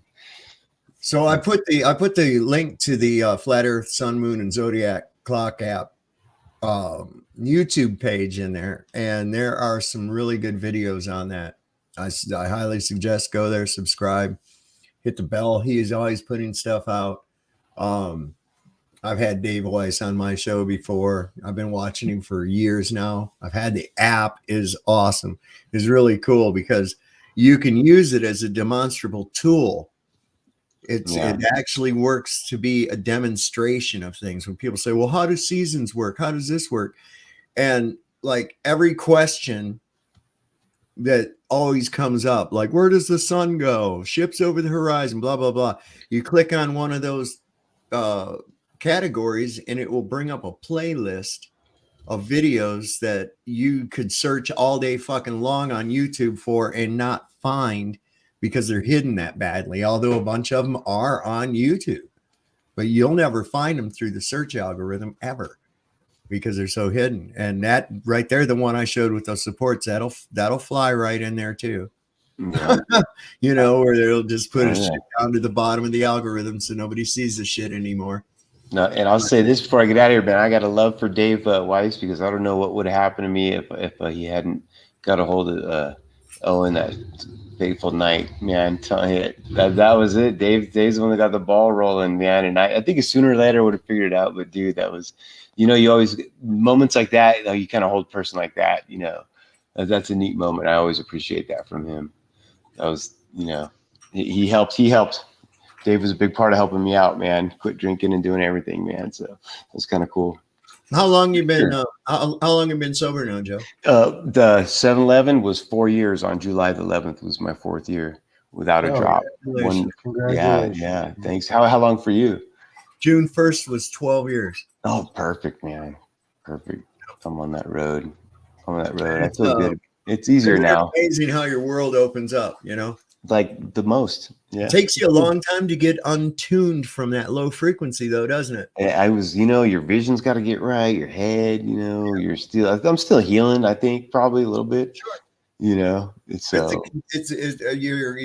If you're forever growing, forever. Okay, what alcoholism does is stagnates you. It does. And so when you find that sense of growth, it's amazing to you. There's normies, people that aren't afflicted, they hopefully experience growth continuously.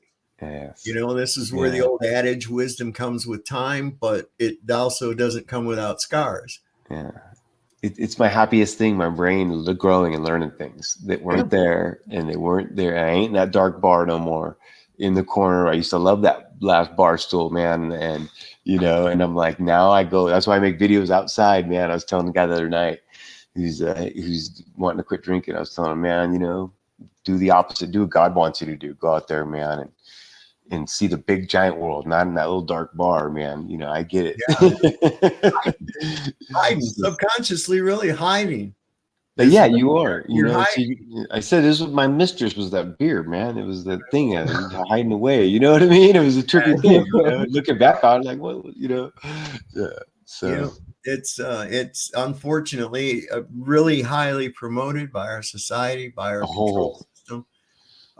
Easy way out, man. And they found out that was the easiest way to subdue the Indians. Yeah. That's why all these turned castles turned to breweries and all that. Michelle Gibson stuff's pretty interesting about that, But all right, fellas, I'm gonna get out of here, man. Thanks again, brother. Good to meet you, Darth.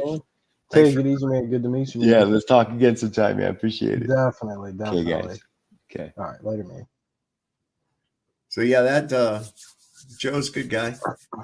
I'm glad you came on up. That's awesome. Oh yeah. Pretty cool. I was like, well, I was gonna ask you first. I was like, well, I have no way of talking to him other than on here right now. So right, yeah. I usually put the link in. If you got something, come on up, because I have control. Somebody comes up and wants to be a dickwad, I can get rid of them. Just out of here. It's easy. I found the video I was talking about. If you want to share the screen about the Birmingham events of the media shit, you can see how it's playing out. Yeah, go ahead. All right. As soon as it comes up on here, I'll push it up on screen. Gotcha. This one. All right. Is it up? Yep. Awesome.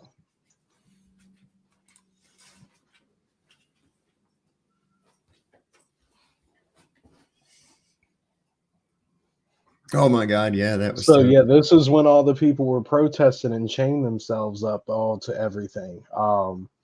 Yeah.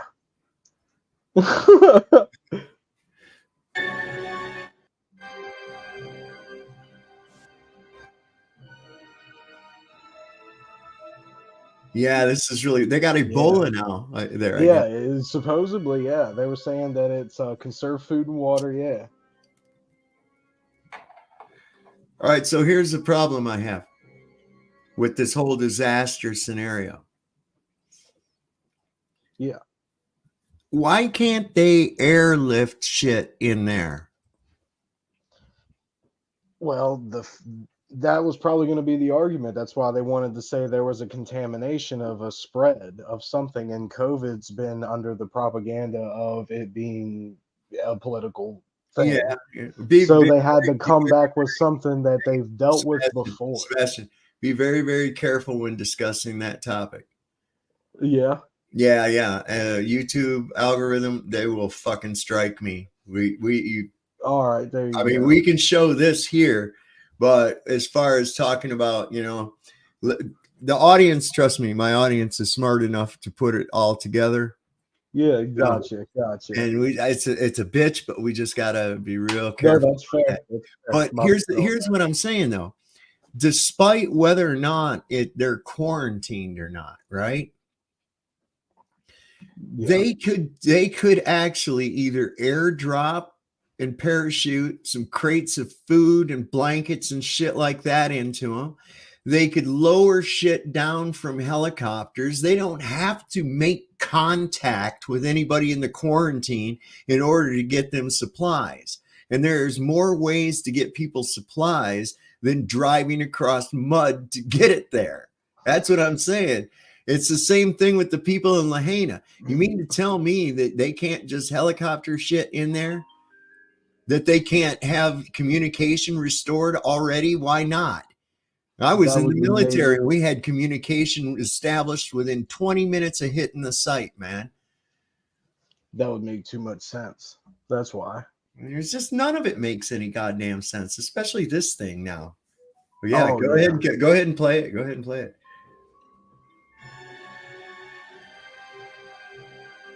That's what I So said. these are all in order. This is the sequence.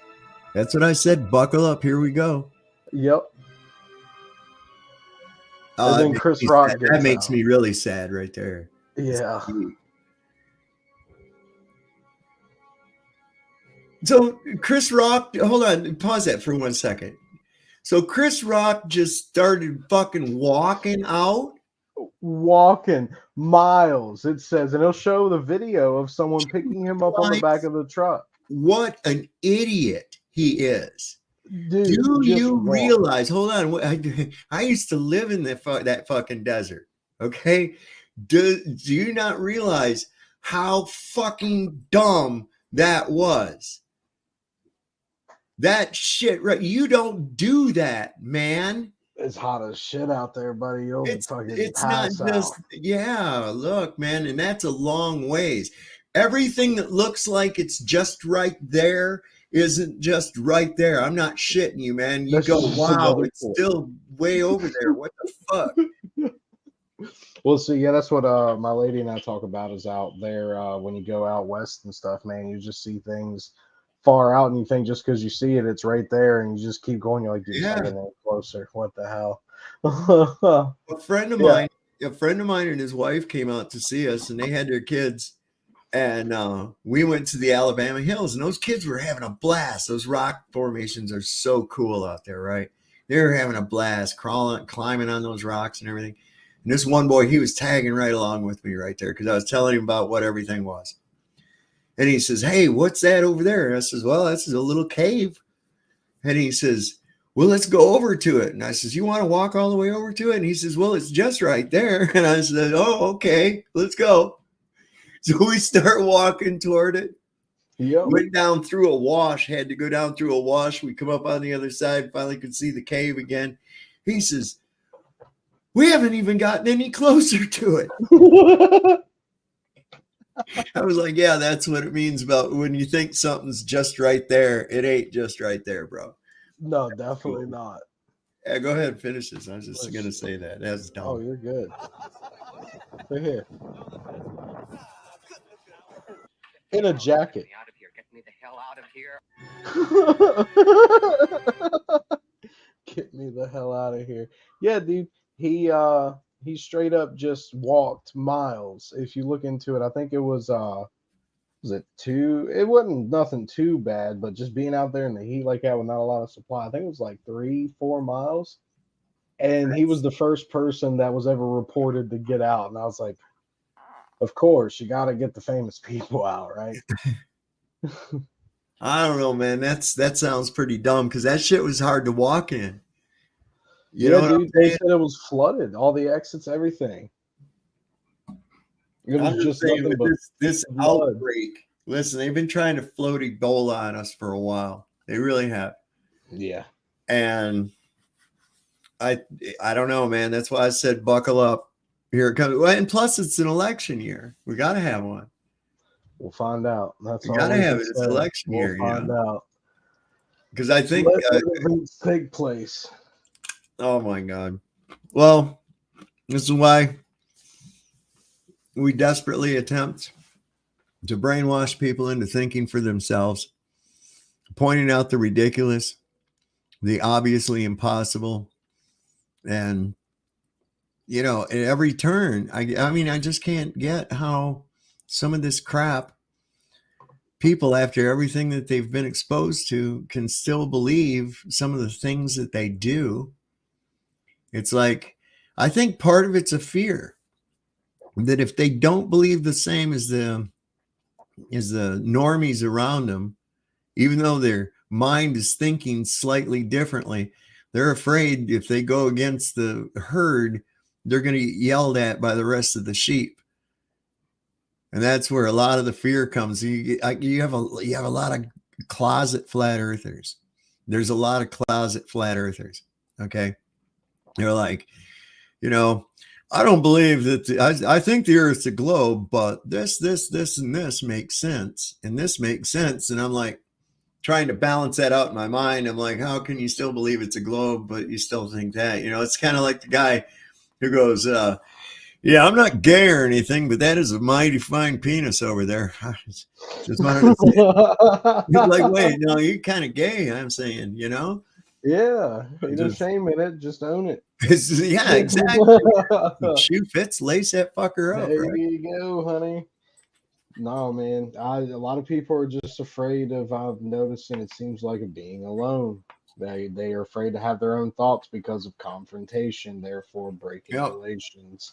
It's okay to have a difference of opinion, but well, just like as I displayed here tonight, as well as last night, when our friend came on, and you know, I mean, immediately yesterday when he first came on, he says, "Okay, let's fight." And I says, "Why do we got to fight? There's no reason to." Yeah. No. What the fuck's that going to do, right? So yeah. We had a rather pleasant exchange, and I would have to say the same thing happened tonight as well. So, you know, I have no problem with him, and you know, that's great because look, I already know he's coming with his mind made up, right? His mind is already made up. So it's still nice to see other perspectives and other ideas. That way, it's all theory. It's nothing's proven. Well, here's the way I look at it: is that I don't have any hope to bring him over to the flat Earth. I don't have any hope of convincing him of a flat Earth whatsoever. And he, in turn, must know that he doesn't have any hope of turning me into a globe believer, because that would be like the first time in history anybody truly went back to believe in the globe. Okay. It's sort of like you can't unsee something. You can't unsee it. Right. So the benefit of that exchange is to the people that are watching, the people that are listening, because they get to hear both sides of the argument without conflict, and then be able to formulate their own opinion based on that, and perhaps look into it deeper to formulate their own opinion. And there again, that goes along with that wiping your slate. Okay. Don't write something down on your slate because I said it or because the other guy said it or anything.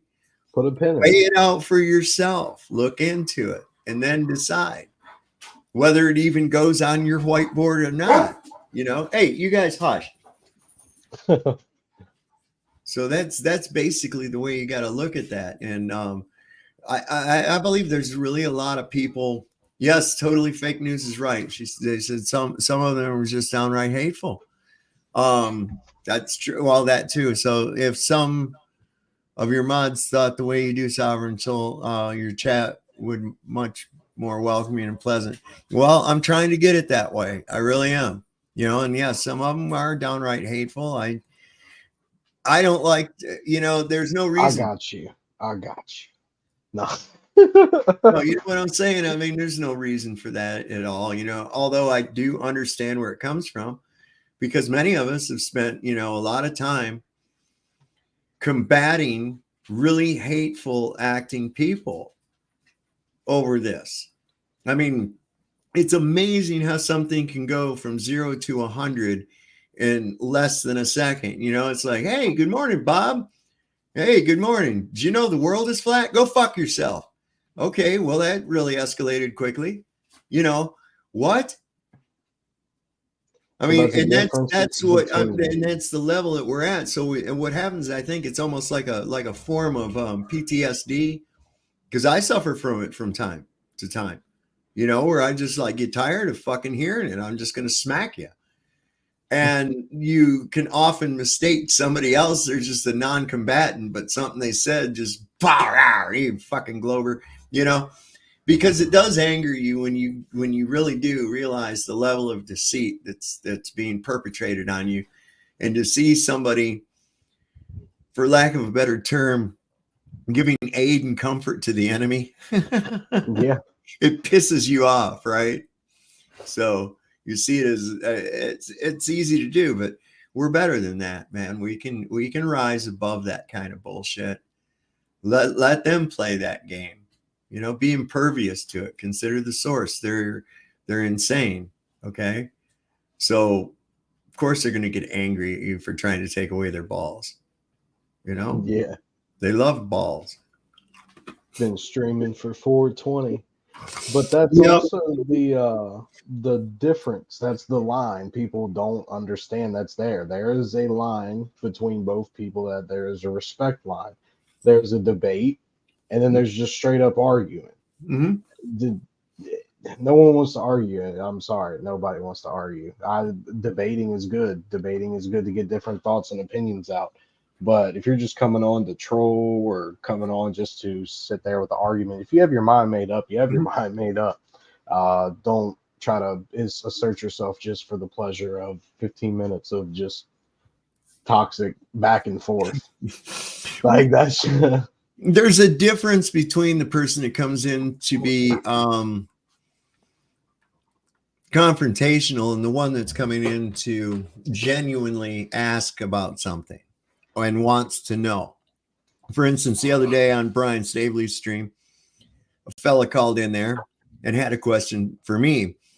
And really, actually, it had nothing to do with it. Had to do with flat Earth and not the Mandela effect. But I went ahead and answered it, and I invited him to come on and join the panel at any time, because it was the kind of inquisitive that I enjoy.